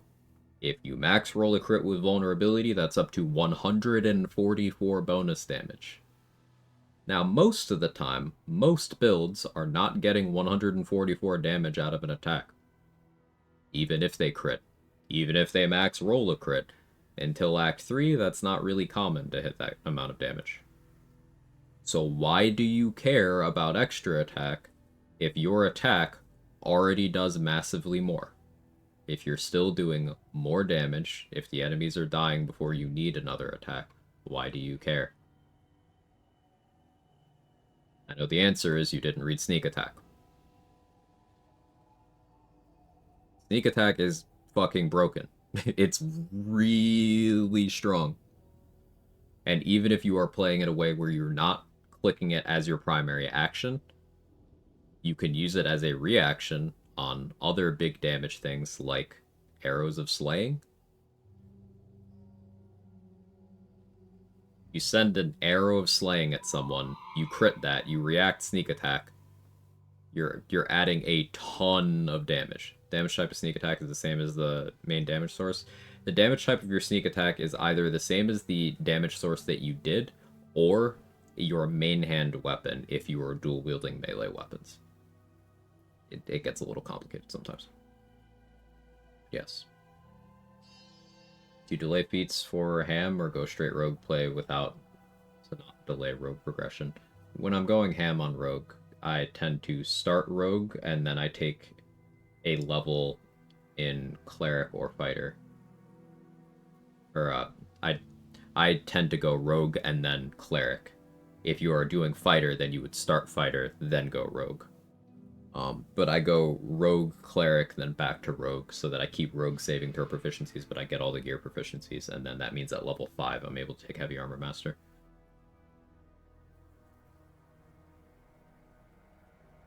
So, to continue this exercise in frustration, but extra attack is something that really boggles the mind, because what are you doing with your attacks? Context. Always, always, always context. Disadvantage on stealth checks, though, with chess pieces? And? Name me a stealth check.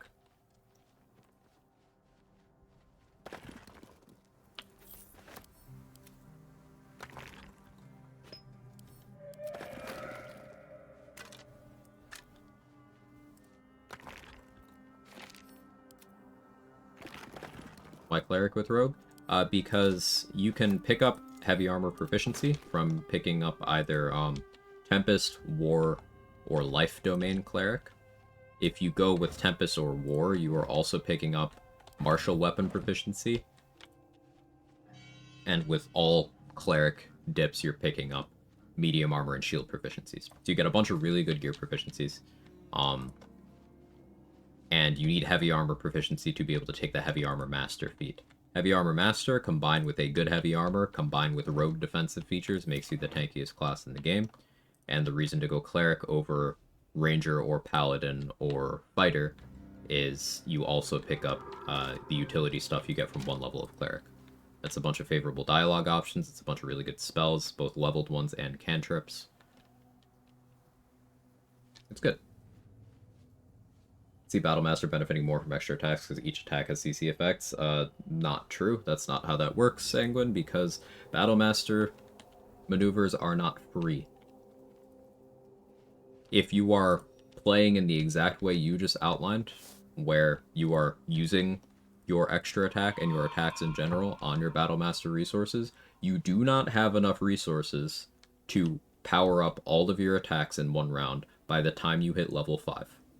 If you are going all in on your action economy, you literally run out before you run out of attacks. It's an incredibly inefficient way to play. So it is not comparable to Arcane Archer, Swordsbard, etc., because Arcane Archer and Swordsbard have the resources to get through a full turn of resource dumping. Battlemaster does not. Like, if you were to use precision attack and superiority die, you are out of maneuvers even before level 5. Like, you're out of maneuvers at level 3. Assuming you're going haste, bloodlust, action surge. You're running out. If you're not playing the stealth archer style, death mantle, etc., I understand talking about stealth checks topic. So, again, that's not how that works either. If you are using Deathstalker's mantle, that has absolutely nothing to do with stealth checks. None at all. Zero association. Because if someone's trying to detect you while you're invisible, you're rolling a dexterity save. That is not a stealth check. And in terms of stealth archer playstyle, okay, what's stopping you from hiding outside of someone's sight cone and locking down their AI and never having to roll a stealth check anyway? You're doing that inside of a turn order, but so. If you're referring to attacking someone from outside of a turn order and rolling stealth checks to remain hidden, not only can you still do that with stealth check disadvantage, it's still arguably better to do so because you can do bonus cold on your weapon with Snowburst Ring, and they won't be able to start combat even if you fail the stealth checks as long as you keep proning them, which you can do with Arcane Acuity. But let's say that specific interaction didn't exist. Take off the armor. you care about stealth checks. Just take off the armor.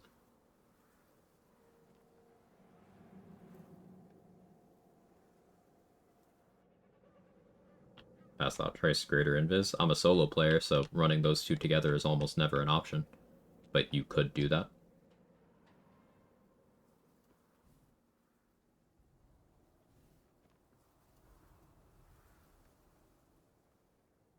Also, at level 11 Rogue, if you have stealth proficiency, stealth disadvantage doesn't matter anymore.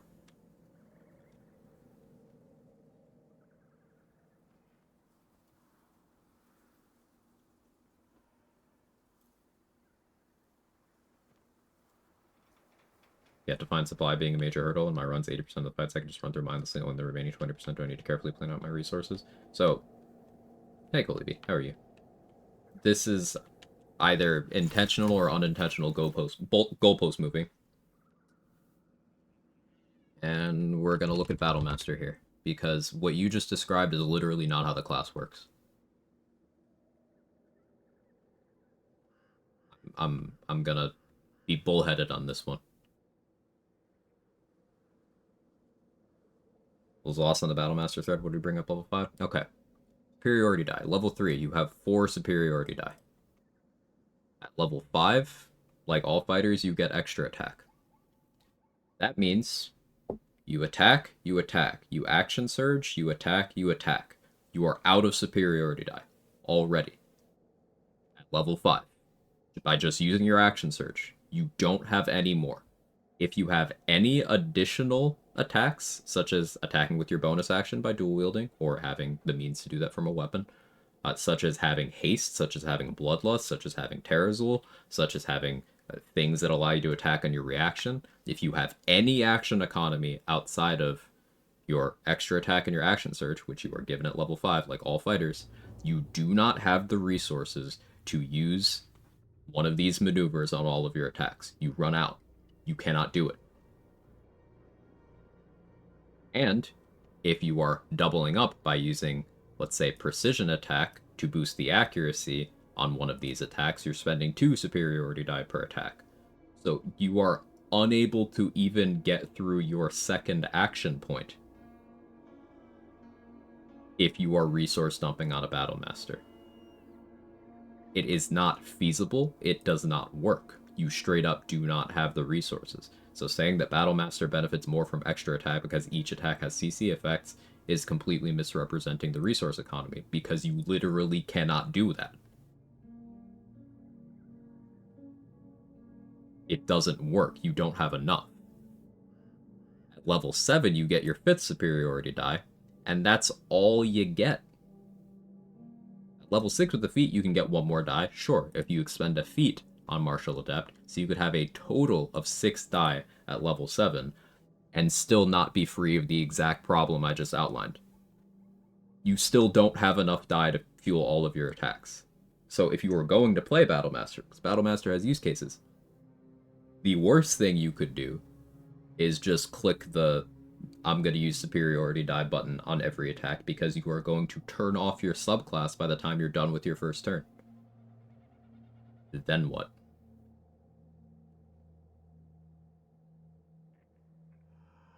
Because Battlemaster gets no passive value. Here's the wiki page. Here's all of the features. Level 3, superiority die, 3 maneuvers. Level 7, superiority die, 2 more maneuvers. Level 10, superiority die increases size, 2 more maneuvers. Nothing outside of superiority die. It is your only feature. So if you run out of them, you do not have a subclass. And Fighter has enough action economy that Battlemaster does not keep up. Directly contrast Arcane Archer. Arcane Archer gets up to 10 at level 10. 10. They don't have that problem.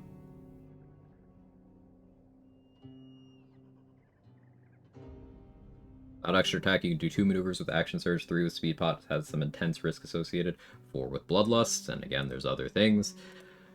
Terrazul later in the game, attacking with reactions, which you can do with feats and certain weapons. Using superiority die to boost the accuracy of bonus action attacks, such as offhand attacks with hand crossbows or light weapons. One of the few things Battlemaster is actually good for is using precision attack to mitigate the accuracy penalty of sharpshooter. And if you are doing that, you are spending a die on every single shot.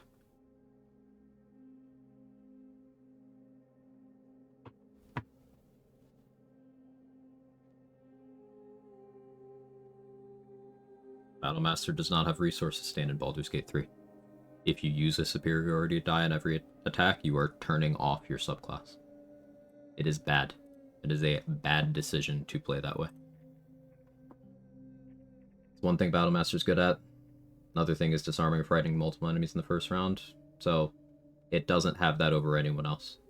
Because if you are talking about disarming multiple enemies, the Fear spell can disarm everybody in the cone while being more efficient action economy-wise. It's available in scroll form, it's available in a ton of spell lists. And it does both of those things together. And again, Battlemaster is not good at disarming or frightening multiple enemies in the first round because if they choose to spend all of their resources and their entire action economy to do so, they have turned off their subclass, and they have blown everything they get for the day, for the short rest at least, by doing something that anyone could have accomplished by clicking a fear scroll.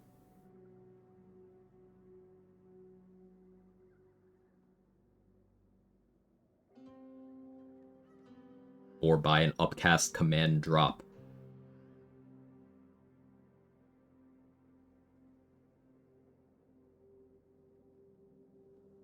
How am I today? I'm okay, Colby. How are you? Made good progress, Gauntlet of Shara last night co-op run. Love to hear it. Love to hear it.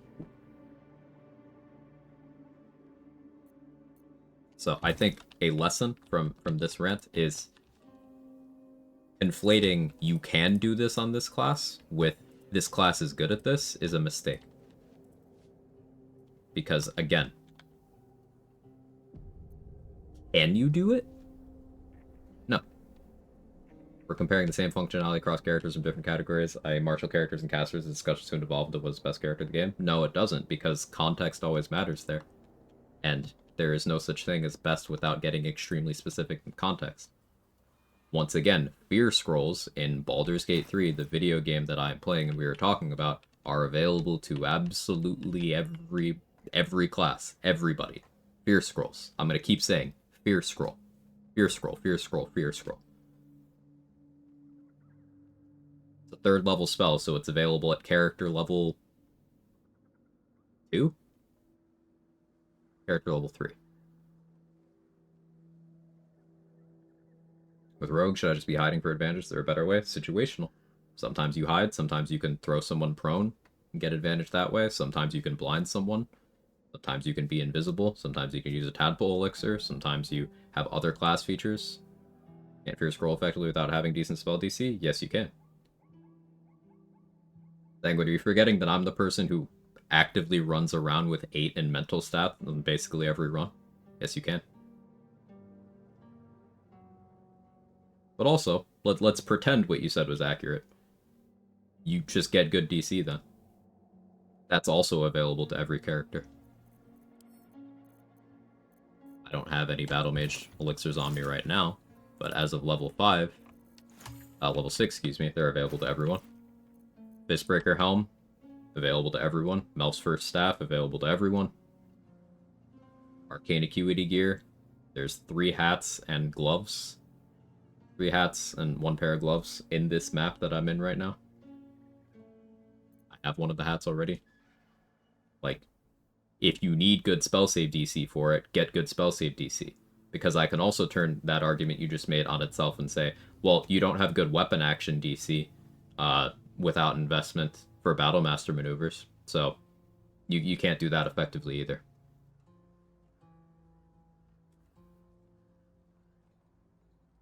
What you're doing right now is digging in your heels because you like a thing and not looking at it objectively. There are many targets, upcast, command drop, my personal favorite, disarm with Cutie hat. Yeah, that's pretty good, Chris, yeah. What I'm building my Battlemaster for. Yeah, so having good weapon attacks, okay. And you cannot do so sustainably if you dump all of your resources on every attack. So back to my original point, no, Battlemaster does not get more out of extra attack relative to other things, because if they choose to use their subclass features on every single one of their attacks, they will turn off their subclass inside their first turn.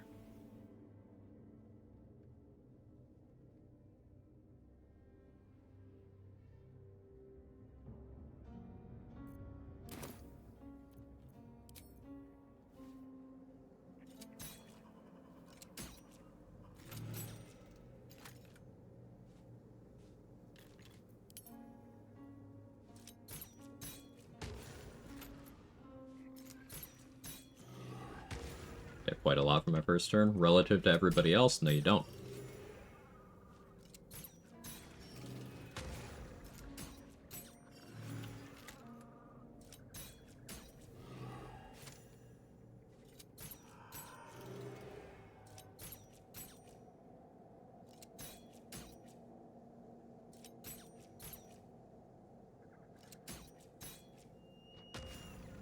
And here's the thing. What about your second turn? There's a certain category of optimizer who will dwell on things like damage per round, who will look at one round in a vacuum, who will ignore resource costs and sustainability. That's not me. Hope your soul is A in full good resource dump Battlemaster does not do tangibly more than any other kind of fighter full resource dumping. But what they end up setting themselves up for is having no fighter subclass on their second turn. Not even on their second turn, by the end of their first turn. I feel like we're getting very sidetracked from the point I was trying to make. Yeah, the original point you were trying to make, which I just looped back in a moment ago by saying it word for word again.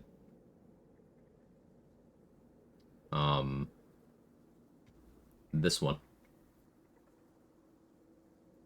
No, Battlemaster does not benefit more from extra attacks because it does not have the resources to do CC effects on each effect. I pinned the message. We can see it right here. Saying having additional CC effect in your attacks make having extra attack more valuable. Not how it works, because Battlemaster doesn't do that.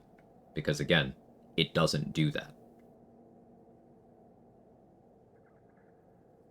You do not have enough attacks. You don't have enough resources to go on all of your attacks. And let's compare to what other characters are capable of doing. Everyone can swing a weapon that has a CC effect in this game, or shoot a bow that has a CC effect in this game. Anyone can wear reverb boots, and then have enough conditions where someone can go prone from you hitting them once. Anyone can shoot the bow of the Banshee to frighten a target, with no additional investment required. It is something that is available to everyone. It is not something the Battlemaster does better than anyone. Because, remember, other classes can still be doing their class features on those attacks, while doing the CC effects present on gear in this game. It's not better. More than a character makes extra attack just for damage purpose, so more than nobody. Because everybody can have CC. Not comparing Battlemaster with other classes, and that's why your evaluation of it is bad.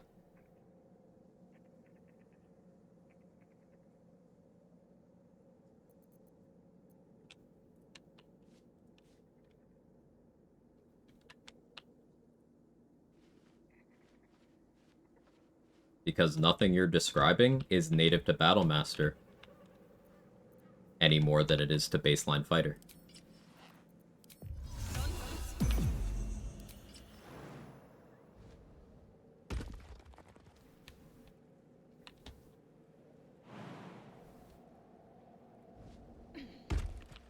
Which, to be clear, you are a baseline fighter in the second half of your first turn in a full resource dump, because you've turned off your subclass by running out of your resources.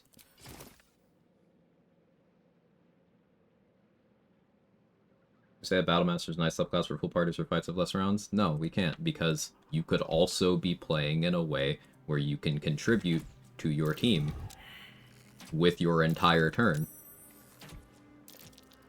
Like, this argument that full party allows you to make worse choices, it goes both ways. You could just make better choices in full party too.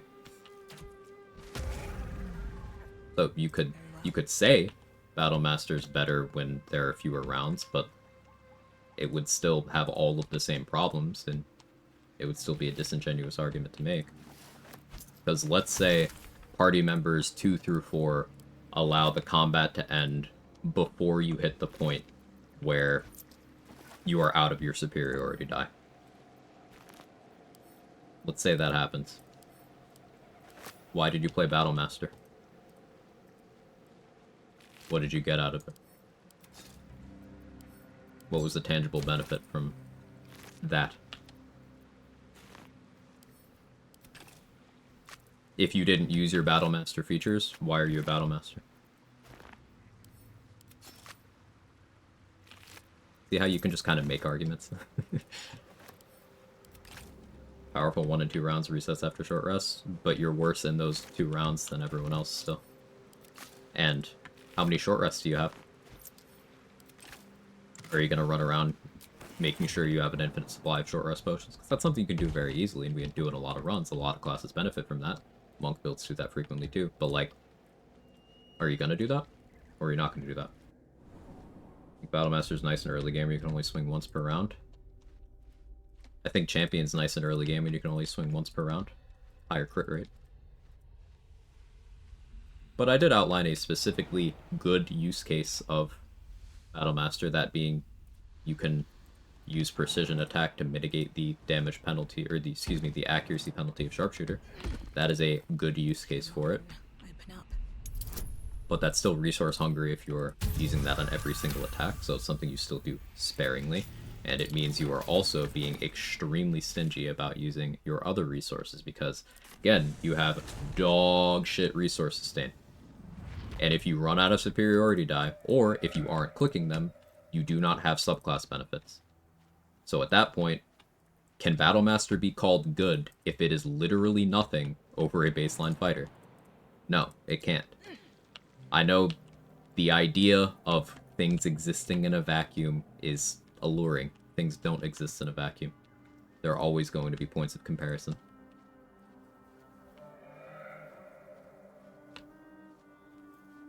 Rogue, should I be hiding for advantage? Is there a better way? Jeff, if you're going to ask me questions, at least listen to my answers. These sigils.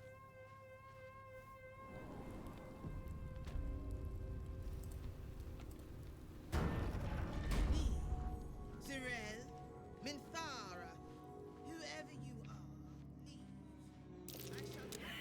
What is that symbol supposed to mean?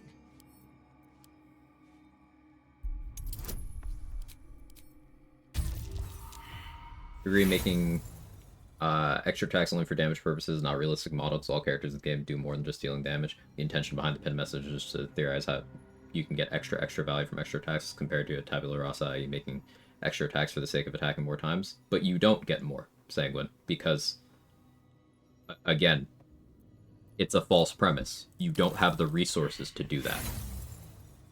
So as your attacks increase, your resources on Battle Master do not increase. So what you are describing is something you literally can't do.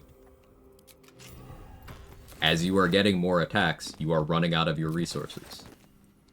So by the time you hit attack number 5, you're out. If you took a feat, well, opportunity cost of giving up a feat, then you can do 6, and then you're out. Every fighter is capable of doing that number of attacks without having any specific gear, using consumables available at level 1 and class features available at levels 2, 5, and 11.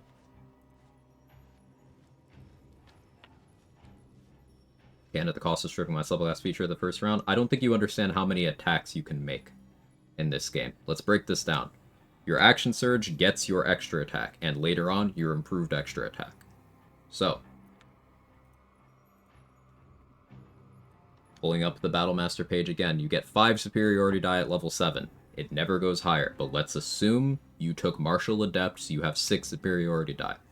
Attack 1, Attack 2, Attack 3, Action Surge, Attack 4, attack 5, attack 6. You are out of your resources. Haste, attack 7, no die. Bloodlust, attack 8, no die. Martial Exertion, attack 9, no die. Bonus action, attack 1, no die. Bonus action, attack 2, no die. Reaction, attack 1, no die.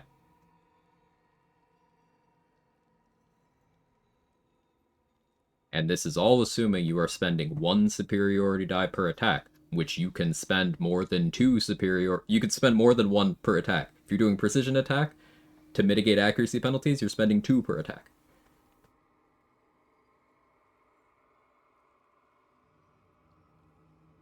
I think we need to attack the premise that Battlemaster Maneuver has more value than normal attack, which it doesn't. It's situational. It is situational, and they should be used situationally.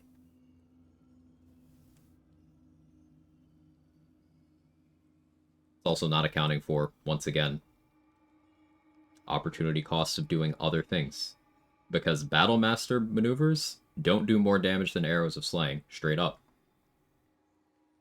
Now, if the goal isn't damage, but you're going for a mix of damage and CC, remember, you can still apply CC with any attack you want as long as you build for it. So you can still be applying CC on Arrows of Slaying. And not only is that true, you can do that better with Arrows of Slaying because the nature of them being multiple instances, there are 2. If you slam a Crawler Mucus Arrow of Slaying into someone, they have to succeed 2 saving throws in order to not get paralyzed. They have to succeed both. Even if they succeed the first one, fail the second, they still get paralyzed. If they have disadvantage, they have to succeed 4 times. Hey, Eldritch Knight applies disadvantage for free on all of its attacks at level 10. Doesn't cost a resource, has no cooldown, has no saving throw. It's just a thing that you get.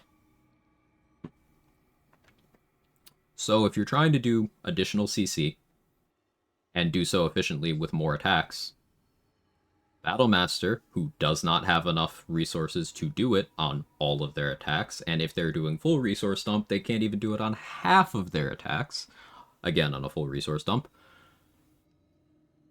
If they're doing that worse than 2 of the 3 other fighter subclasses, and after they're out of resources, if they're then worse than the remaining fighter subclass, who has no active features and they're all passive, is Battlemaster better for that build archetype? And the answer is no. Think the interest of freeing up space for other topics is better off dropping this thread? Nope, my broadcast. I decide what the topic is. I'm down to keep talking about it.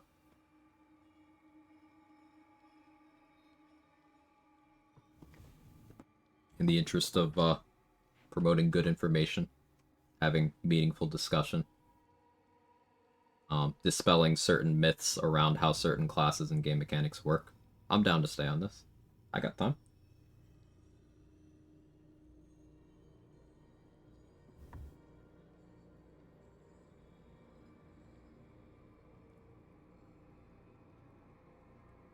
Pull up the page again. So let's pick out my favorite maneuver. This one is my personal favorite, disarming attack ranged. No one else can do a ranged attack roll and try to force it disarm. And that's cool. Costs a superiority die. Alright, how much damage do you get? Superiority die weapon damage, how much is that? D10 at level 10? Okay, so you're getting up to 20 additional damage out of that, assuming you crit. Let's say you crit and you're attacking with Vuln. You're getting 40 out of that. You are getting less damage out of that than an Arrow of Slaying. Swarmkeeper can later on. Swarmkeeper can, that's true. I forgot about Swarmkeeper. Once per turn for Swarmkeeper, but yeah, they can do it. So, if the goal is damage, it's worse. The disarm is meaningful. But if you are going to go around attempting to disarm every single enemy, you are going to be dumping all of your resources, rendering yourself useless by the time you're in the second half of your turn at higher levels, or by the time you are on your second turn at lower levels. I made bacon. Ooh, can I have some?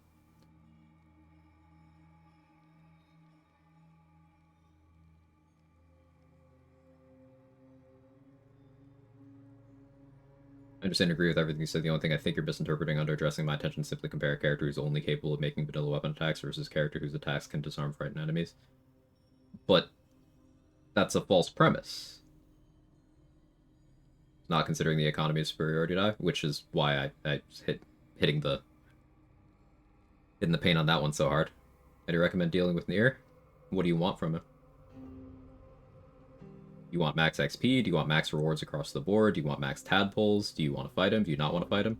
But like, let me know, Jeff.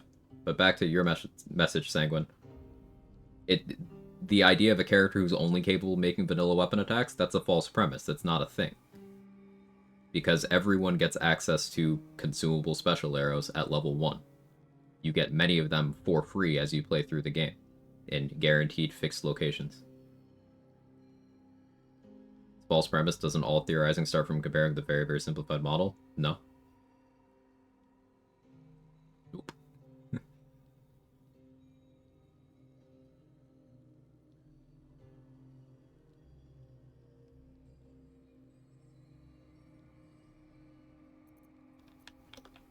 When optimizing and build crafting, you can't just ignore the existence of things that disprove how you want to view a mechanic.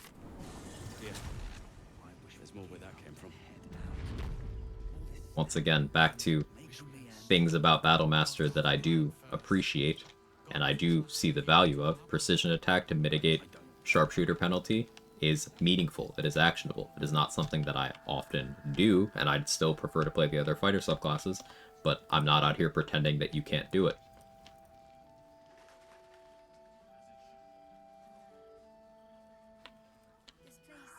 Max XP. So max XP for the Nier encounter would be to set up the rebellion that the Dwergar want to do against Nier. And then you want everyone except for one person, one Dwergar, to die in the ensuing battle. You side with Brithvar, and you want everyone except for one to die, so that Brithvar's replacement spawns in, an NPC that doesn't otherwise exist, and you can dialogue attack him and get an extra 75 XP out of that. That would be max XP. My favorite fighter subclass? Eldritch Knight. It's not a perfect sphere. It's the purpose of showing grade schoolers how orbit works in the solar system. It's sufficient nonetheless. I don't understand what point you're trying to make here. There is a difference between using a somewhat simplified model to borrow your words. There's a difference between using a somewhat simplified model to make things easier to understand at an entry level. There's a difference between that and pretending that certain things don't exist. Like, your premise of characters that are unable to do anything but make basic attacks, that's not the game this is. That's not, like, even if you're proficient with your bow, that's not how it works. Like, equip a crossbow, you have gaping wounds. That is a thing you can't do with a Battlemaster maneuver, except for getting the accuracy. And this is one of the most impactful damage increasing tools in the game, and it's available to anyone who's proficient with the crossbow that they are using. Regardless of level, regardless of build. Again, the special arrows. Like, I am all for simplification of describing how something works, because you don't see me talking about using the blast pendant on every spell that I cast in the game. I'm not always talking about max damage crits, and when I am, I specify, and often give multiple damage data points of vuln, crit, max roll, median. Using a false premise is just not... There's no justification for it, there's no defense of it, and it's not conducive to good theory crafting. It'd be like if I predicated an entire build on, okay, what if there were no bonus actions in the game? But there are bonus actions in the game. So I can't use this hypothetical, what if there were no bonus actions, and then work from there in a world where there are. Now, if I was specifying, I was talking about, okay, this is a challenge run where I'm not allowed to use bonus actions at all. Okay. Then you could do that. But if you are talking about, okay, I'm comparing Battlemaster to normal attack only and never anything else build, well, you created something that it's just not how the game works. It's intellectually dishonest. See any movement out there? What if Battlemaster got a superiority die per level of fighter? Then it would have good sustain. It would have slightly more than Arcane Archer. I think that's perfectly justifiable. Never played Eldritch Knight yet? I recommend it. It's awesome. May I ask for honor rule set with Tactician custom difficulty? How necessary is following builds? Can I go by feel and theme? You can absolutely go by feel and theme all the time, little Yuki. Sorry being a little late reading your message there. But absolutely.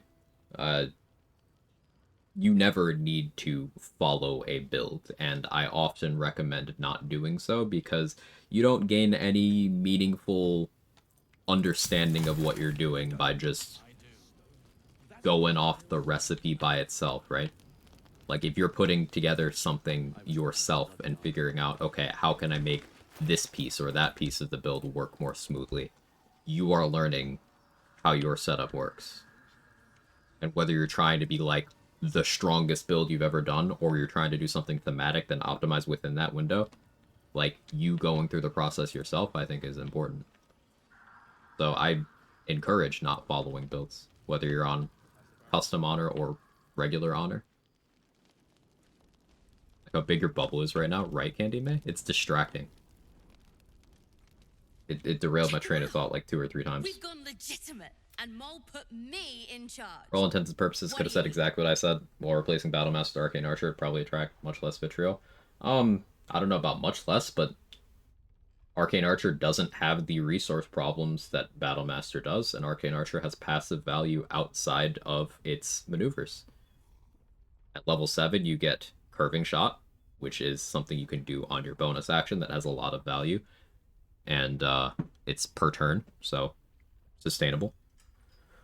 You automatically make any ranged weapon you use magical, which is impactful for the makeshift bow, which is one of the highest damage weapons in the game, and making it magical with your class features means you don't need to make it magical through other means, which means you can use coatings other than diluted oil sharpness, which means you don't need to concentrate on magic weapon, and having 10 arcane shots instead of 5 or 6 superiority die is a massive gulf in terms of how you can resource dump, because with 10 you are actively struggling to use all of those in one turn because you can't use more than one on an attack. Several of them refund if they miss, and you can't use them on bonus actions either.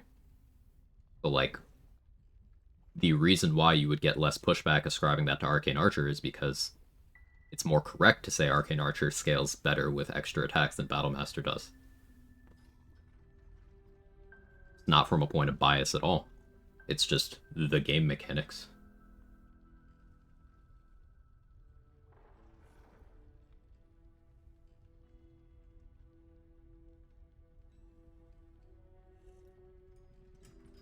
Battlemaster's missing some kind of passive feature outside the maneuvers to make it less stinky, honestly. Yeah, like, if it had a passive feature, or, you know, just straight up double the resources. I genuinely do like the idea of, if you got 1 die per fighter level, I think that makes a lot of sense.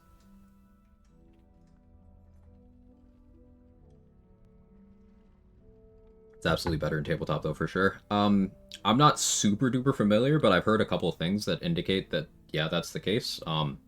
One big thing is, and correct me if I'm wrong on this, tabletop people, you could use precision attack as a, like, reaction in tabletop.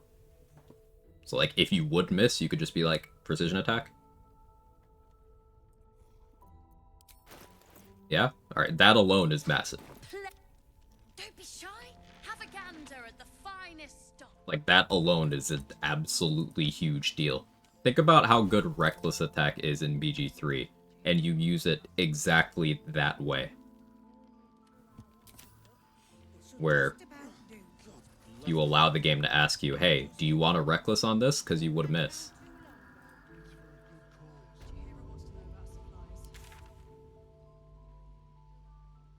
It's a big deal.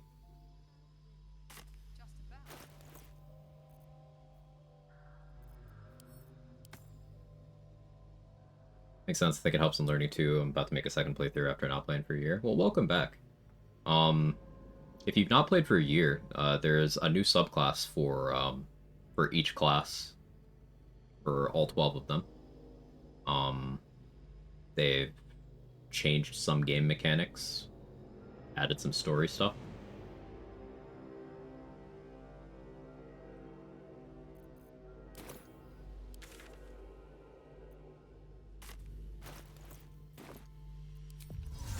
Outside of some bugginess and poor game stability, the game's overall in a good place.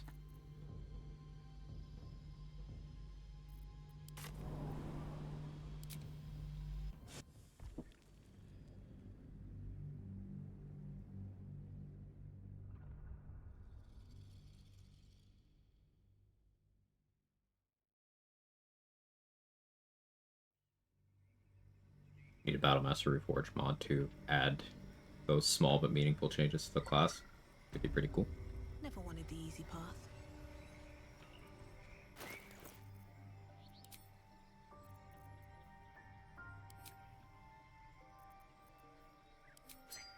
Why did the log show a Starian getting Sylvanas' blessing there? It's weird.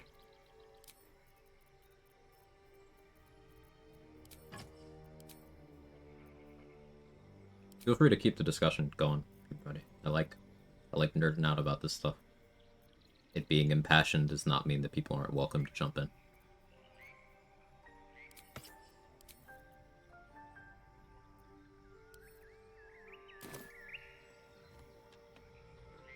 Fun ideas for Swashbuckler multi-class? Why multi-class? Can I interest you in pure class?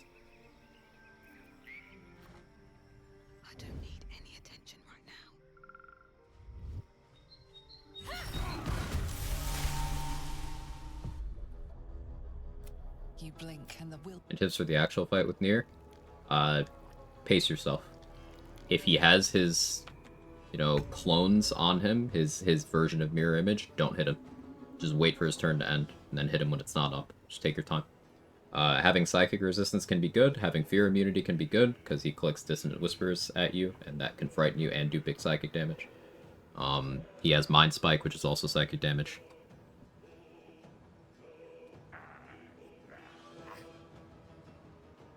How you doing, Fries? Guess a good, more informative way to phrase the question would be what classes currently have access to extra attack would suffer the most from its removal. I do like that version of the question better. I think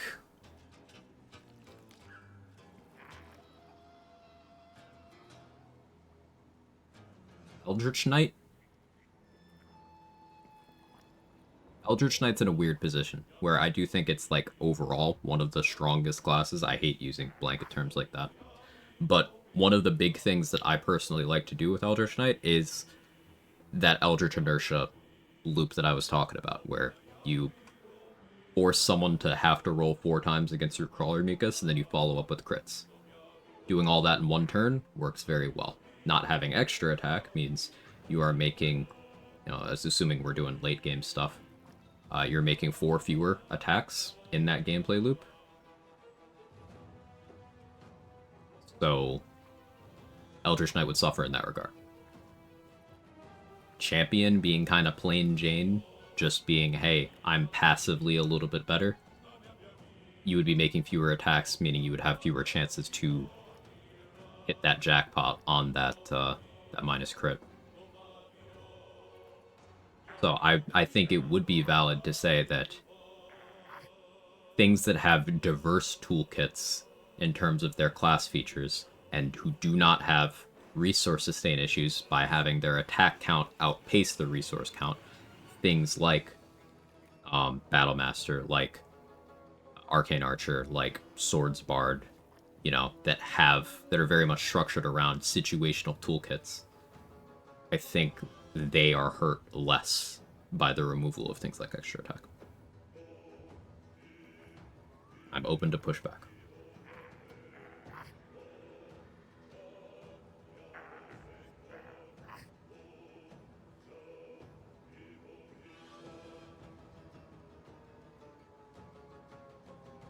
I've been having advantage on initiative, and athletics at level 3 is busted. Also moving on crit. Oh, 2024 rule set stuff. Right, I see.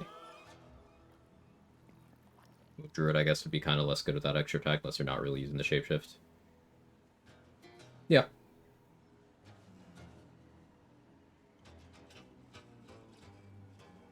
Unrelated question, how much of an improvement to Paladin making smites work in honor mode the same way they work Tactician, where they get riders in both raw and reaction? I mean, it'd be a massive improvement. No ifs, ands, or buts about it. It would be, like, very good.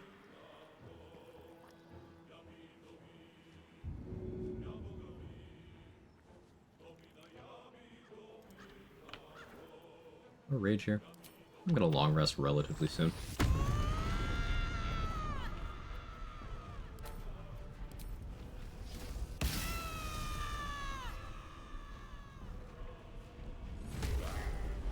Bashet is baiting. Removing extra attack make rogue playable. Stop it. Your bait has been too good lately. Hope you're well.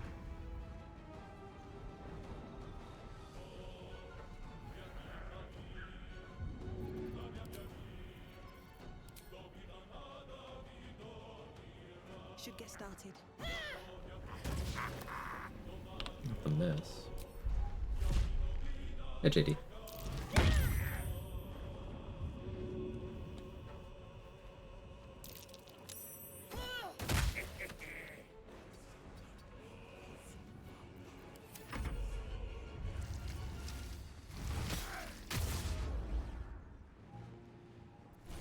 Not a backlash.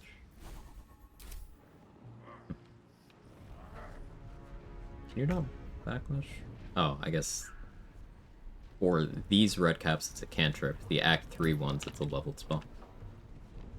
I understand removing riders from sneak attack as a reaction because you get crazy bananas with it. Smite was kind of unnecessary, to be honest.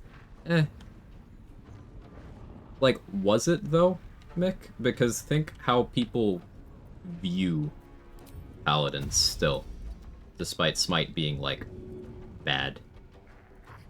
You imagine if it was stronger than it is now? Have to keep going. I think perception is a big part of that particular discussion.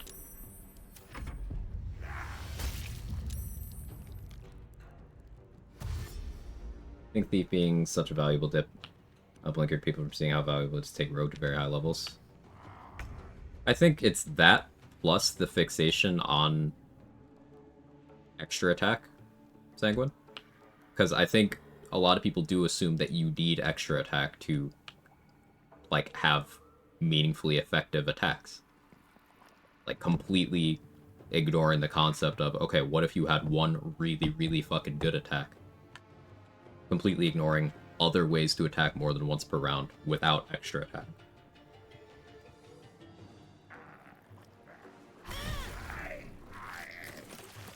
Because, like, Thief Dip is valuable, and I agree that Thief is a way of getting action economy, 3-level dip, which you can easily shuffle into a lot of builds.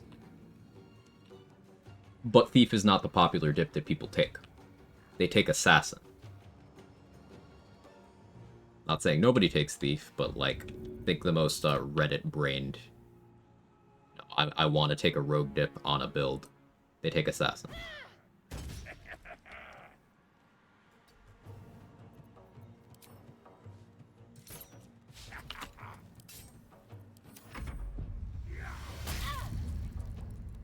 Ready to Psychic Resistance Elixir before level 9? Omelum sells them, guaranteed, every day. I don't know if you know the character Griffith from Berserk. If yes, would be a lore accurate build. Ugh.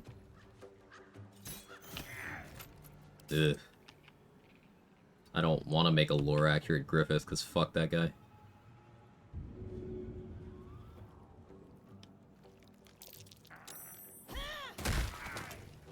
I don't know.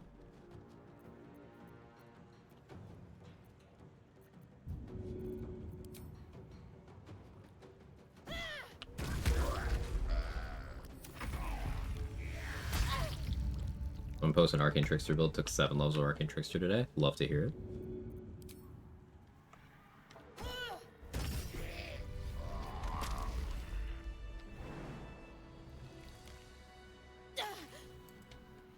Tired of ignorant Reddit dude roast fam. Their takes on long layer and base their gameplay chases around screwing over things.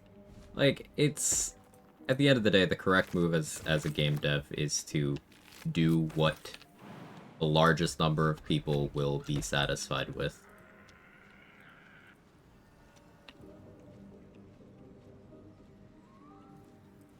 So, like, why would they do things like buff Paladin or Battle Master if the largest number of people are saying that they're so crazy good and there's no reason to play the others? Only the turbo nerds who are pushing back on that.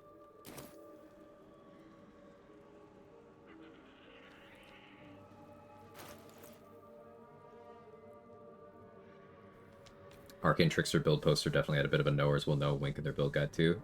Who was it, if you don't mind me asking?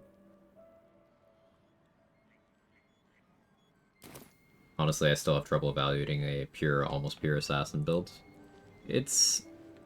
Assassin as a subclass is very similar to things like Berserker or Battlemaster, where your class features are based around extremely short windows of effectiveness.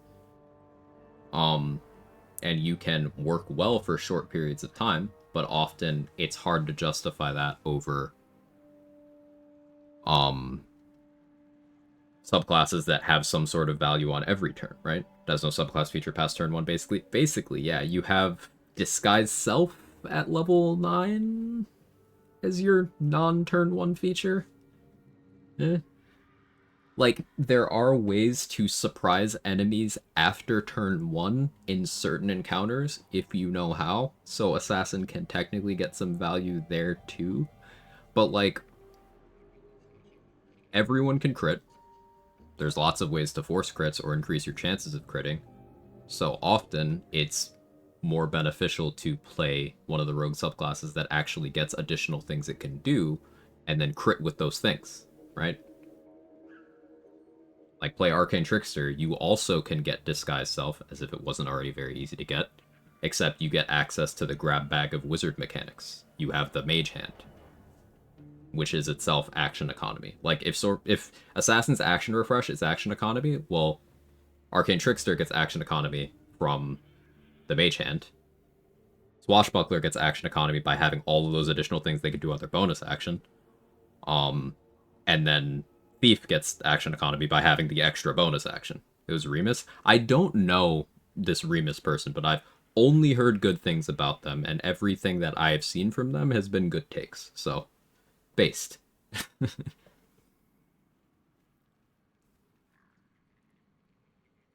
is like the 4th or 5th time I've heard the name, but everything I've heard has been good.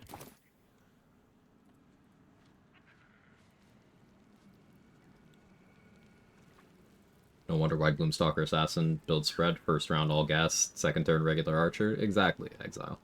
It's very much front-loaded like, hey, YouTube shorts, look at this one turn of combat, and then nothing else.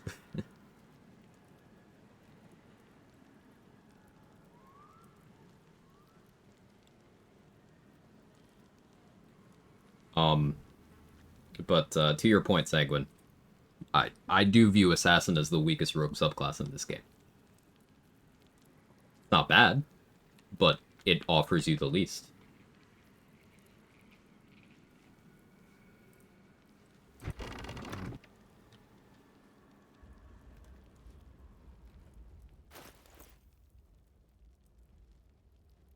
I don't want to handle Ethel. Just go ham. I don't want psychic resistance here.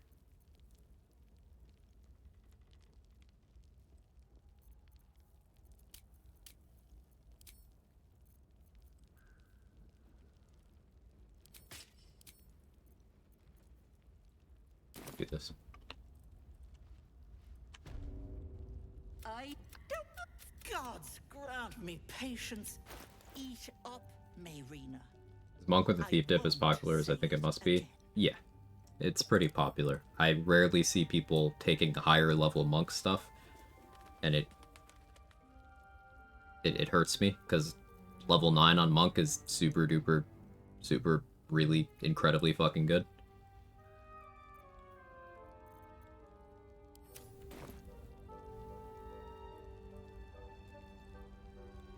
What is it? What's going on? And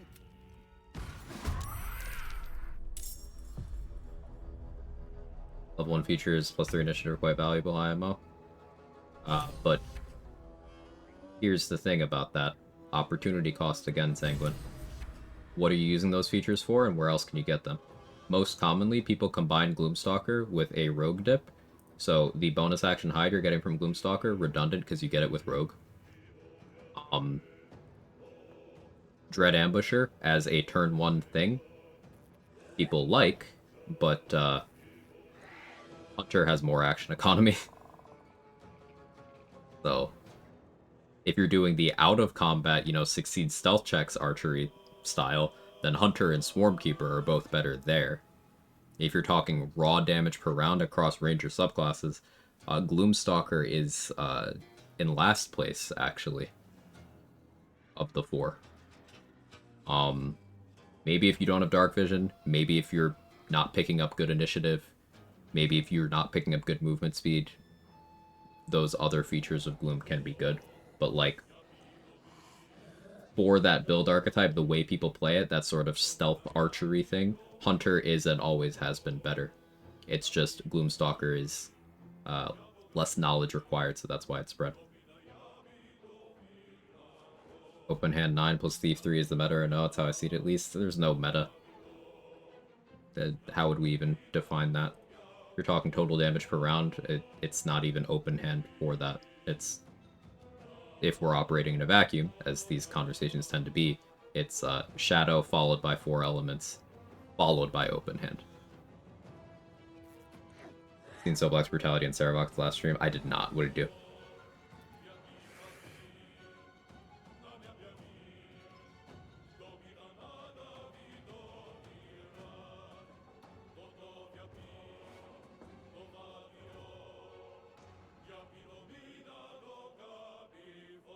Does level 3 dip prevent you from picking up level 9 monk? It doesn't, but it prevents you from picking up anything else.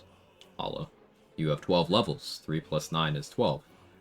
If you are playing, let's say, 4 elements monk, well, you get more damage per round out of picking up a fighter dip for action surge.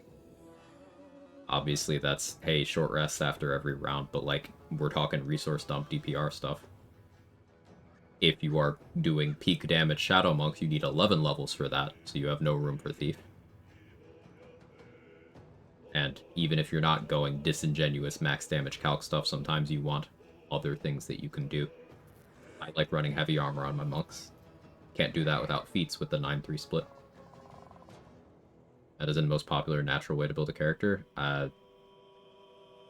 So the former, popularity, completely meaningless. Because, again, Paladin's the most popular class, and it's also the weakest class. And most natural, that's entirely a subjective measure. More than 300 damage in Saravoc in 1 turn? Of course he did. That's what he does. What is Hunter doing that replaces an extra attack? Ignorance on my part, since stealth builds are abysmal on console. Hordebreaker. Hordebreaker is an attack that allows you to do another attack. So, if Dread Ambusher is +1 attack, Hordebreaker is also +1 attack. Except there are weapon interactions with Hordebreaker that allow it to be an AoE attack. If you open the combat with Hordebreaker, like before the combat started, you keep your Hordebreaker tag from the previous turn, but it's off cooldown, so you can do the follow-up from that, so that's +1 attack. Then you do your actual Hordebreaker for the turn, so you got 2 attacks instead of 1.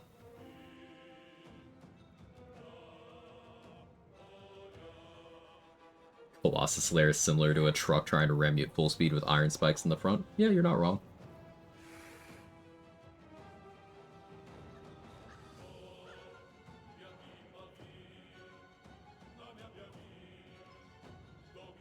open-hand monk is the best resource recovery IMO of the subs. It does.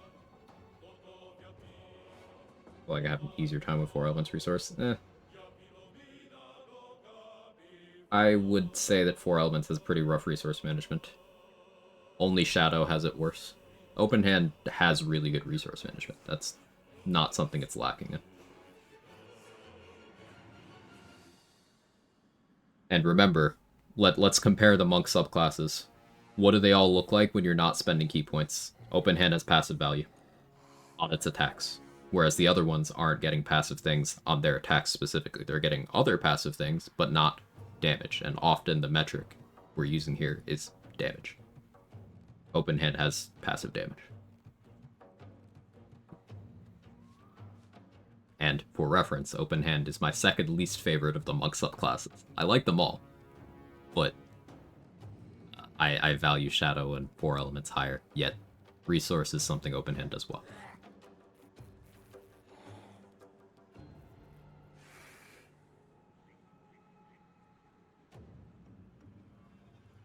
I had a thought and I forgot what it was. This is gonna bother me. Let me go pee. I'll think of it.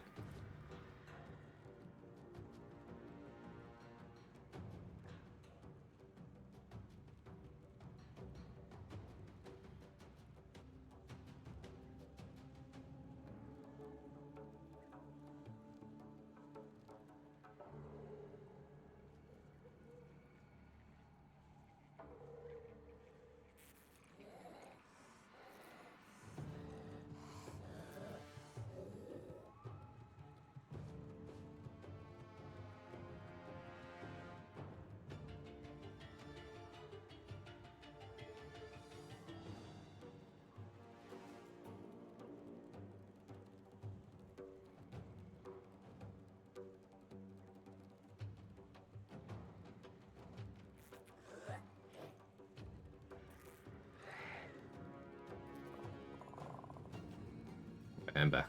Oh, add jail. Whoops. So Black says he puts open hand and Shadow over 4E, just more versatile.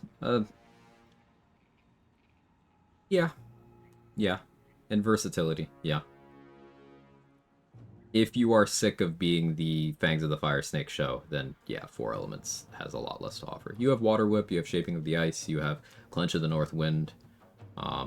If for some reason you go 11 levels, the Flight is mildly interesting, but yeah.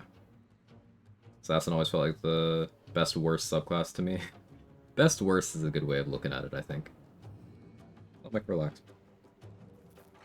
Like, when I had a lot less game knowledge, when I was first getting into playing Rogue, I felt like Assassin was necessary, but that's because I didn't know how to do damage. But of, like, the worst subclasses, yeah, Assassin's not bad at all. It's not like an Archfey situation where you're getting, like, actually nothing. Or Berserker, where you can't even really turn on your subclass effectively. You're getting the value on the first turn, at least.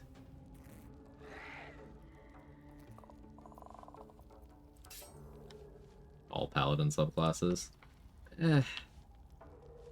When you involve, like, exploits, Paladin subclasses get better, most of them.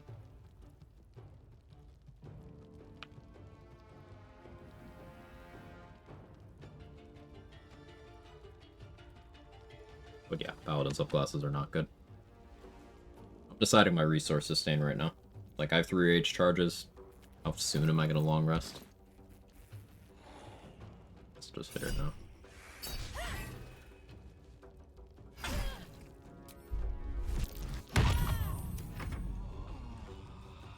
Who's best at smiting? Hexblade? No. It is a competition between Barbarian and Wizard.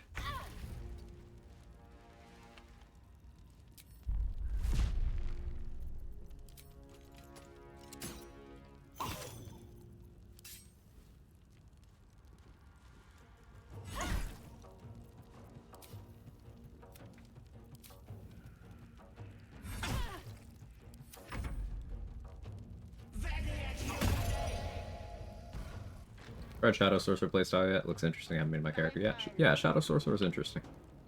smiting to mean dealing big number in one action? No, I mean effectiveness of using the Divine Smite ability.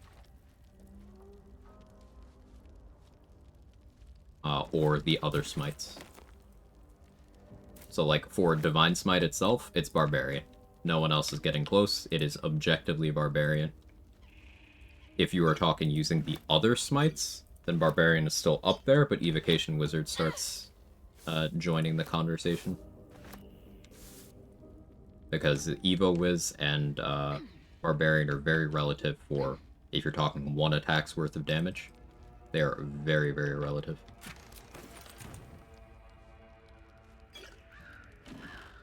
Extra Barb Die does that much? Yeah. Let's think about it.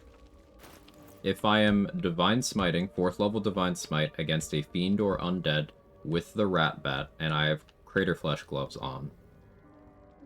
1, 2, 3, 4, 5, 6, 7, 8. 8 instances that are all getting an extra die from Brutal Critical.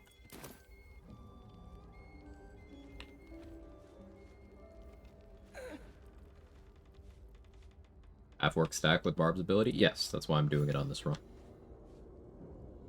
Something like Giant 10, Paladin 2. I'm thinking the setup here is going to be Giant 9, Vengeance Pally 2, and Hexblade 1.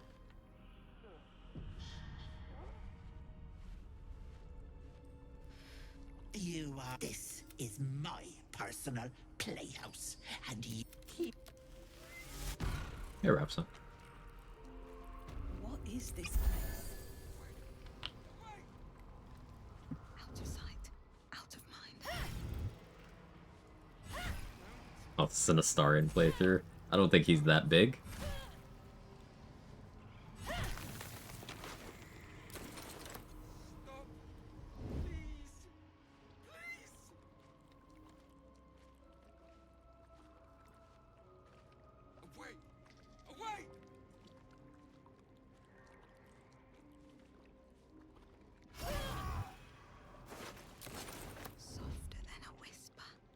Brain just got stuck in the sound that Smite makes now, and everyone play Paladin again, now thinking of other Smite-centric ideas. These boots have seen everything. On my Oath of the Crown run that I did somewhat recently, I made sure to take some notes and deep dive Smite interactions. I did a bit of a write-up. It's pinned in the BG3 channel in Discord. But the gist of it is that the only Smites that matter for Divine Smite, the only Smite spell levels that matter are 1 and 4. 2 and 3 are fillers that you use situationally, but 1 is you snipe kills or knockouts, or you apply on-hit effects, and you use it as a reaction. 4th level, you use it off of the bar, like how I'm clicking Reckless Attack here instead of using it reactively. Use it off of the bar, because when done in that way, the smite itself becomes its own instance of damage. So, separate from your weapon, but it counts as a hit with your weapon. So you know how Rat Bat is 2? It makes any weapon +1. So it takes Rat Bat from 2 to 3. Takes, let's say, Silver Sword here from 1 to 2. And if you are using that smite against, that 4th level smite specifically, against a Fiend or Undead, the additional D8 that all smites get against Fiends and Undead, that all Divine Smites get against Fiends and Undead, that also becomes a separate instance. So if you are using, let's say, a 4th level smite against Answer or Raphael, you are taking your damage instance count from 1 to 3. So, 4th level smite off the bar against Fiend or Undead with Rat Bat, with Crater Flesh Gloves, that's 8 instances of damage. You can also do 2 Magic Clubs, 4th level Divine Smite against Fiend or Undead. And that is exactly as vile as you think it is. As in, I have used that to do over 1,000 damage to Raphael. 1,018 damage, to be exact. And that's something we're building towards in this run.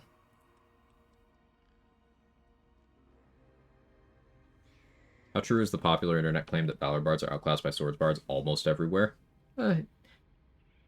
Because you put an almost there, that's pretty true. There are a couple niche areas where Valor Bard can outdo.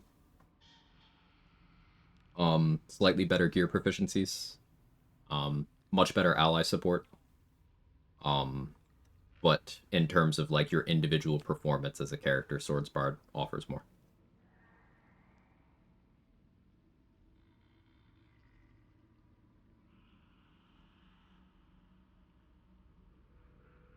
For Smite variety flavors, who all has access to Thunderous Smite, Lore Bards can pick it up at level 6. All Bards can pick it up at level 10. Otherwise, you're looking at Paladin at level 2.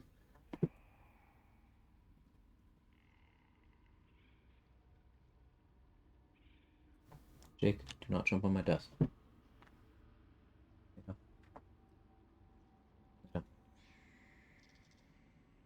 In a blanket fort.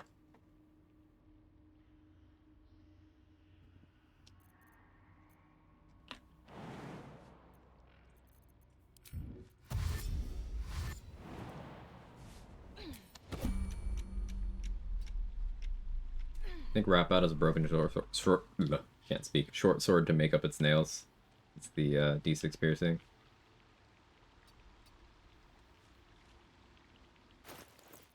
Never thought about it, but I like that. I mean, it's obviously just nails, but... And I know you're memeing, but I like that explanation.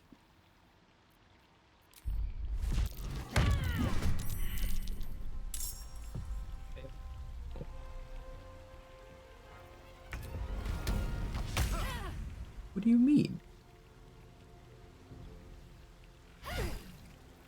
Bro's iron fucking clad. Alright.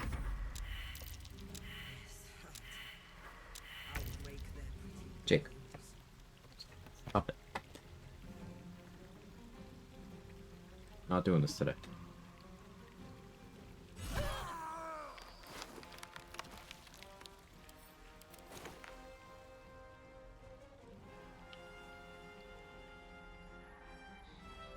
Mask of Regret's gonna be annoying.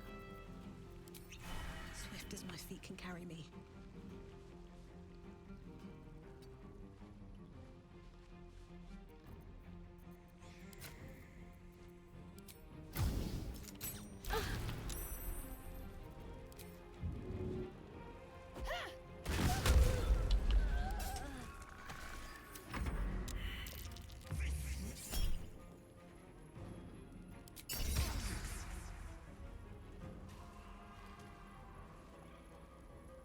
Count as your magical secret as a bard then? Yeah, that's what I was referring to, Candyman. That's how bards would pick up Thunder Smite. It's a paladin spell.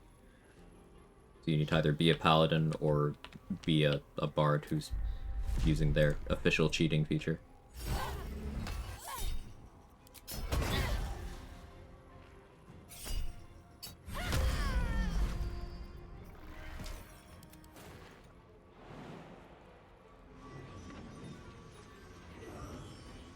Official cheating.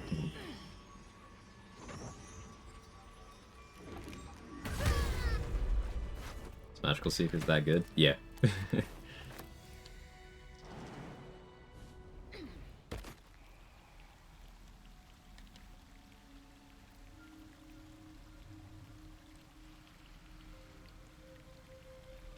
What build without having to enter on details you'd recommend for someone without routing has not been able to complete a soul hunter? Thank you.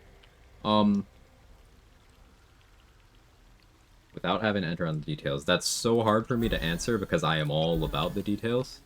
Like, my default answer there is something that you have a personal level of comfort with.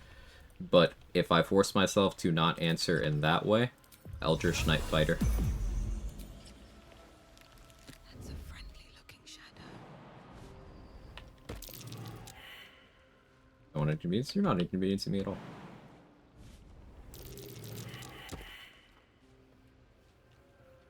Not for you? What's your flavor? What kind of play style do you like? Do you have any of those long feather cat toys? I used to. They destroyed it. I never replaced it.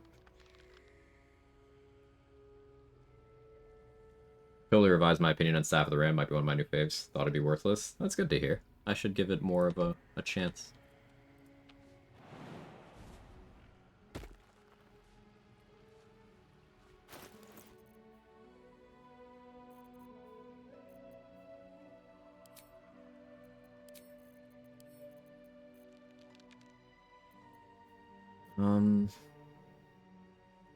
My accuracy was so shit, I want to put on heroism here.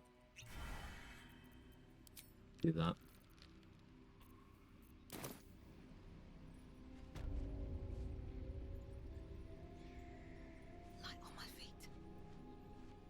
Yeah, Staff of the Ram is the one that does a stun and knockback to Andy May. It's in Jahir's basement in Act 3. So Black is doing a rogue run right now, using it, and it's gotten very funny.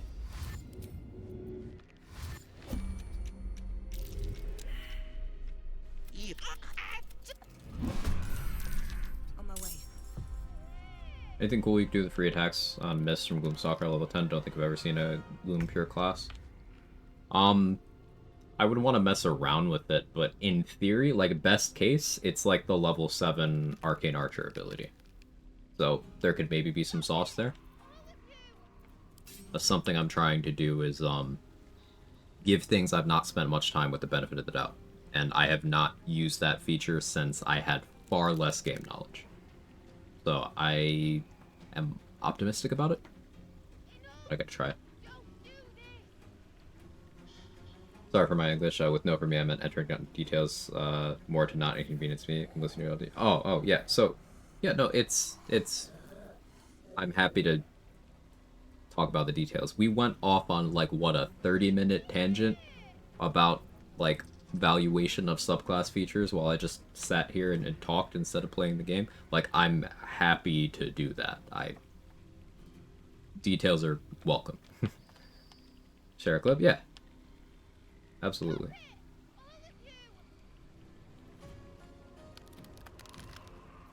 Let me, my bad. You better apologize for apologizing.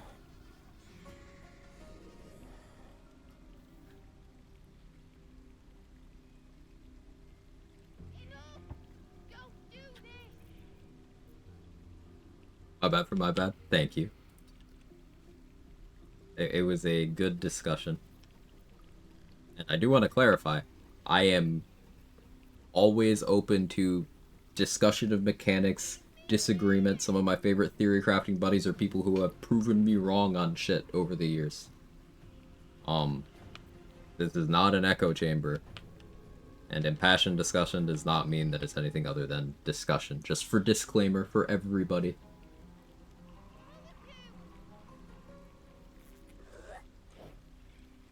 Yeah, how dare a chatter use the Chad to chat. Crazy, right?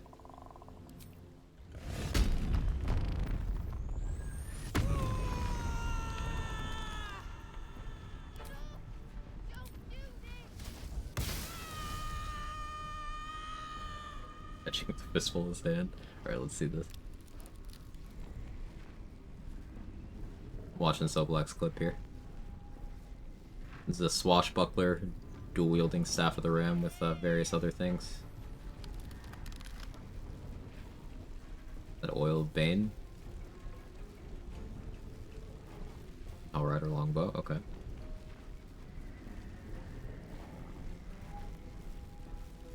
Using Arrow of Slaying to do the extra instance to shave Unstoppable and the extra Bane application chance.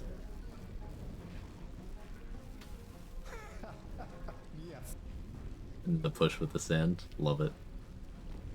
So unnecessary, but so funny.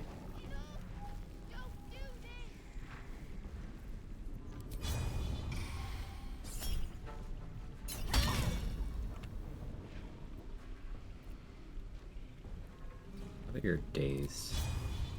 Or gape. That's unfortunate. You want the girl so bad. Staff of the Ram Hordebreaker? That's a good question. I want to say the stun thing is limited to once per turn, so like, if it could, I don't know if it would. Does that make sense?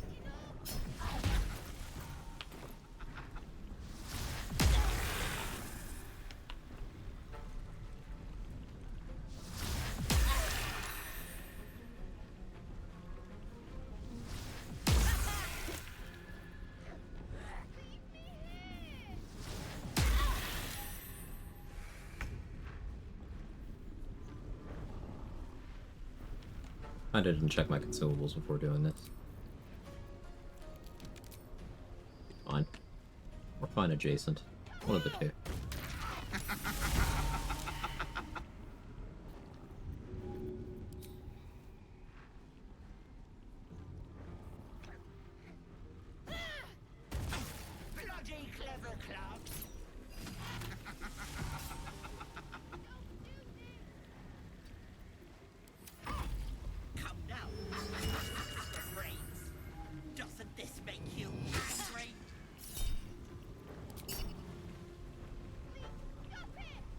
You know if Great Weapon Master applies to Polearm Clout? They updated how Polearm Clout works more recently than the last time I used it. Though I'm unsure. Last time I used it was patch 7, and they, in patch 8, they made it get more bonuses than it used to. So my info there's outdated.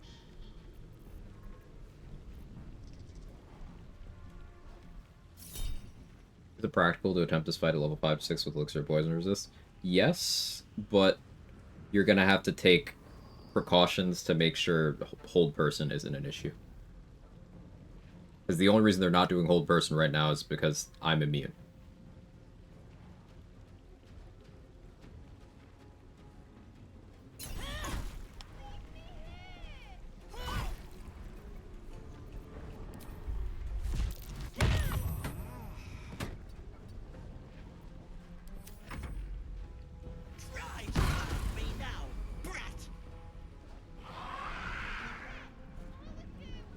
There is a level 1/ no-hit strat that involves using this door here. Abusing this door. Allows you to do it without having Hold Person or even really any features at all. But I don't know if that's what you were looking for.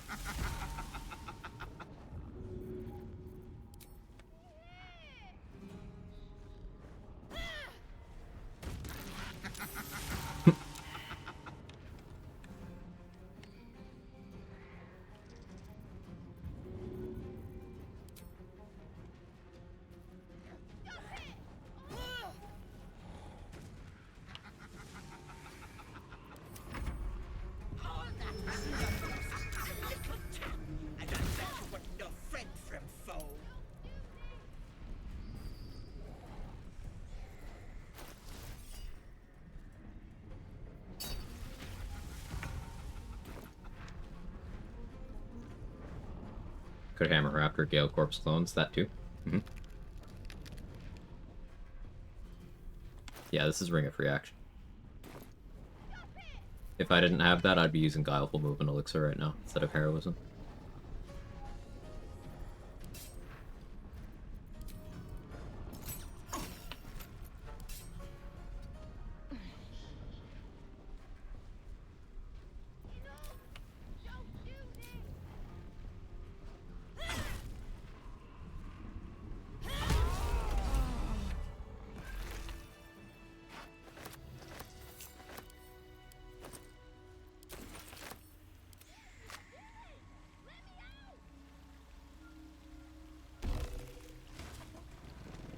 No hair? Yes, hair.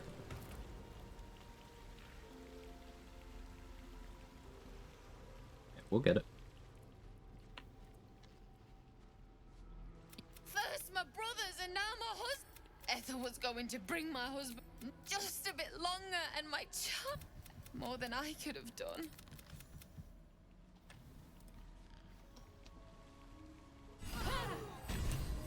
It's a shame Ethel got Marina.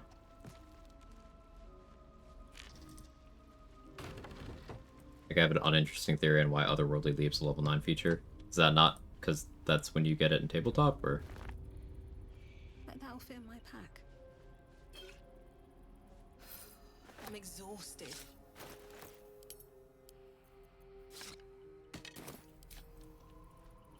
Marina isn't yours to kill.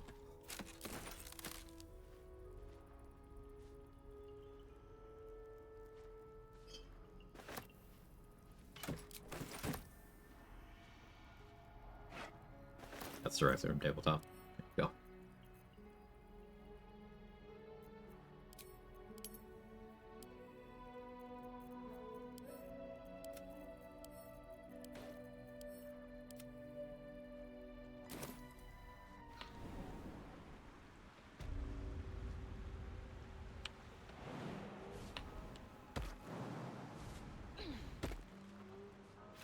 If everyone else minds their business, I'll be fine. This medicatrix!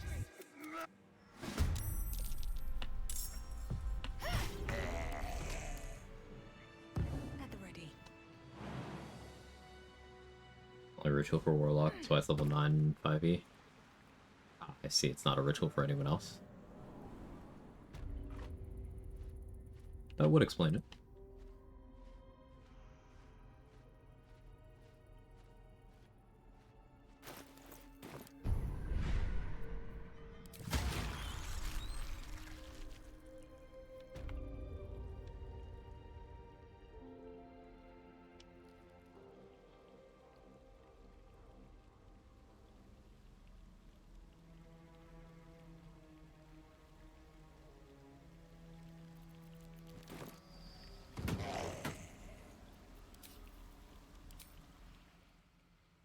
This medicatrix!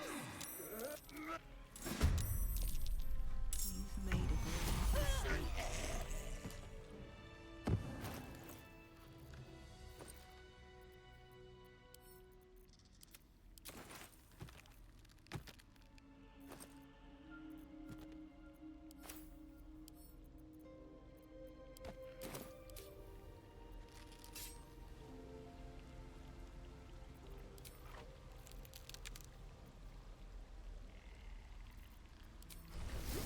Breathe quiet. Move with care. Carefully now. You saw.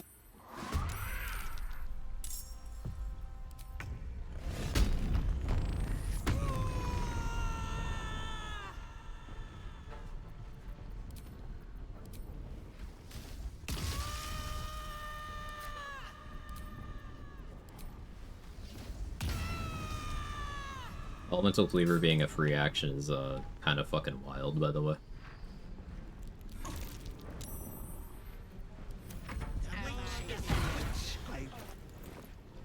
Skilling Marina lock you out of space temple same way. Nope. You can get the Act 3 rewards from any of the Hag survivors. Only one needs to be alive. So it could be Adriel, it could be Kled, could be Marina, could be Hydrangea. Could be any of them. They are all capable of doing all quest steps.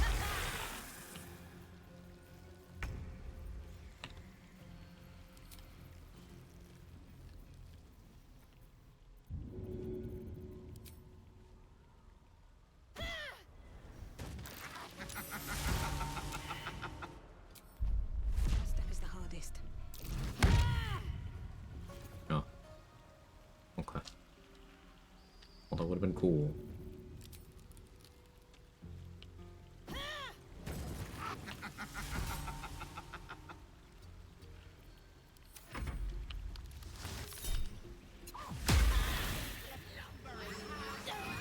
Twice as ugly as your parents combined.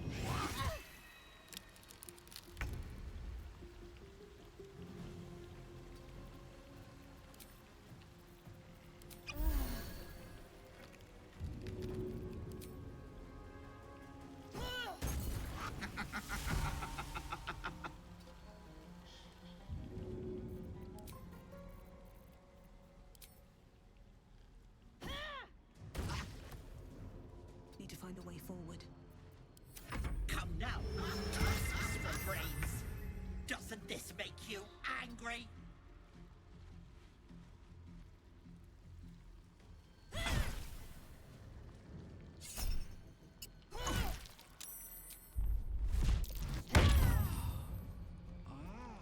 Badass. Where could I be? Maybe where the dialogue's coming from, Ethel.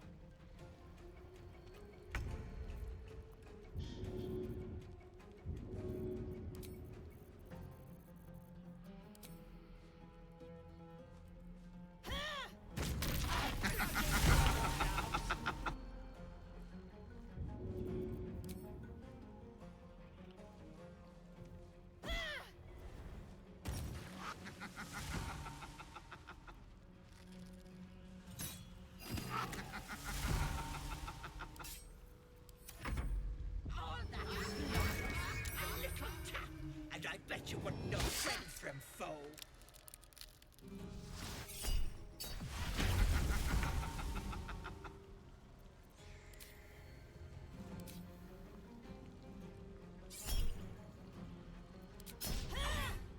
We allow the miss. But it's... I knew I can... You... What'll it be? What here? I can set up shop, baby.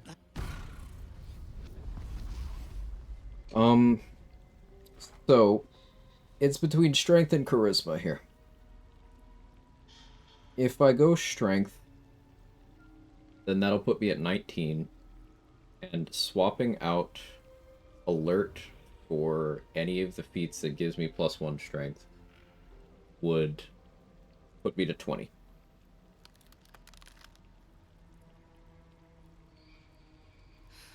I'm done. I can't wait. Charisma is eventually going to be valuable for ASI purposes.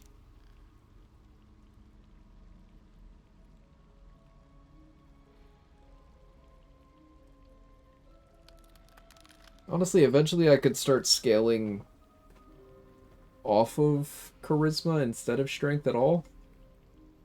Why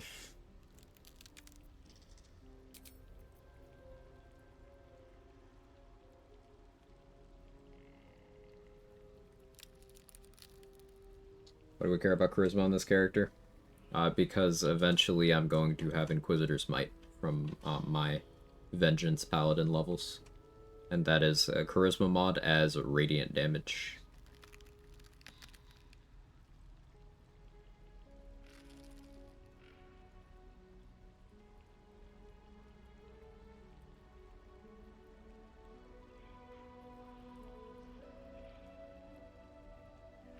Anyone else hate the barrel that hangs out behind Damon and Akvo and try to click and speak with him, misclick the barrel, suddenly you're a thief because he baited you into rifling through his stuff. I've seen a bunch of people have that experience with Damon and Dareth Jester, yeah.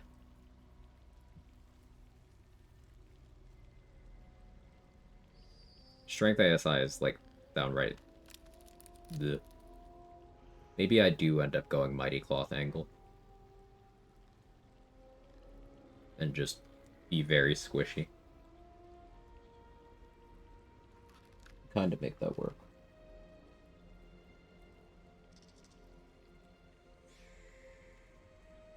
I have Barbarian HP.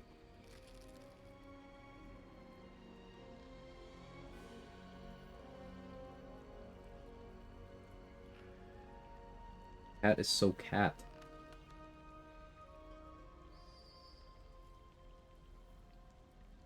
How much AC we losing by switching to Mighty Cloth? Not that much, but the thing that I really don't like is not having any source of damage reduction.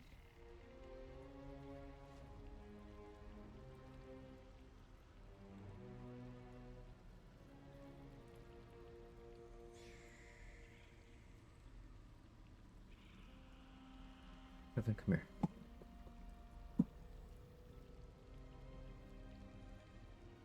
If you're gonna do this, at least say hi to chat. You. Here. Do you hear something? I believe there's a Kevin near you. He doesn't want to, like, sit up. So he's just taking one paw and, like, pawing at the armrest instead of getting on it. There he is. Stack Rippling Force and swap wouldn't be the most sustainable thing ever, yeah.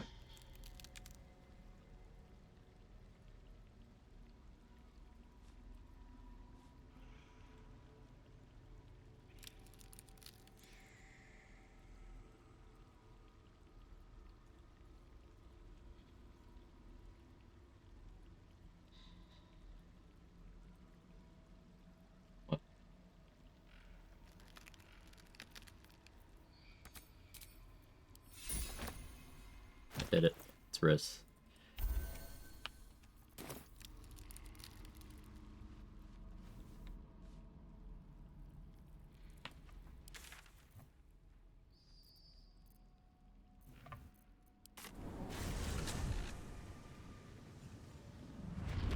Look at this funny cat.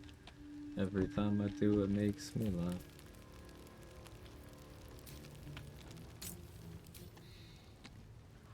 Seems like a good moment Love, to talk. buddy. How you Oh, doing, buddy, pal? old pal. There is lots, but I've got scavenger's rights, so it's all mine. Unless you're willing to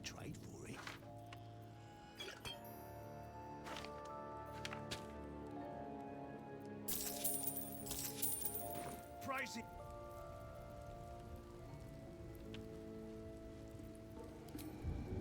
Another trick up my sleeve. This calls for careful footwork.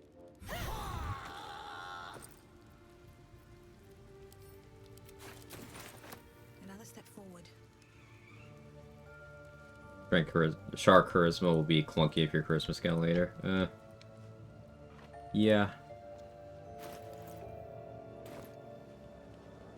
Yeah. Probably find a way to overcome the squishiness. Oh yeah, I definitely can. Just something I'm gonna have to deal with. Thinking whether you can always put the hair on strength, later change your stat allocation. Not sure that's how math works. The problem with putting the hair on strength is there's a lot of configurations where it stops mattering. Like if I ever put a strength elixir, it doesn't matter.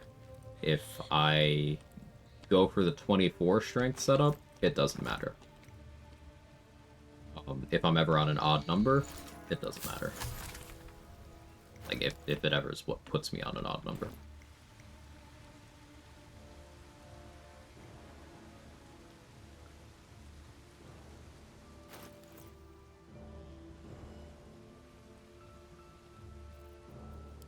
So we're going to hang out on slightly lower strength for a while.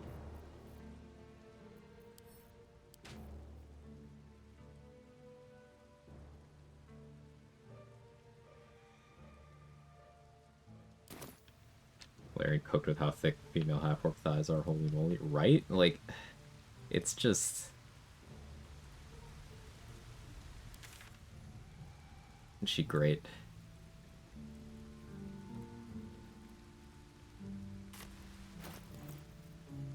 Alright, I need that much XP.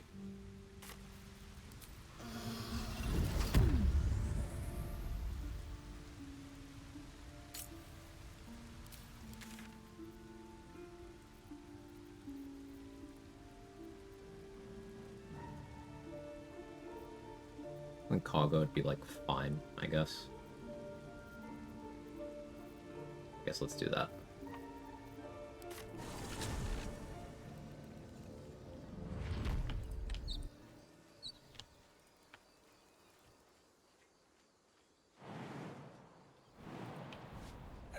Hey, looks like I did that forgetting to eat thing again.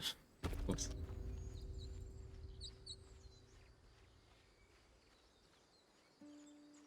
Aga and Aaron are still over here. It's Grove Defense.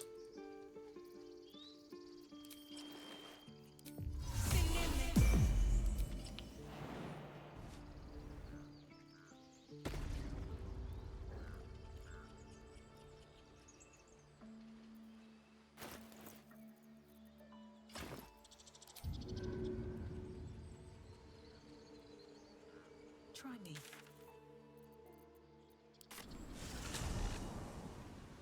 The wrong waypoint. Hi, Kaga. Enjoy the mushrooms.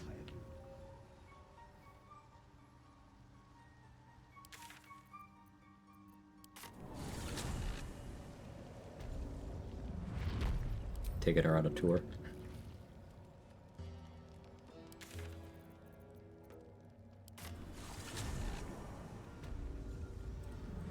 There we go. Last stop.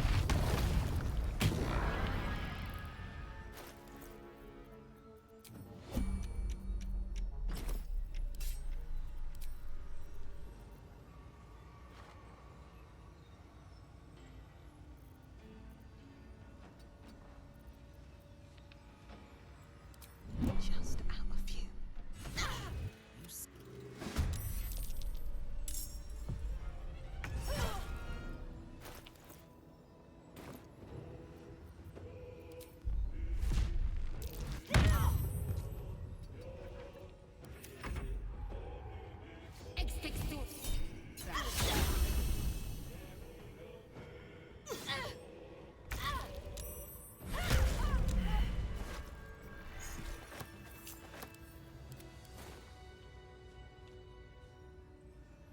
Honeymoon trip with thick half-orc girlfriend goes wrong.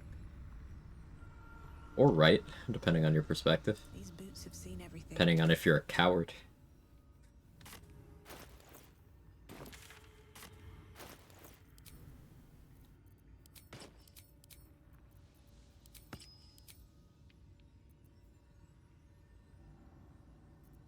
I have the money. What about the money? You look like you want to say them. Let's go get Drake Throatglyph.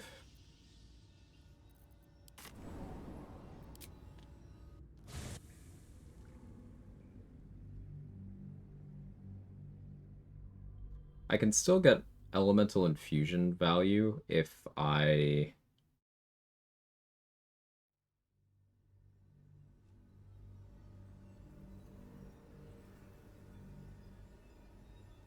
use Thunder Smite. Like turn buffer a Thunder Smite. With haste. And rage the following turn. Guess. Lucky, but an option.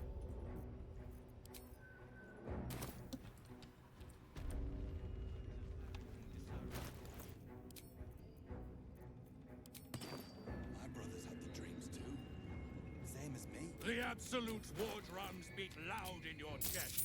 How may I say? Slaughter well. What? Something's on my mind. Ever at your service.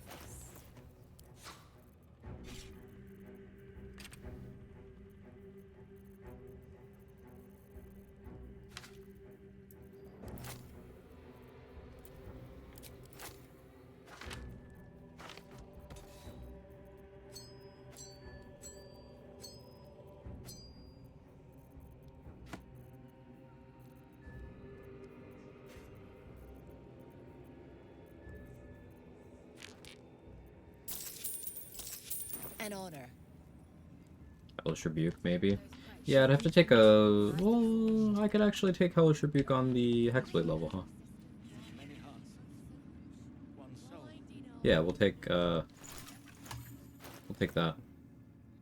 How should I choose between Elemental Infusion, Caustic Band? Character has access to Booming Blade, Pure Martial otherwise. Elemental Infusion is capable of a lot more damage than Caustic Band is. If you have access to Booming Blade, Infusion's gonna generally be better. What is the 392 icon? It's a kill counter. Killed 392 things.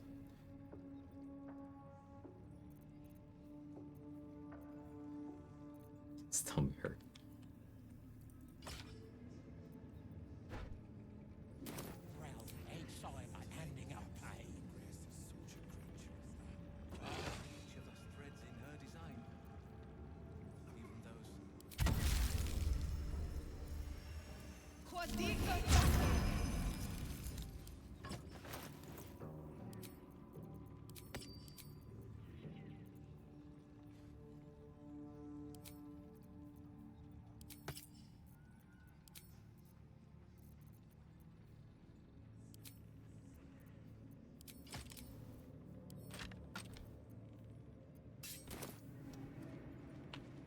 Click with Drake Throat?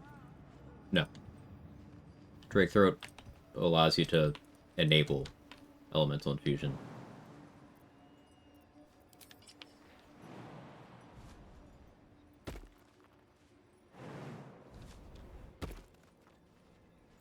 There's no conflict at all.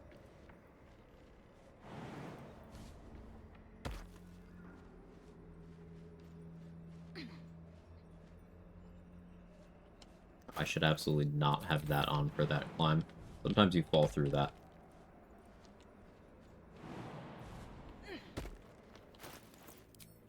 That could have been a death. Don't want to draw any attention.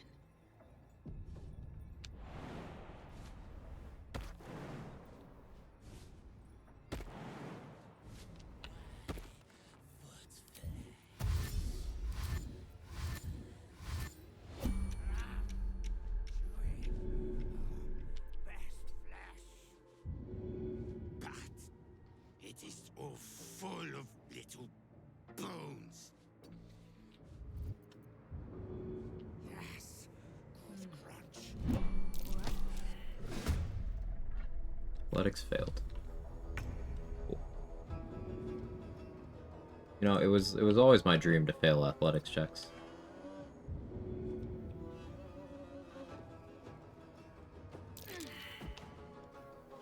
I'm glad it kept happening.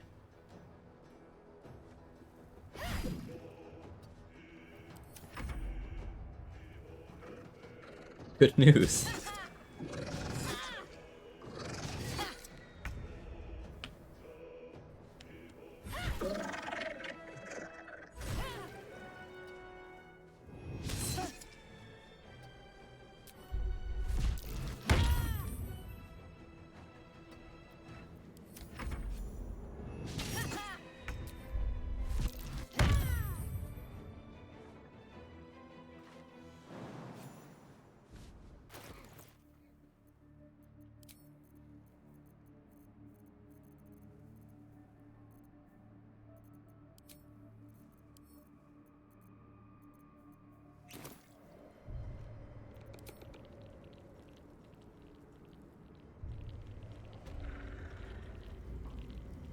Don't waste a step. I think the wings would be useful, they're cosmetic. Yeah. You will turn around in her. I will turn around in her. It's true. Not sure how you knew.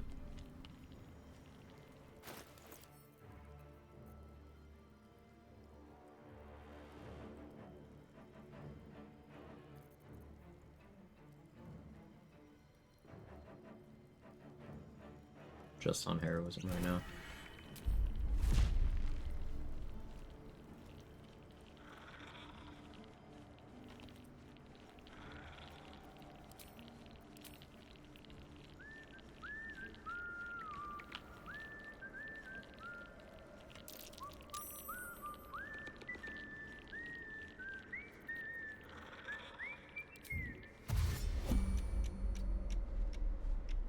You always kill all the guards for a rescue Night Song for XP purposes.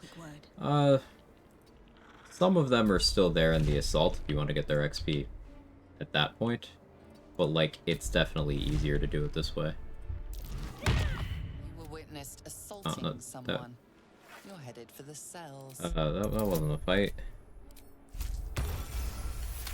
Just a harmless bit of fisticuffs.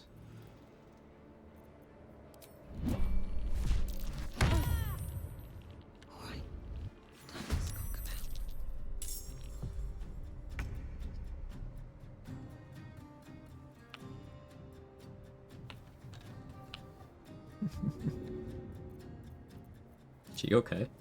Here goes nothing.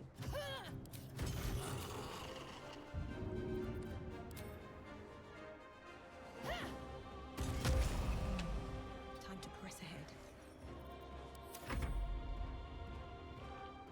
But yeah, some of the Moonrise guards are already dead by the time you get there, if Aelin is, you know, having her way with them. But also, for every Moonrise guard you don't kill, there is also a dead Harper or Flaming Fist that you will then be unable to kill.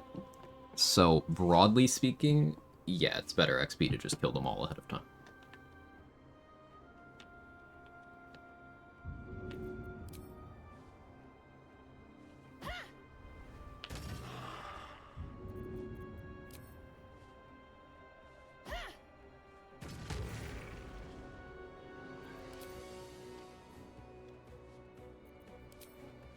I'll strike you down.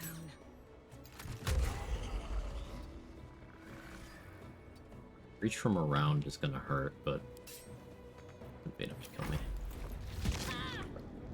Plus all four of them hit me. Even that.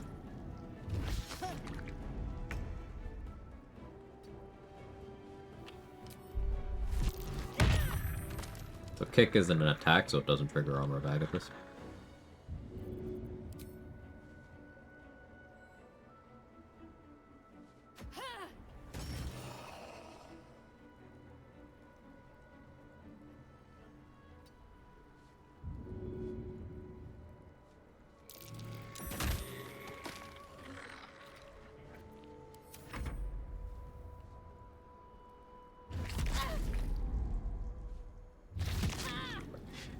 Be clear at Moonrise, all those Harpers don't have to die. Those Harpers don't have to die, right? Yeah. Yeah, that's what I mean. What the hell? What do you mean by that?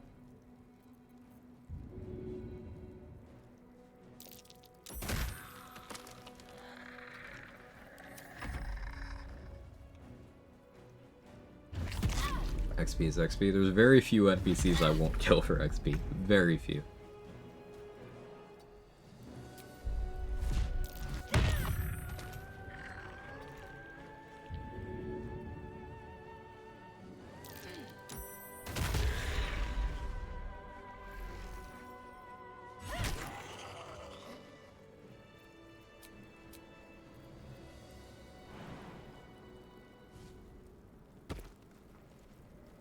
They didn't want to die, they shouldn't have been born.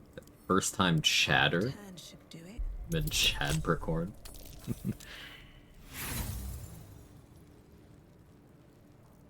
Were those NPCs? I don't like killing Bex and Danis. Now, it helps that they're only worth 1 XP each. But that is not what saves them. I just like them. I can't wait to sleep.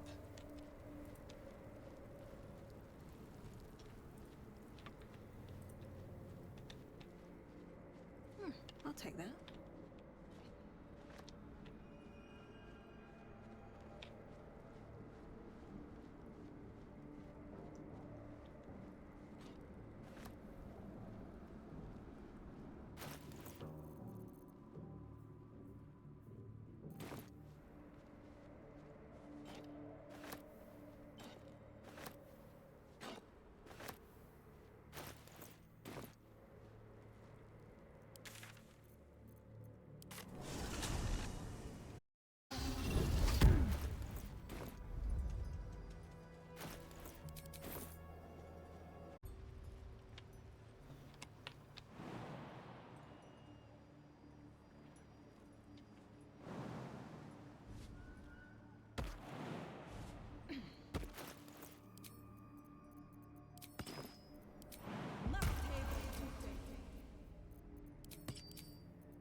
You were witnessed assaulting some.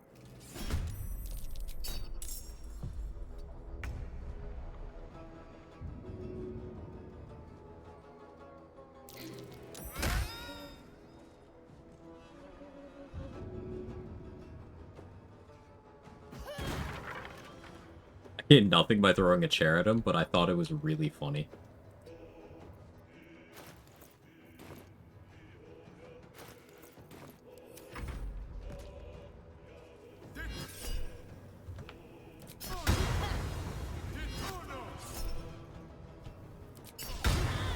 Kick does your unarmed damage, right? I'm wondering about kicking things like bombs, stop destroying them for the lulz.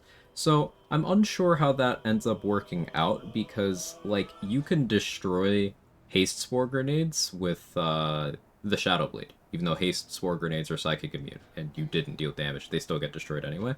I don't know what the deal with that is.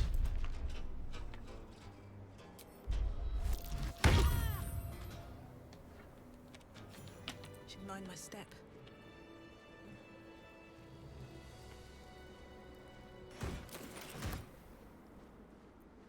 Sometimes you gotta remember to style, chat.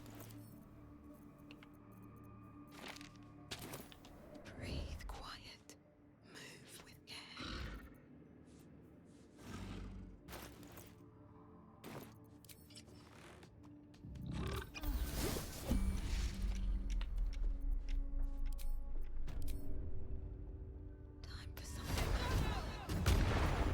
Murdered someone in view I of a did. guard. Perhaps unsurprisingly, you're under arrest. I guess I did. The guard is impassive. I didn't realize I get confused sometimes. Light on my feet.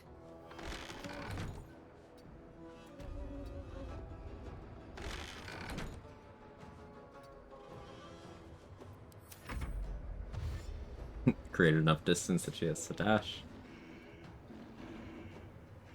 But yeah, so like I had fun with Kick on Karlach, because I was getting the soul coin bonus. so that enabled me to set off oil of combustion with it.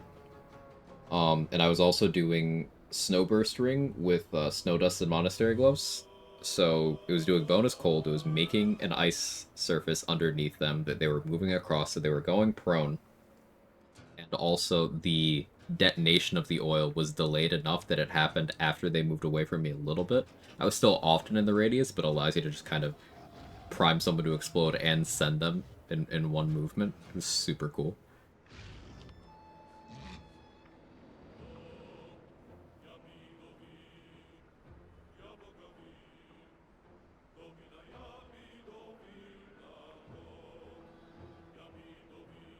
Am I worried about your damage? I don't think I am.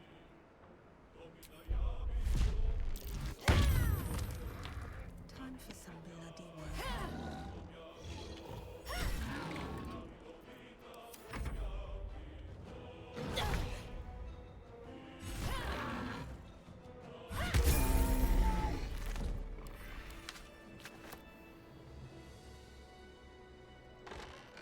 There's the level.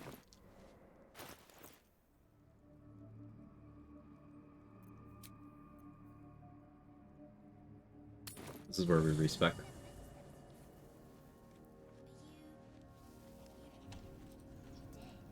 I am not a skeleton. I am neither dead, living. I don't get it. Open up. Thou wilt. You find Mum and Pops? I don't believe you.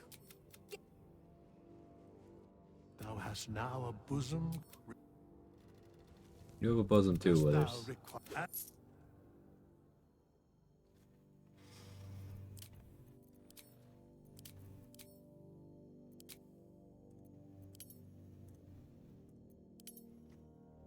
Alright, so currently I have a permanent +1 to charisma and a permanent +1 to strength. We go 16 dex. Let's see if we can swing 12 con.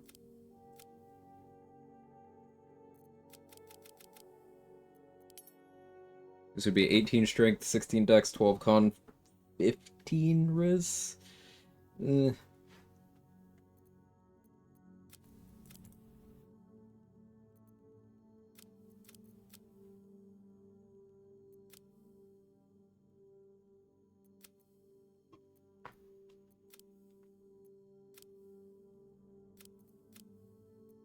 I could still have 14 con, but then charisma's awkward because it'll be on 11.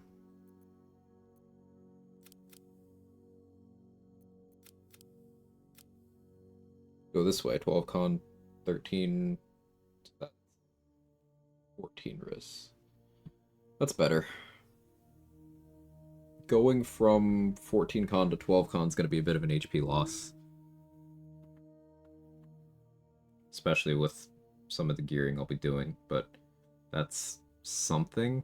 This does leave me on 19 strength. I have to decide what I'm doing feat-wise.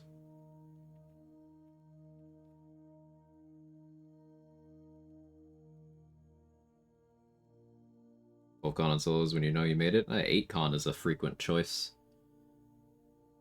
Depends on the run.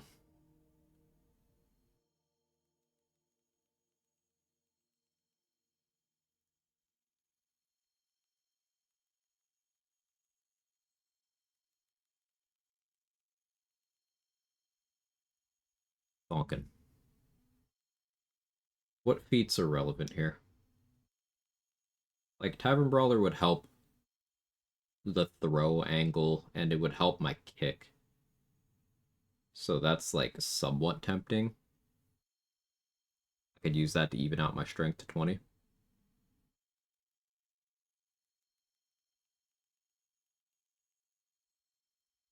I guess as a temporary decision that makes sense. It definitely goes later, though, for either Savage Attacker or something that increases the stat. Yeah, 12 con is luxury. If I was cranking damage, we'd go 8 and then 16 riz. But comfort.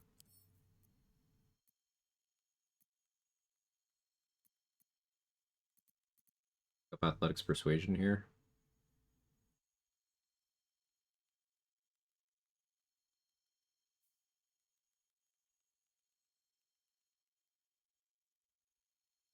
Having religion's kind of a shame there, but...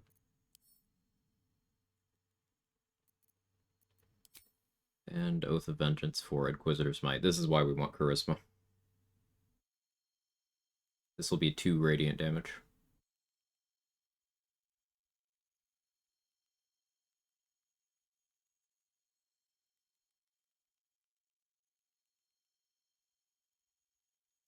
Once we're going for the act finale, I probably do dump my con, so I can have 22 Riz for Merkel.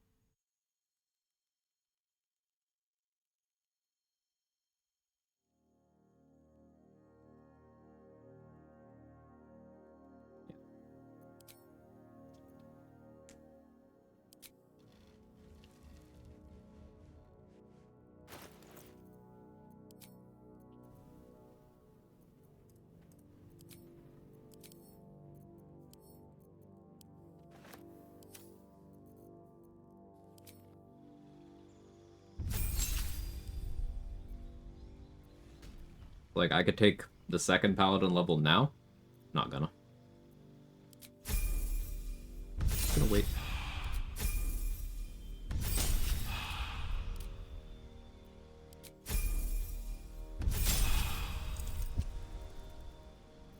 Beat.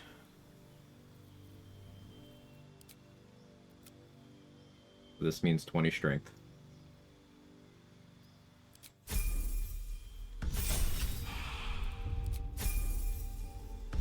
No alert means my initiative substantially worse, but I do still have Feral Instinct, so this should still end up working out to what I need. +6. I can equip Fistbreaker Helm and Bow of Awareness to hit +8. If I need to Vigilance, I can do that.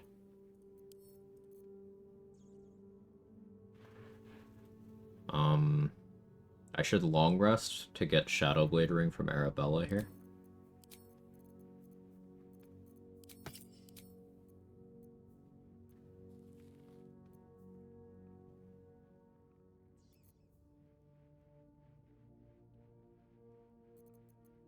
Fix my bar.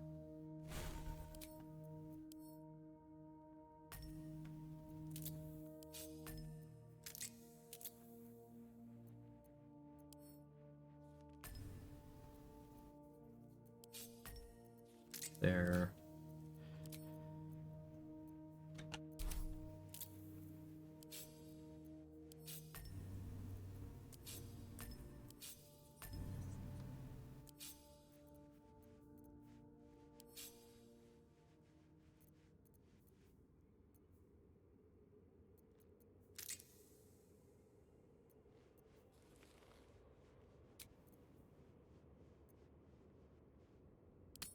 Long rest now.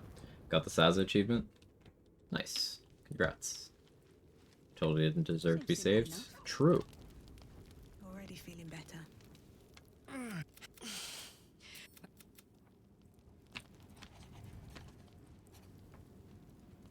Hey, Say, how are you? I did what I always did. But a part of me feels sick. I thought it would be nothing at all to sell my... Or rap at shenanigans? Yeah, sell. There's gonna be Magic Club too.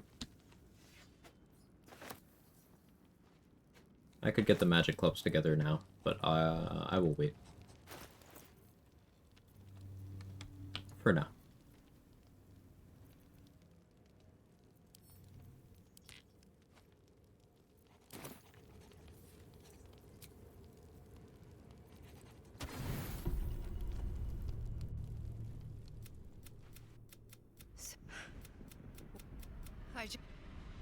Tossing Scrying Eye around to change guard summon spots. Super fun. Ooh, that does sound fun.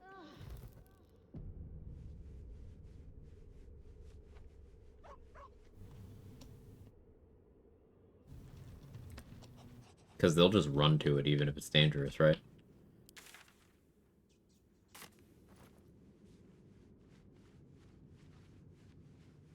Yeah, I know what you're talking about. On the walkway to the Idol of Shar. Yeah. The girl must learn the... Fear not. If there.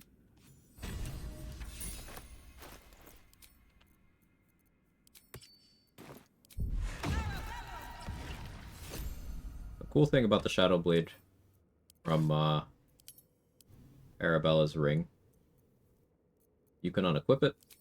It can leave your inventory, which means you can throw it. And if you have Elemental Cleaver, you can make it count as a thrown weapon and make it bound. So throwable Shadow Blade goes pretty hard.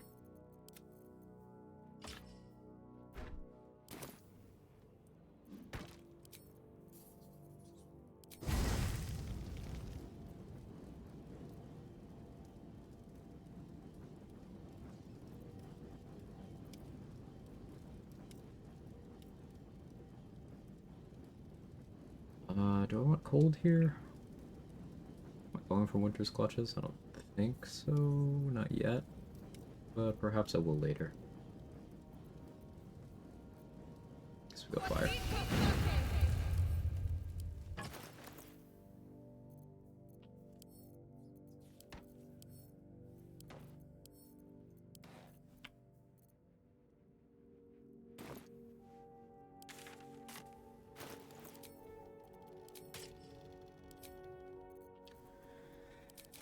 So, notice how Grimskull Helm does not impede rage.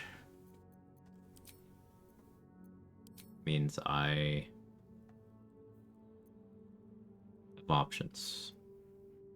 Mighty Cloth doesn't do it for me right now because I'm already at 20 strength. But I could go get DJ Halfplate and that'd be pretty good.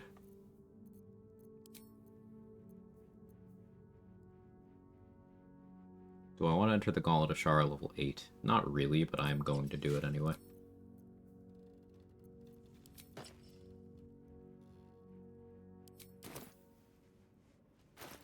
I'm gonna do it anyway.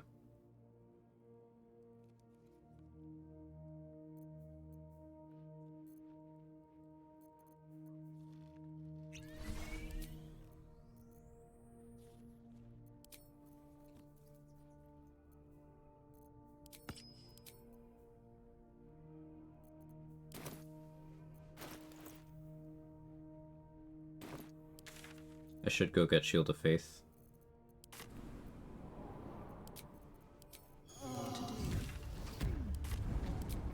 Do that. When I made Bernard Strat, started thinking of a year ago work. Sadly, it's still taken one hit, so not no hit solution. Otherwise, no Battlefield prep. One of many melee robots just blocks Bernard's way out of the elevator, disabled by Susur. Oh, that's fun. The Bernard Strat I've been liking lately is shrinking him, and then you know, knocking him off the top, because he'll go real far when he's small. One day I'll catch a break.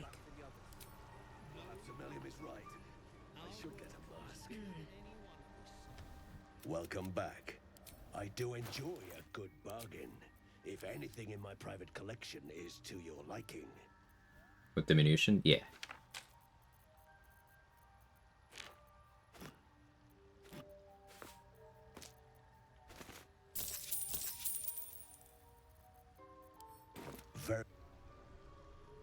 Is Bernard particularly tough enemy on honor mode? He's pretty tanky, and if you're not prepared for his legendary action, it can be mildly problematic. It's just a lot of damage you have to mitigate. Will be no point in lingering now I've got the noble stock. So I find those who are not very mindful when it comes to managing their defensive features tend to have more trouble with Bernard.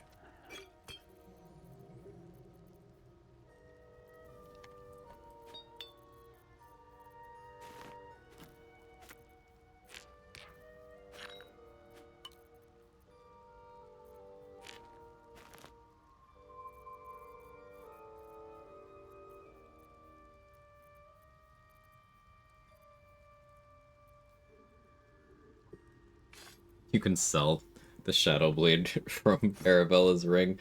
Infinite money! That's dumb. I like it.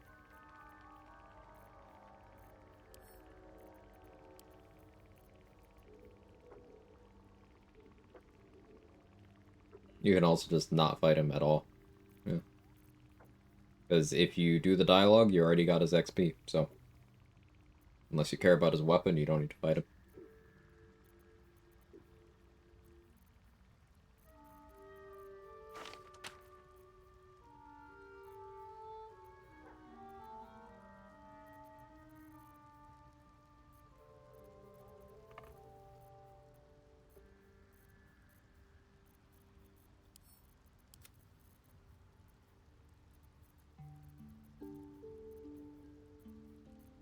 Okay.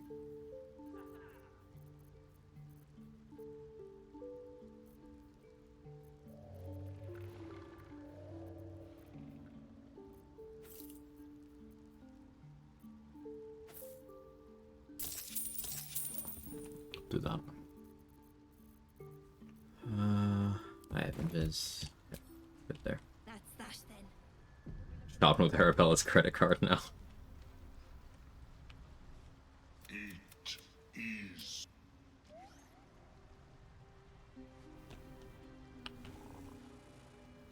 Explain BILF. Someone misspelled build. And yeah, that's it. I don't get the meme. Someone was trying to say build and said BILF, so now that's the character. It's not funny, which is why I find it funny.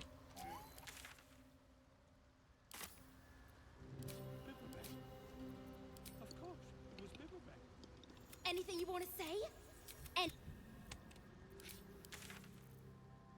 Not disappointed. Credit to Danny, as usual. The very dumb shit posts are usually her like, hey, what if we did this?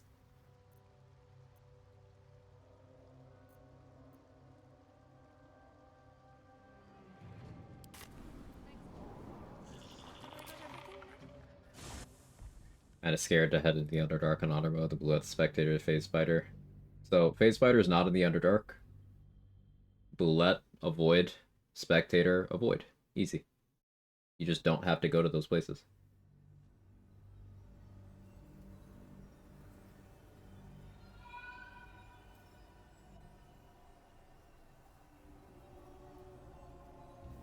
Light on my feet.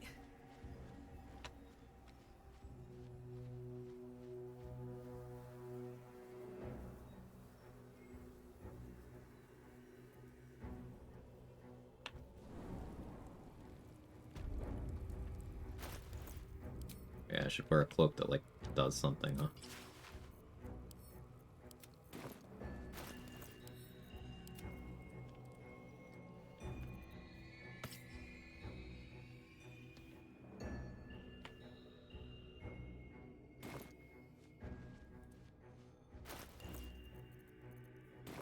Empty.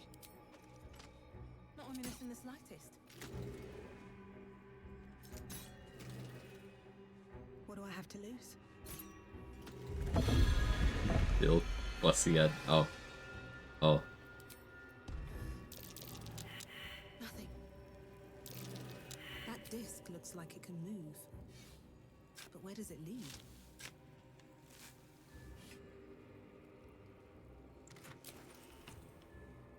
Cursed to put my hands on everything.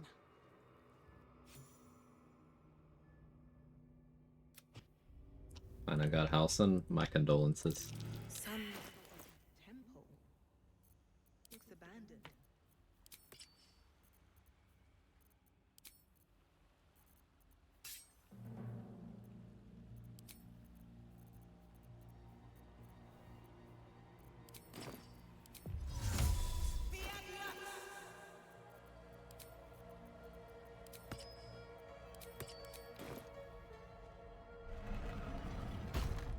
Shah's warriors must not be caught, must not be tricked.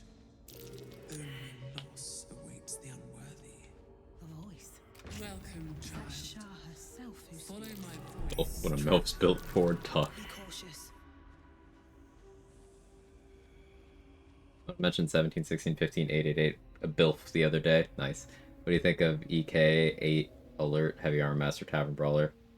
Even out the stats.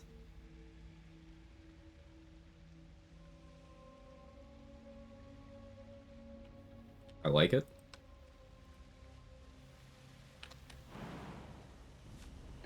Yeah, I like it. Well-rounded.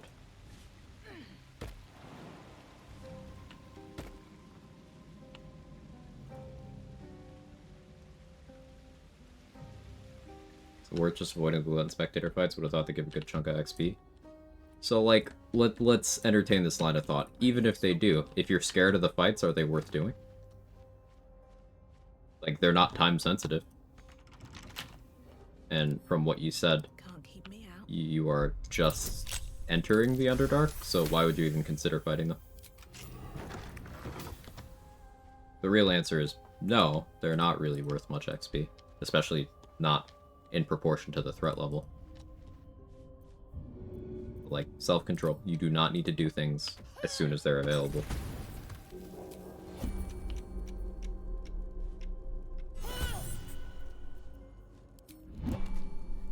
That savage attacks rat bat.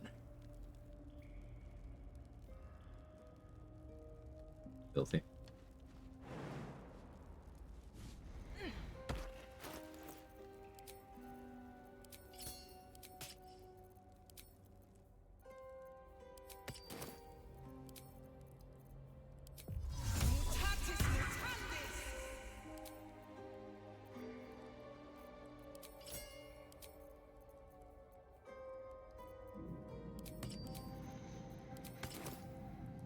Get a good chunk of the spectator fight XP and statues by delegating the task to a summon.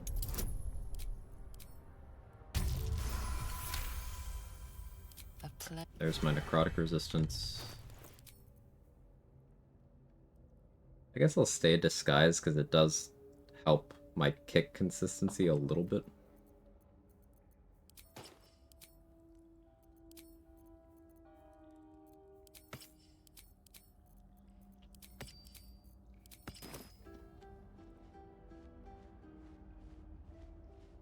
Better be cautious. On my way. What these tools do I have? Enough to try. Fine. I hate these saving throw proficiencies, by the way. Really, not my favorite. Like, going from barbarian saving throw proficiencies to paladin ones just feels bad.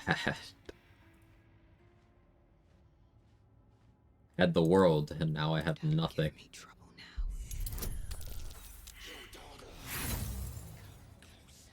Blue.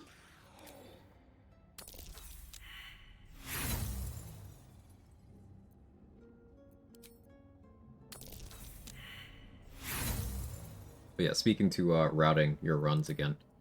I still haven't fought the blue out on this run, by the way. I've just had no reason to. It's the same XP as Floric. It's the same XP as Kaga. It's the same XP as Halcyon.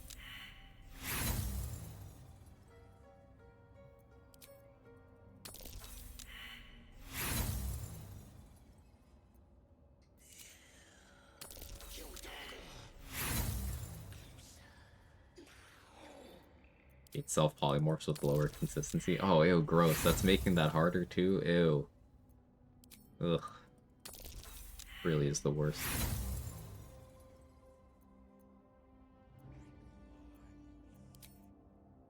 That's that. The idea is to sit out of the fight range, send in a summon, fight statues, rinse and repeat each time someone dies or till all statues are dead. Well, you just send in a summon when you are not detectable, and then the spectator doesn't spawn in. It's looking for a player to trigger. If there's no player there, you can just have your summon go around and kill all the statues. A way to open this door besides lockpicking it. You can knock it. Or I guess knock it. Well, other than that. You could probably clip through it with a chair. I've never bothered to learn that trick.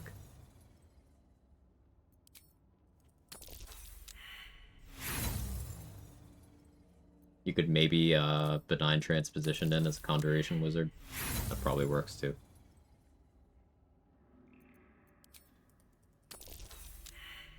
What's the context? Self-polymorphing to avoid getting exploration spot triggers. having the wisdom save proficiency from Paladin makes it harder to do that.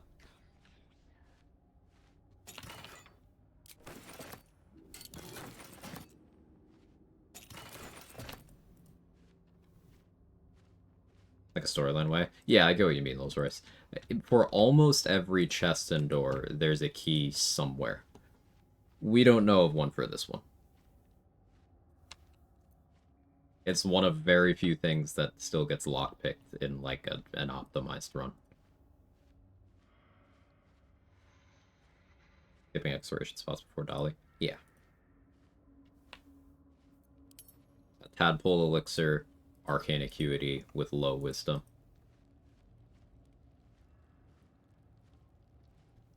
Or if you could druid badger burrow onto the door. That's a good idea.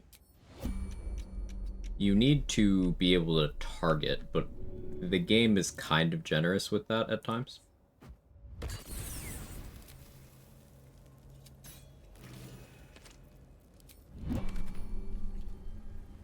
Best be on my way.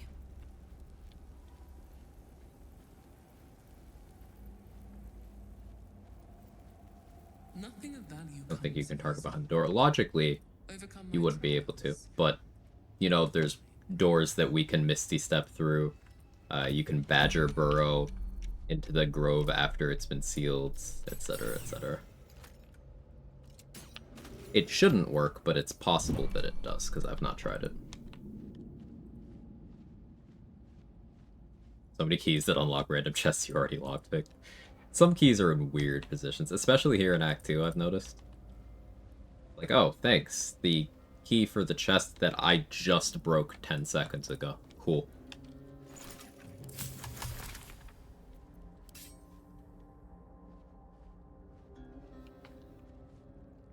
Softer than a whisper.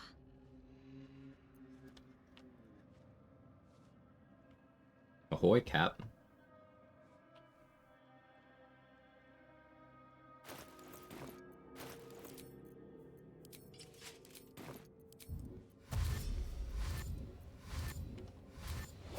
Time to press ahead. I wish the game would unhighlight keys once you've unlocked whatever they're there for. By the late game, the keychain gets surprisingly heavy. You can send your keys to camp. It'll pull them from your camp chest whenever they're needed.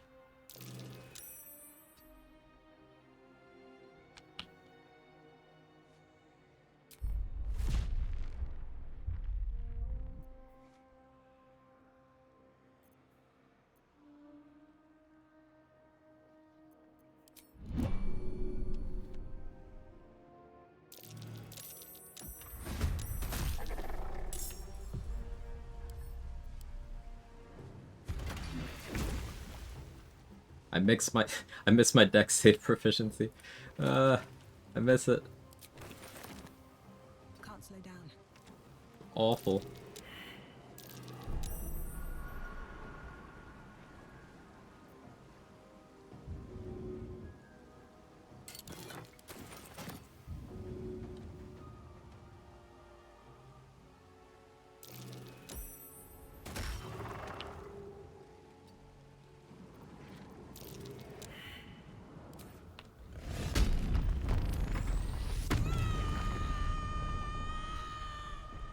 And the keys to camp? Yep.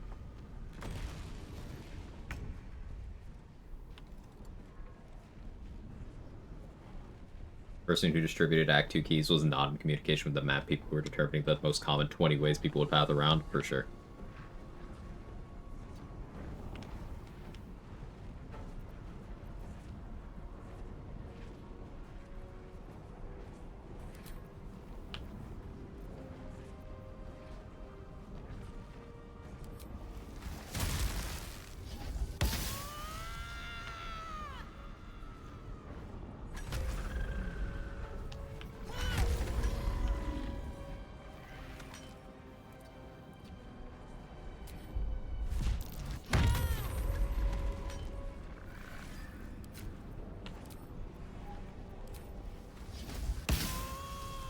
Rage in the end, so wouldn't consume rage charges. Yep.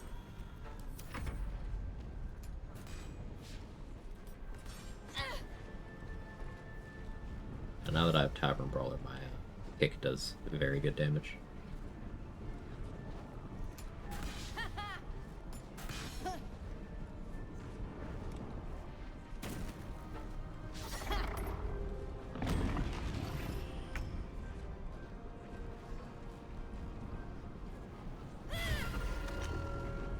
Oh.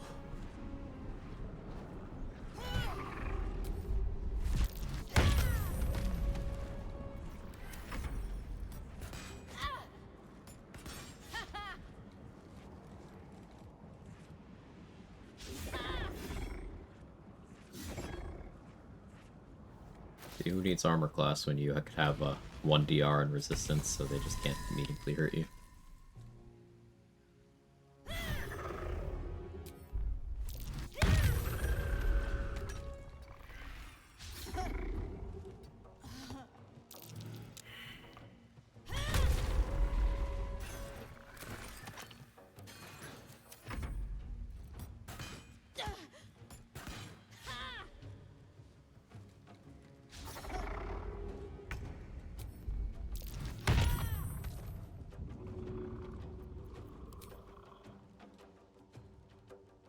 All right then.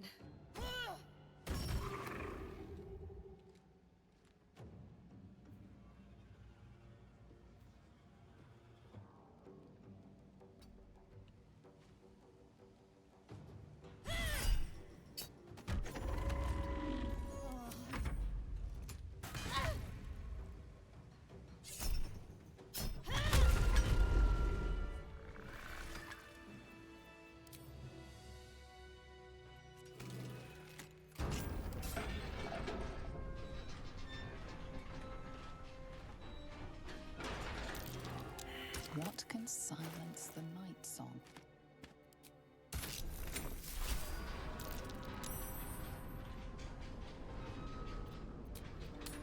Okay, I clicked the wrong fucking thing. I haven't done that in a while. Grabbed the wrong book. Put in Endless Dark instead of Night Singer, didn't I?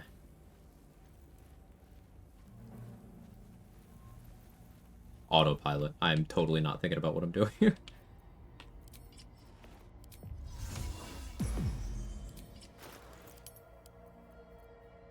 Yeah. I put the wrong book in.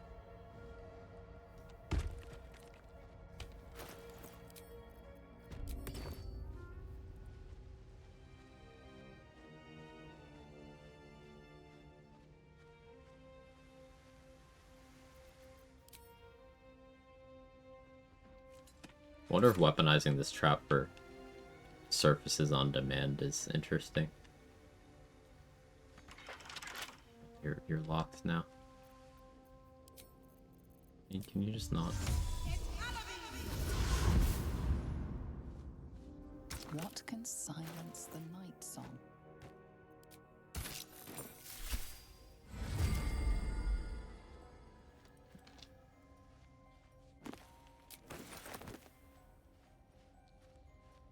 Always room for more. Quite a spear. You know that I can't cast spells because I've been silenced?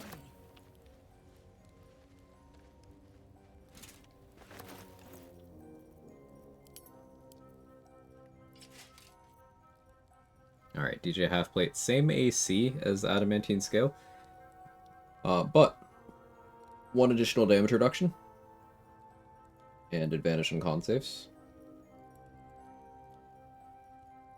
I'm illuminating myself with a rat bat, so the advantage on stealth should never be an issue. Good.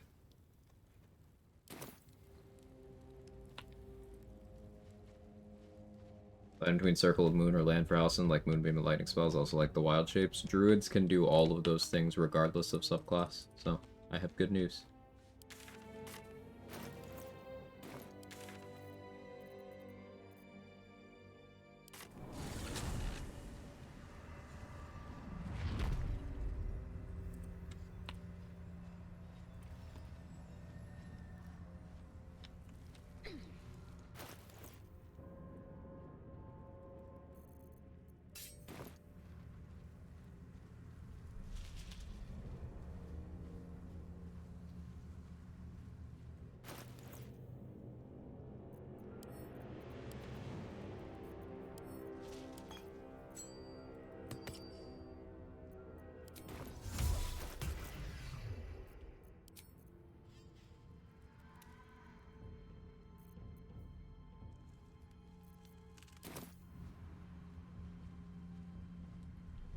Looks like the Drider's caravan came from here. They won't be needing this place again.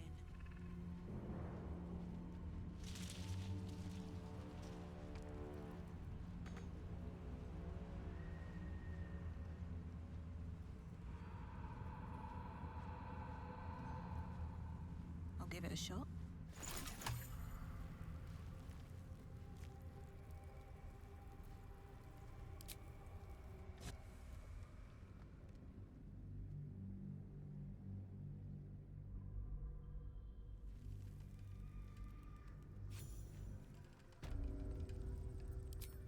Wonder if the gods are watching me.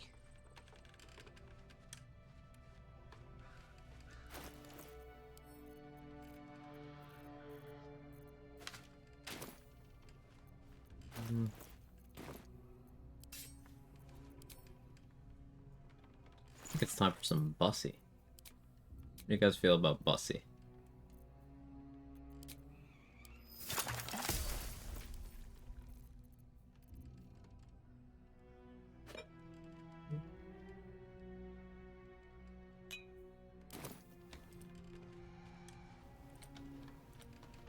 Just out of view.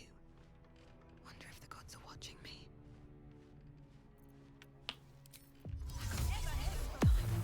Can't slow down.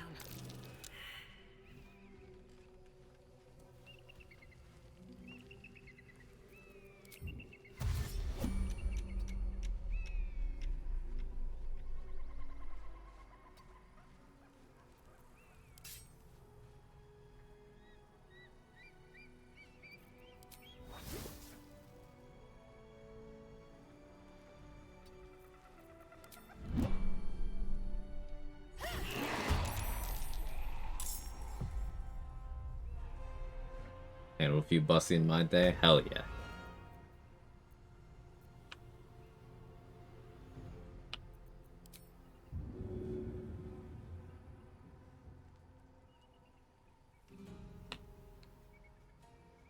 You picked the wrong fight, friend.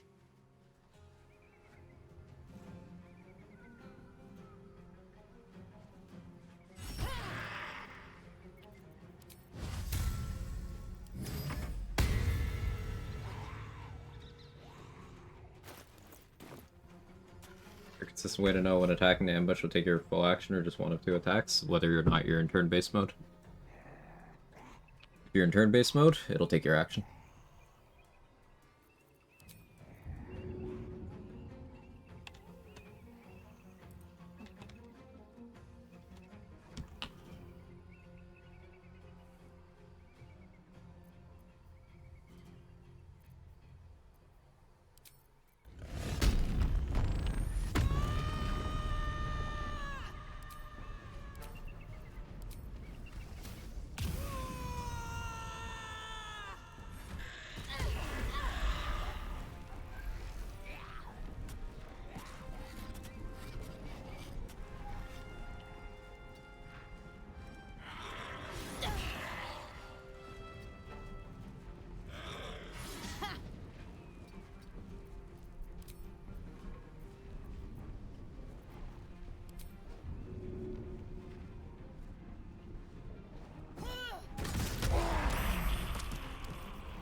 So, Hordebreaker setup? Yeah, I wish I had it. Yeah,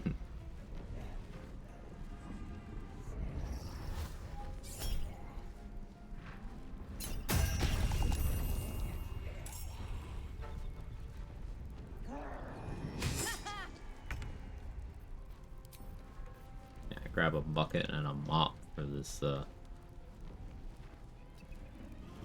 bomb-ass Bussy.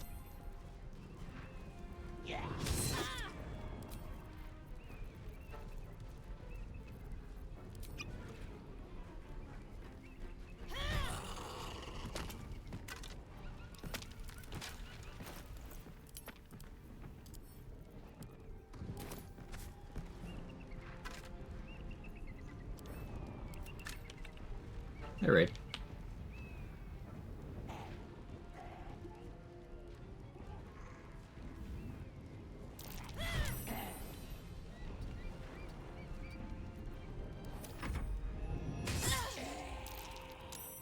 crit me? I'm wearing the wrong hat.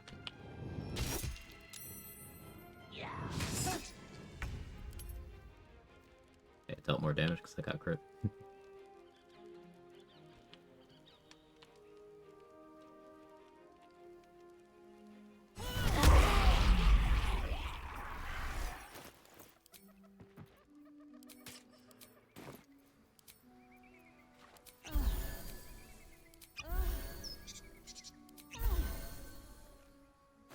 Ooh.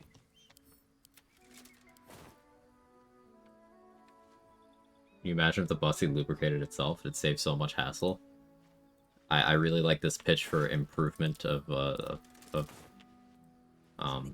weapon tech. Yeah, we're talking about weapons.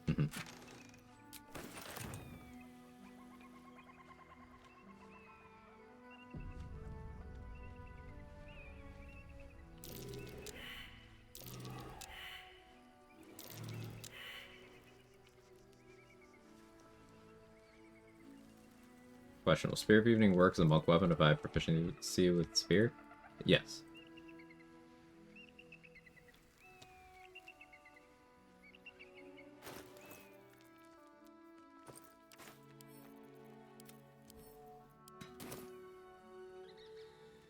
That's not gonna work. Oiled up bussy tech, just like Pop Pop used to make.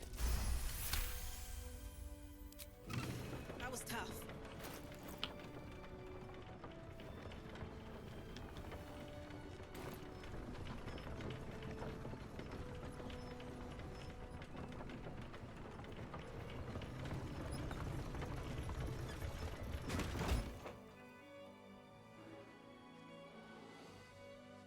Character side brackets will look up and not down. Hell yeah.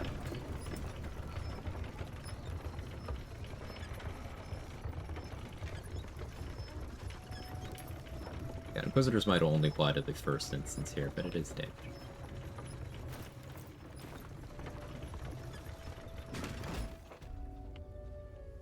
And going charisma scaling for Merkel is gonna be more damage for what we're doing than going strength scaling would be, even without Inquisitor's Might. I suppose it wouldn't be if I got to 22 strength, but I wasn't gonna do that. So. This 97-year-old Strimmer still makes Bussy Oil the traditional way. Yeah, back in my day, we had to oil our bussies uphill, both ways, in the snow.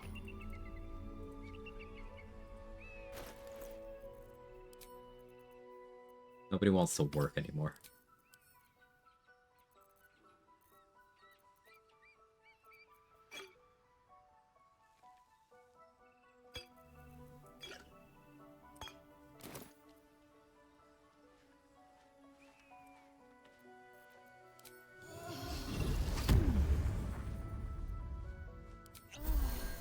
Upway to Ohio? Yeah.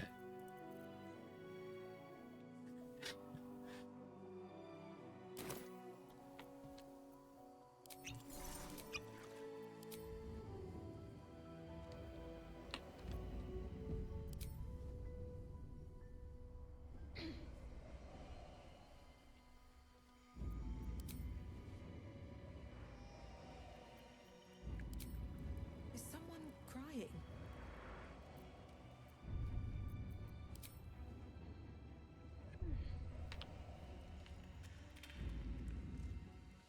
If everyone else minds their business, I'll be fine.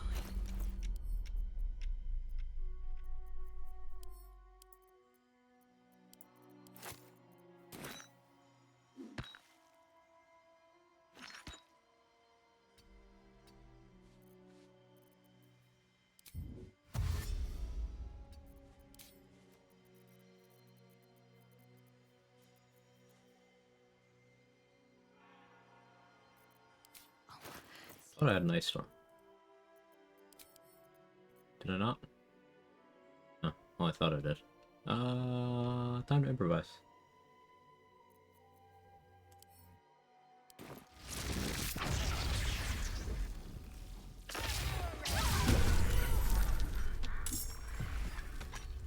Hooray. You have to go from the top to prevent the cutscene. There's a trigger here that if a player goes through here, then it starts the cutscene. Within the artifact, a feeling stirs. Uncertainty. Your curiosity is getting the better of you. Do not let it. Stay away from the Githyanki. They're hunting you. They want the artifact. They'll stop at nothing to take it from you.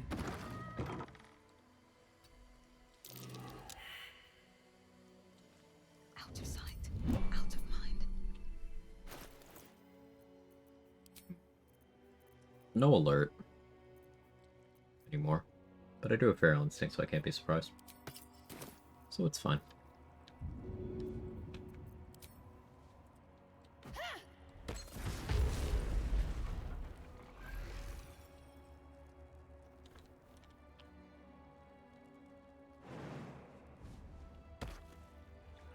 That's a friendly-looking shadow. Let's see what you're hiding. Blood follows me everywhere. I don't know why they don't care, but okay. This is new to me.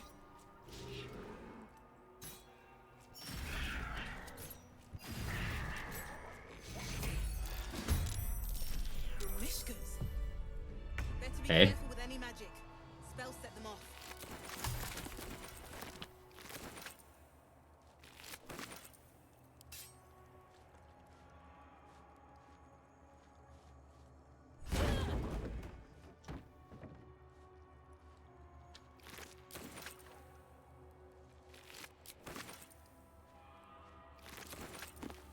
What's inside?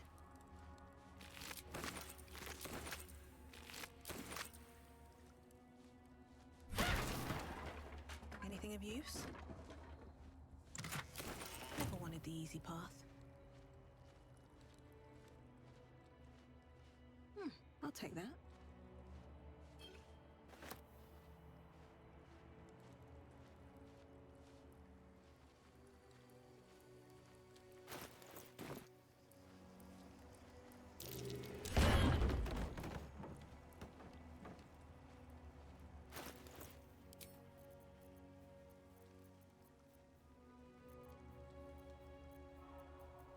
Oh, Psychic Spark here.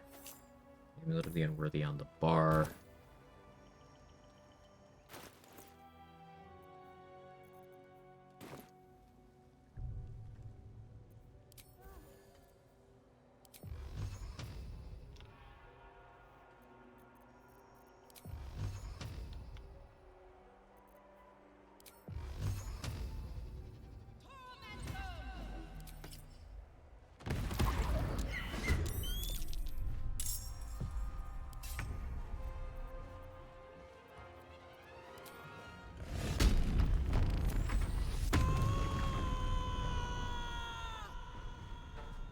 Surprised, unbothered, or no time. Typical cats. Yeah.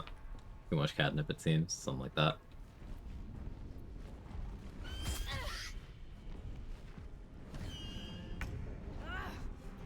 Screeching for help.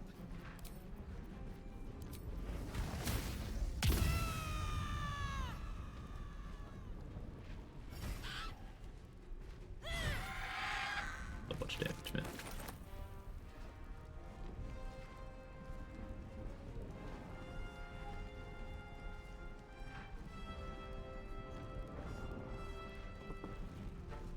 Hang on. 1, 5, 4. That's 3. Elemental Cleaver going on both instances of Ratbat.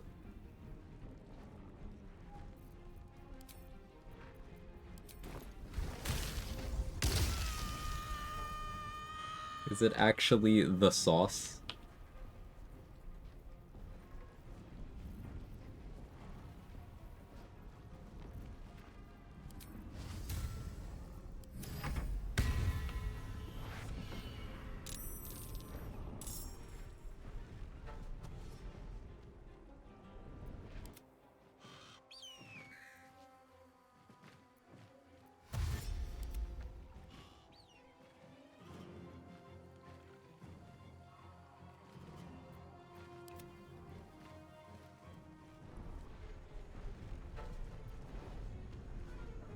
This one, remembered it could fly.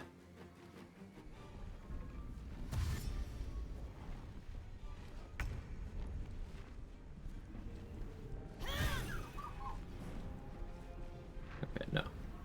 It's a weird display thing. Right? It's 2 from elemental weapon. Okay, no. I didn't account for Helldusk gloves. Okay. False alarm. I was gonna say, no way that should work that way, because that would break the convention of stuff that shows up here doesn't go on both. So that's 1d4 from Flawed Helldusk gloves, that's 1d6 from Elemental Cleaver, and then that's 2 Radiant from Inquisitor's Might. None of those will go on the Rat Bat instance.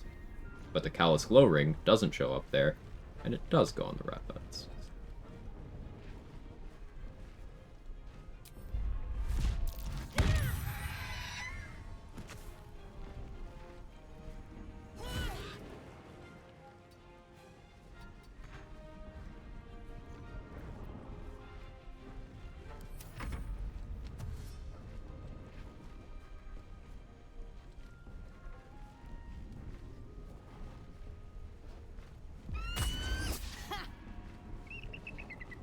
Flying Days with Inquisitor's Might, like, that's cool.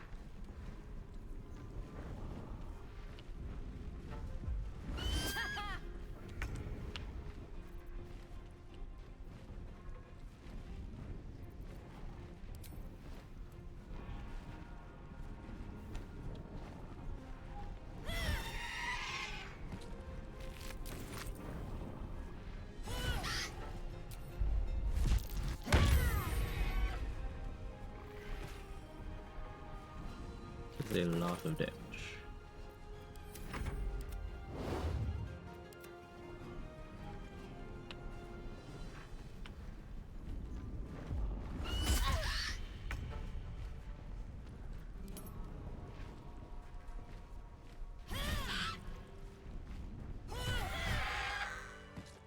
And the crit.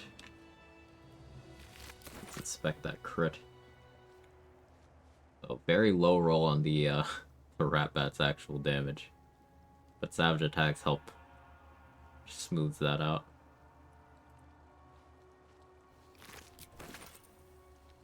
Brutal Critical will also help once we get Barb to 9. Though it'll be some time before we get there.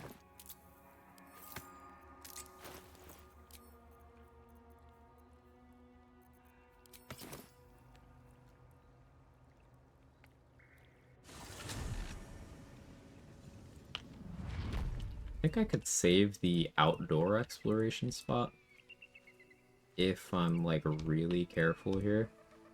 So I'm going to go get the key, and I'm gonna try something.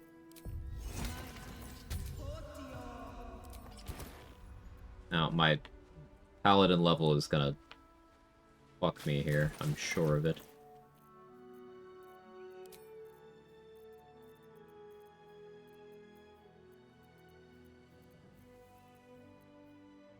Luckily, I do have Harmonium Halberd to lower my int a little bit.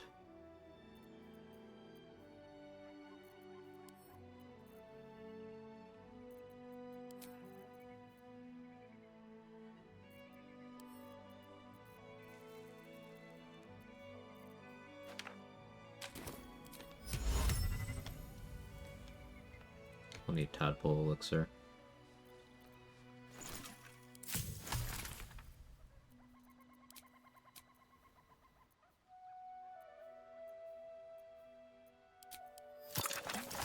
One.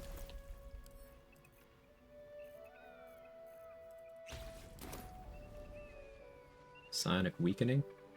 Disadvantage on Con, Wisdom, and Int saving throws.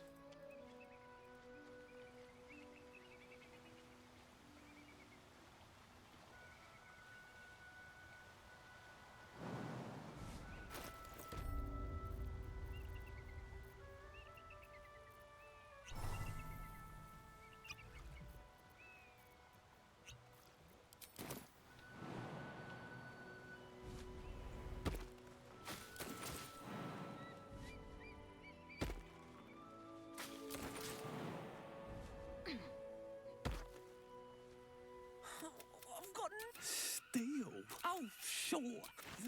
Please, please.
Normal BG3 gameplay.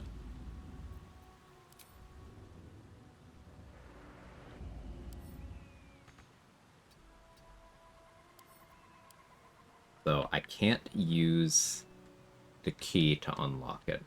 You know your silence can't cast spells? That doesn't seem right.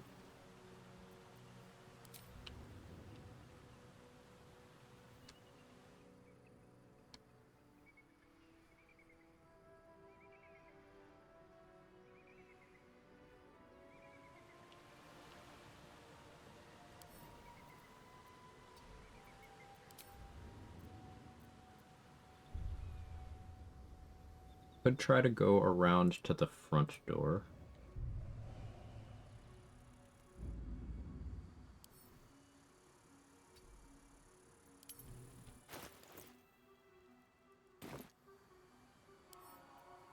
I could pick that up.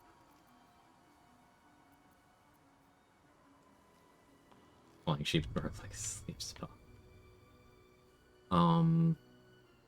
I'll just have to re-polymorph once I'm inside. I was worried about this.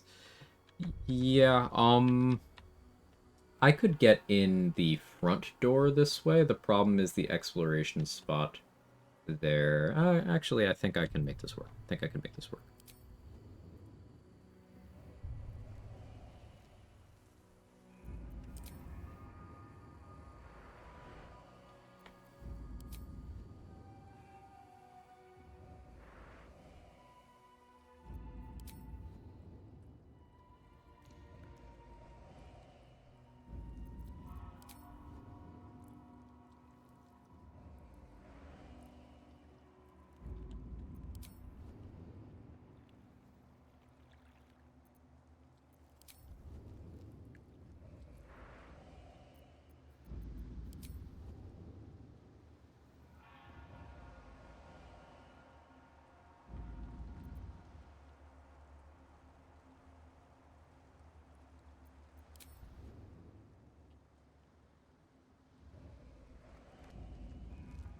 Can't do that.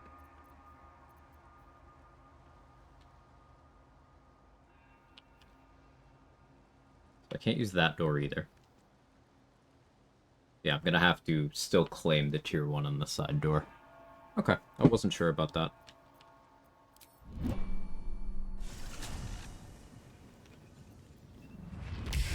That's okay.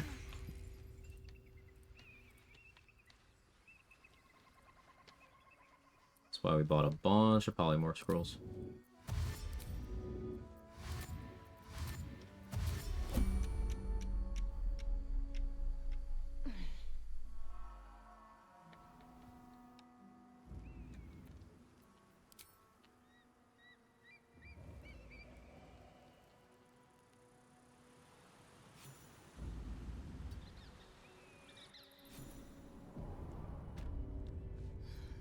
I wasn't much better than the current stock when I was a yak.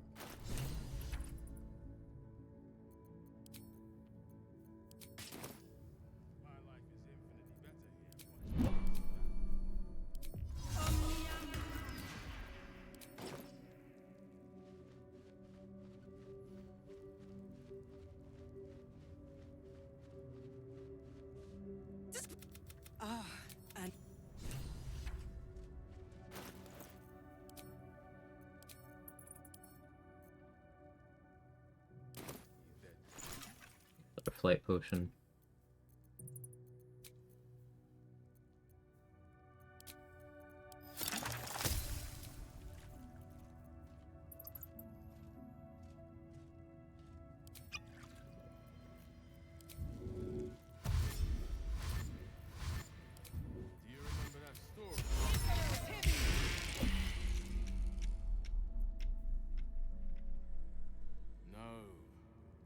Some war story.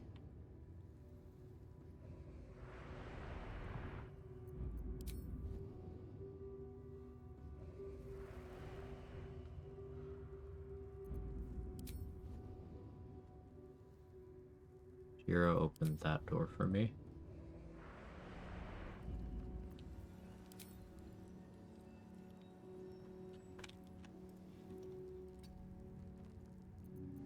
Almost how dark this is gonna be. No idea where I'm going.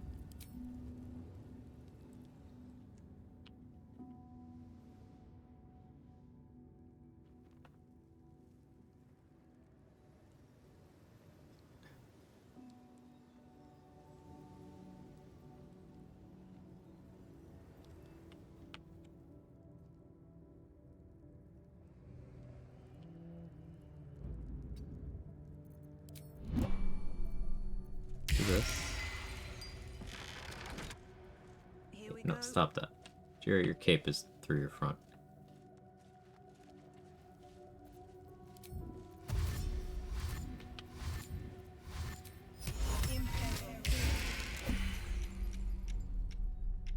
Oh, I can at least see the hallway now. I needed it to render in once. Now we're inside the exploration trigger right now.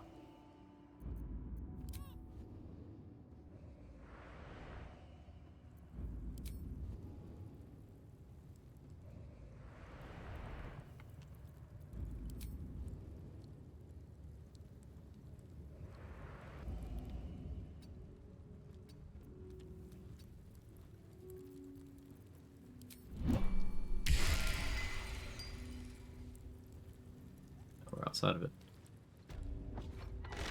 Doors are our enemies now? Yeah.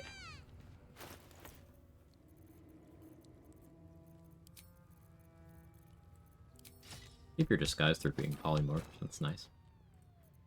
I didn't buy Cloak of Protection. Don't care.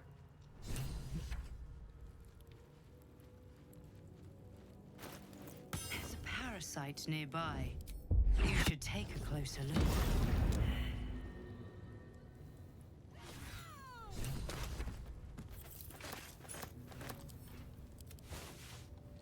One day I'll catch a break.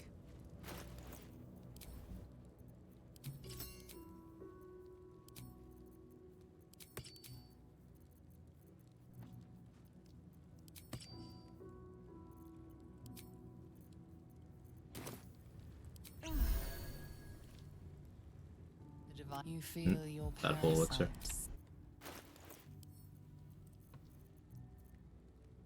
Been bad.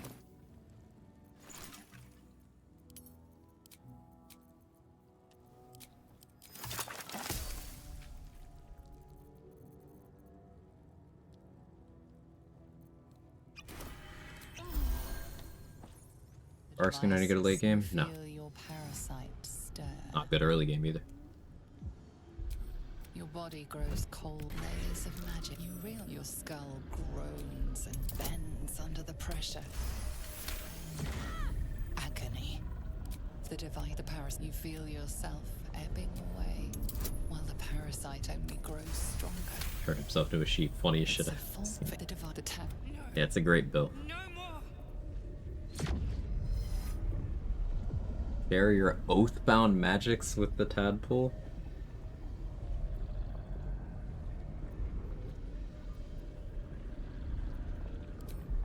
Sure. We'll let Paladin pretend it's contributing. The two forces. The rooms. Incredible. Your parasite is a parasite, brimming with magic. Incredible. Your parasite is a parasite. Good observation, Squid. Maybe I need more pockets.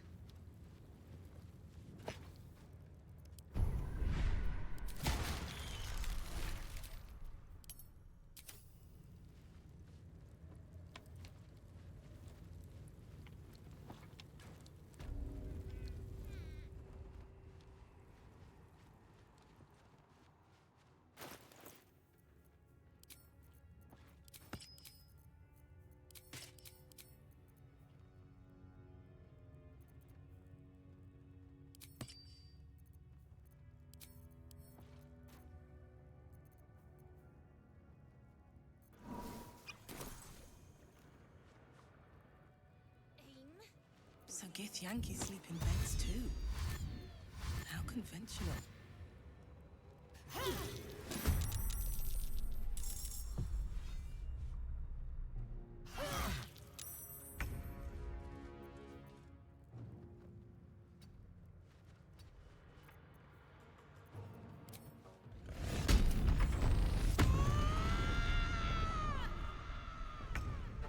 VA is so over the top about the enthusiasm finding tadpoles, yeah.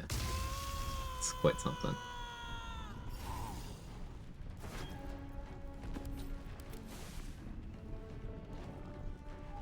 Think you can take me on?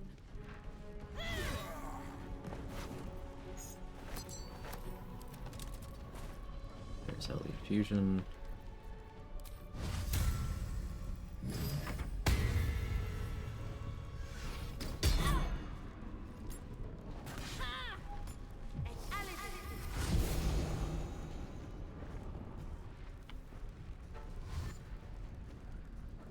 You body blocked them. That's funny. They were there.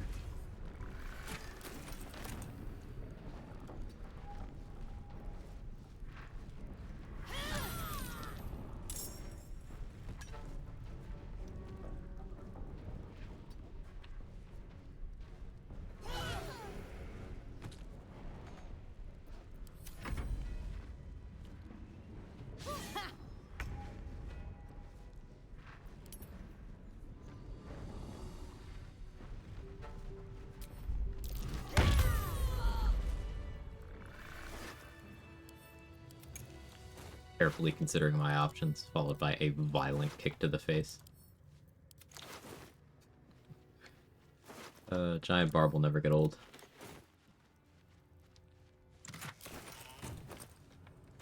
This is just making me want to do a kick build. This is like Soblack's experience with his stream last night.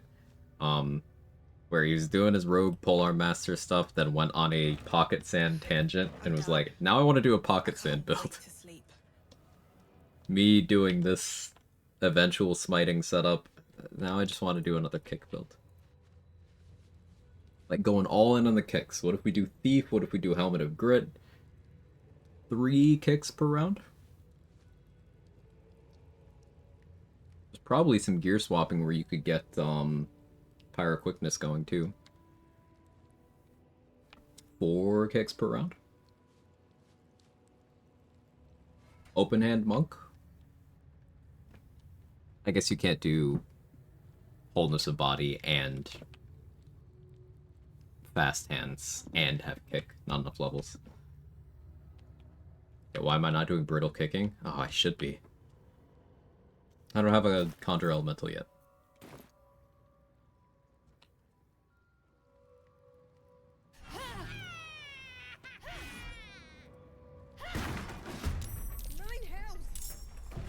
That's what was in there.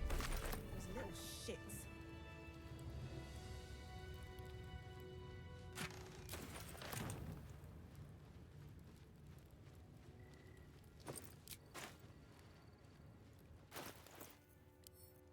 So if I step outside this door while not a sheep, I will get the exploration spot, so I don't want to do that. Especially because I'm out of polymorph scrolls.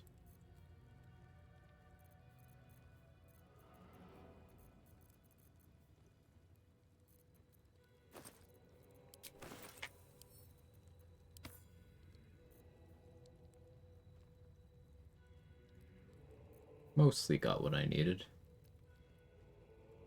I can dolly around too. Oh yeah, I can dolly around. I forgot that I do have dolly right now. Let me consult Trade's notes.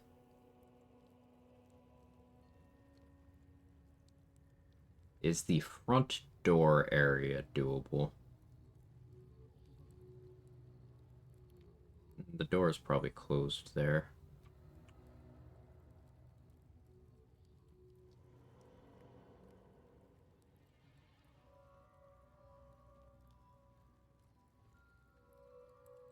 Hunter starts the door going into the interior and the edge of the platform overlooking the entrance.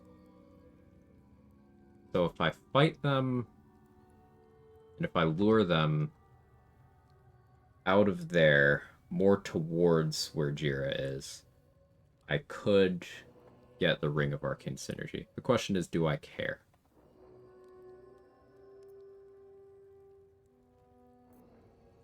Able to Misty Step into the vault from the final room of Soft Step Trial?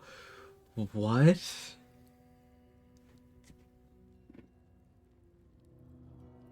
That's so cool.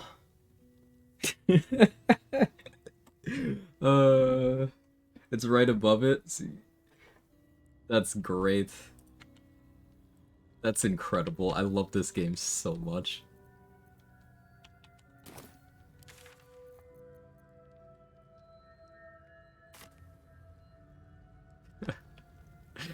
Oh, that's great. What if exposing Bite would be worth for the Pocket Sand build? That could be interesting.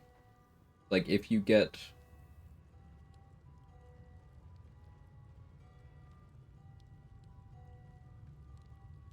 I'll make a vid? Awesome. I think Tempest Cleric Rogue? I still think the Tempest Cleric idea with Leviatar Scourge is sick. Especially if you get yourself with that knockback. That would be really cool. Still here, just want to check on you guys. You are also cool, Sora.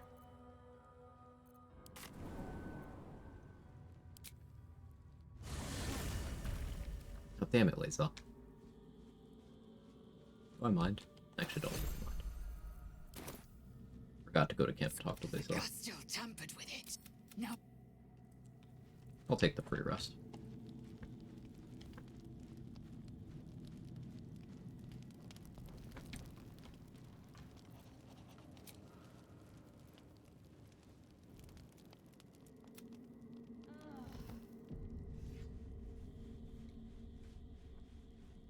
What's up for discussion? the dog pants through a ball held firmly in his mouth. He relinquishes the ball. It is well.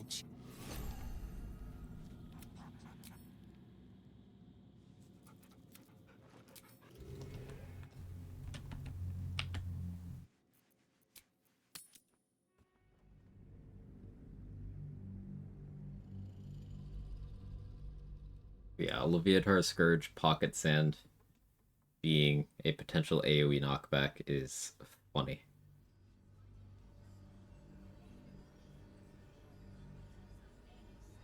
This place gives me the creeps. On my way. Man, I wish I could cast spells, but I can't because I'm silenced. Yeah. You guys understand. If you're all right by Jahira, you're all right by me.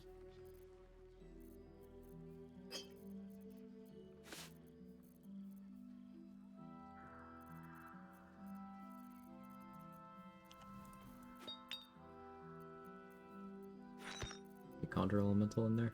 Nope. Oh, there's one. I can start doing brittle stuff soon.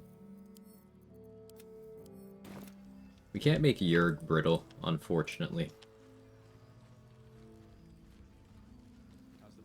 Brittle Marcus seems like more trouble than it's worth.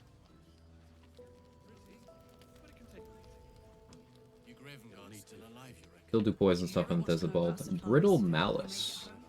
Brittle Malice Thorn? Kind of like the idea of that. For the sake of doing something different.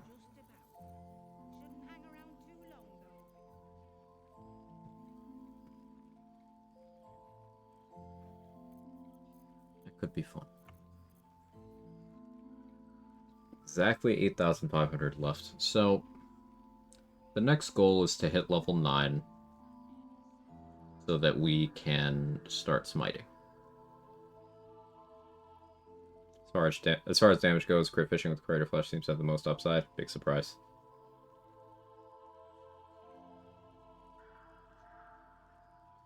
What happens if you pocket sand with the Rat Bat?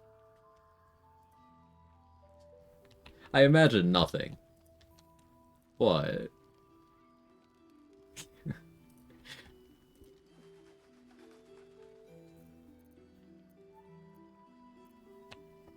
Like, what about Magic Club Pocket Sand? That's probably a thing.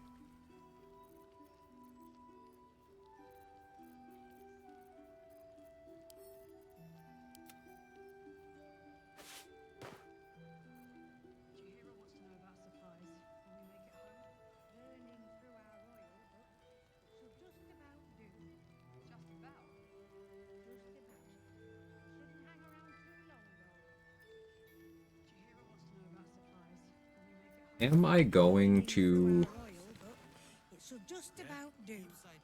get level 12 for Merkel for this run? Just to bully him max power? That would be how I would get the Hexblade level. But I don't think I need that.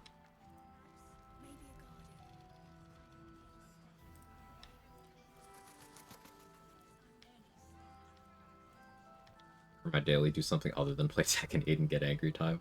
All is well with you in chat. I'm doing okay. I was liking Withering Cut. Magic Club probably good for Core Actory. What can I get you?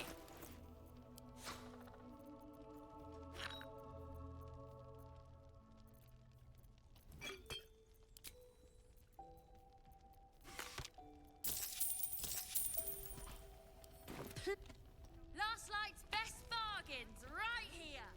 I'm fine. Yes? I'm sure you would.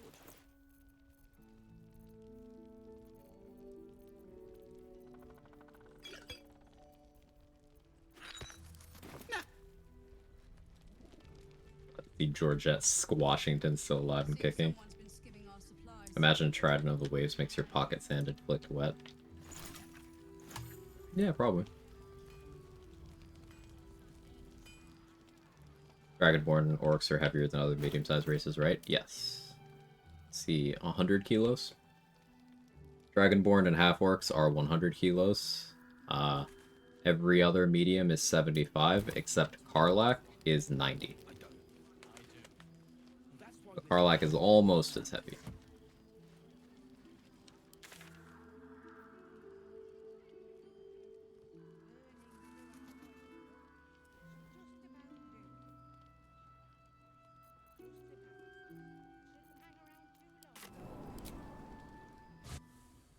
She pocket on my sand till she's wet or something. I'm getting too old for the lingo. Me too.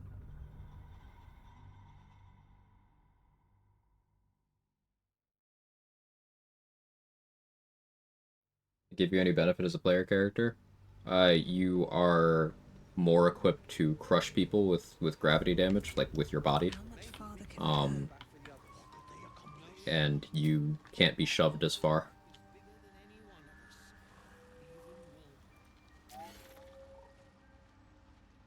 Welcome back.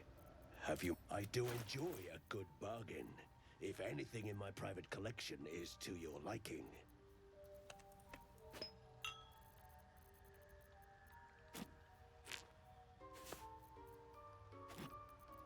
This is another run where, light potions or something I'm gonna need in substantial supply. So buying eagle feathers wherever possible.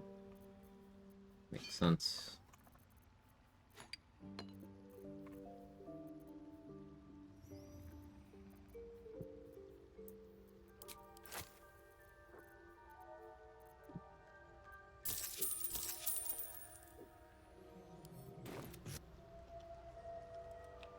Maybe we can still go back for the others.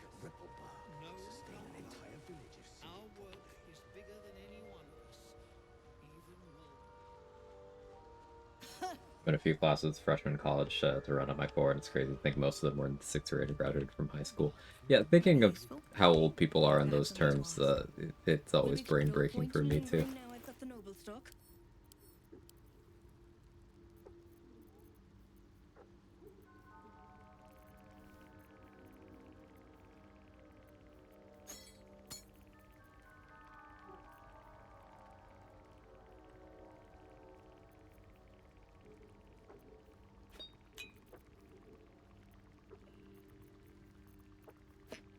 Like, what do you mean?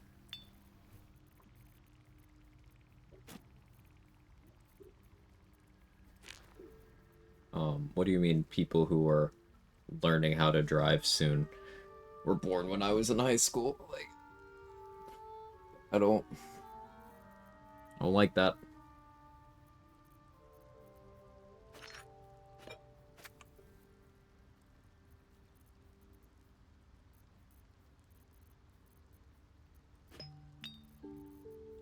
Pocket Sand, Magic Glove, Adamantium Maze probably shits on Merkel. Add water elemental if you want. Of course I want. Water elemental is the new drug. But hey kid, you want some damage? And it's just water elemental.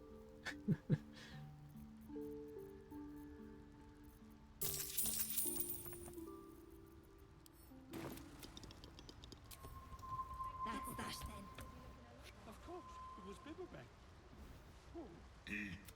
Eat.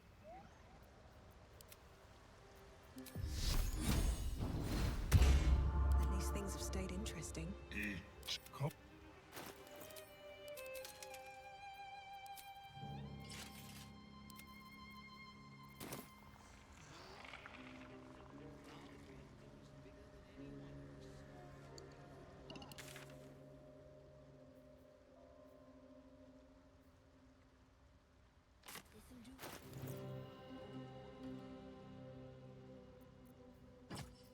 Alright, as much as I want to keep going, I'm getting a little bit brain fried. Long stretch of stuff between this point to get to level 9. Level 9 is where we can start smiting. At that point, we will almost always have a 4th level spell slot elixir on.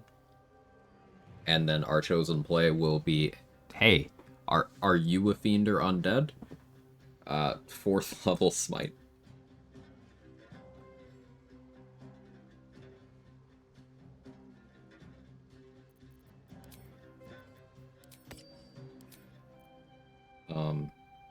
But yeah, we'll save that. Tomorrow is Friday, so that's co-op with Danny.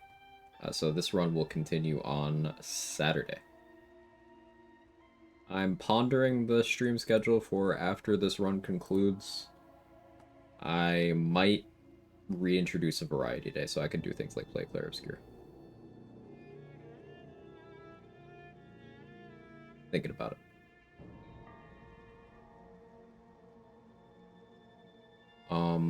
Who's on? Oh yeah, Dame is doing a BG3 run. Her. Ooh, Andy's on. Let's read Andy.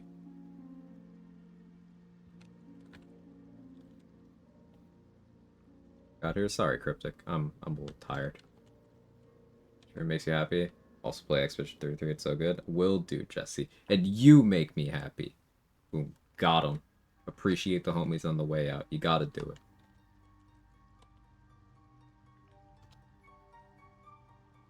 Thanks for my 45 seconds, Quag. Big love. I should call her.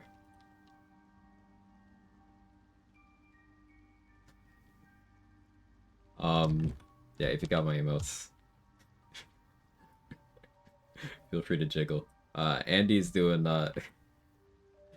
his, Tadpole Powers Only run.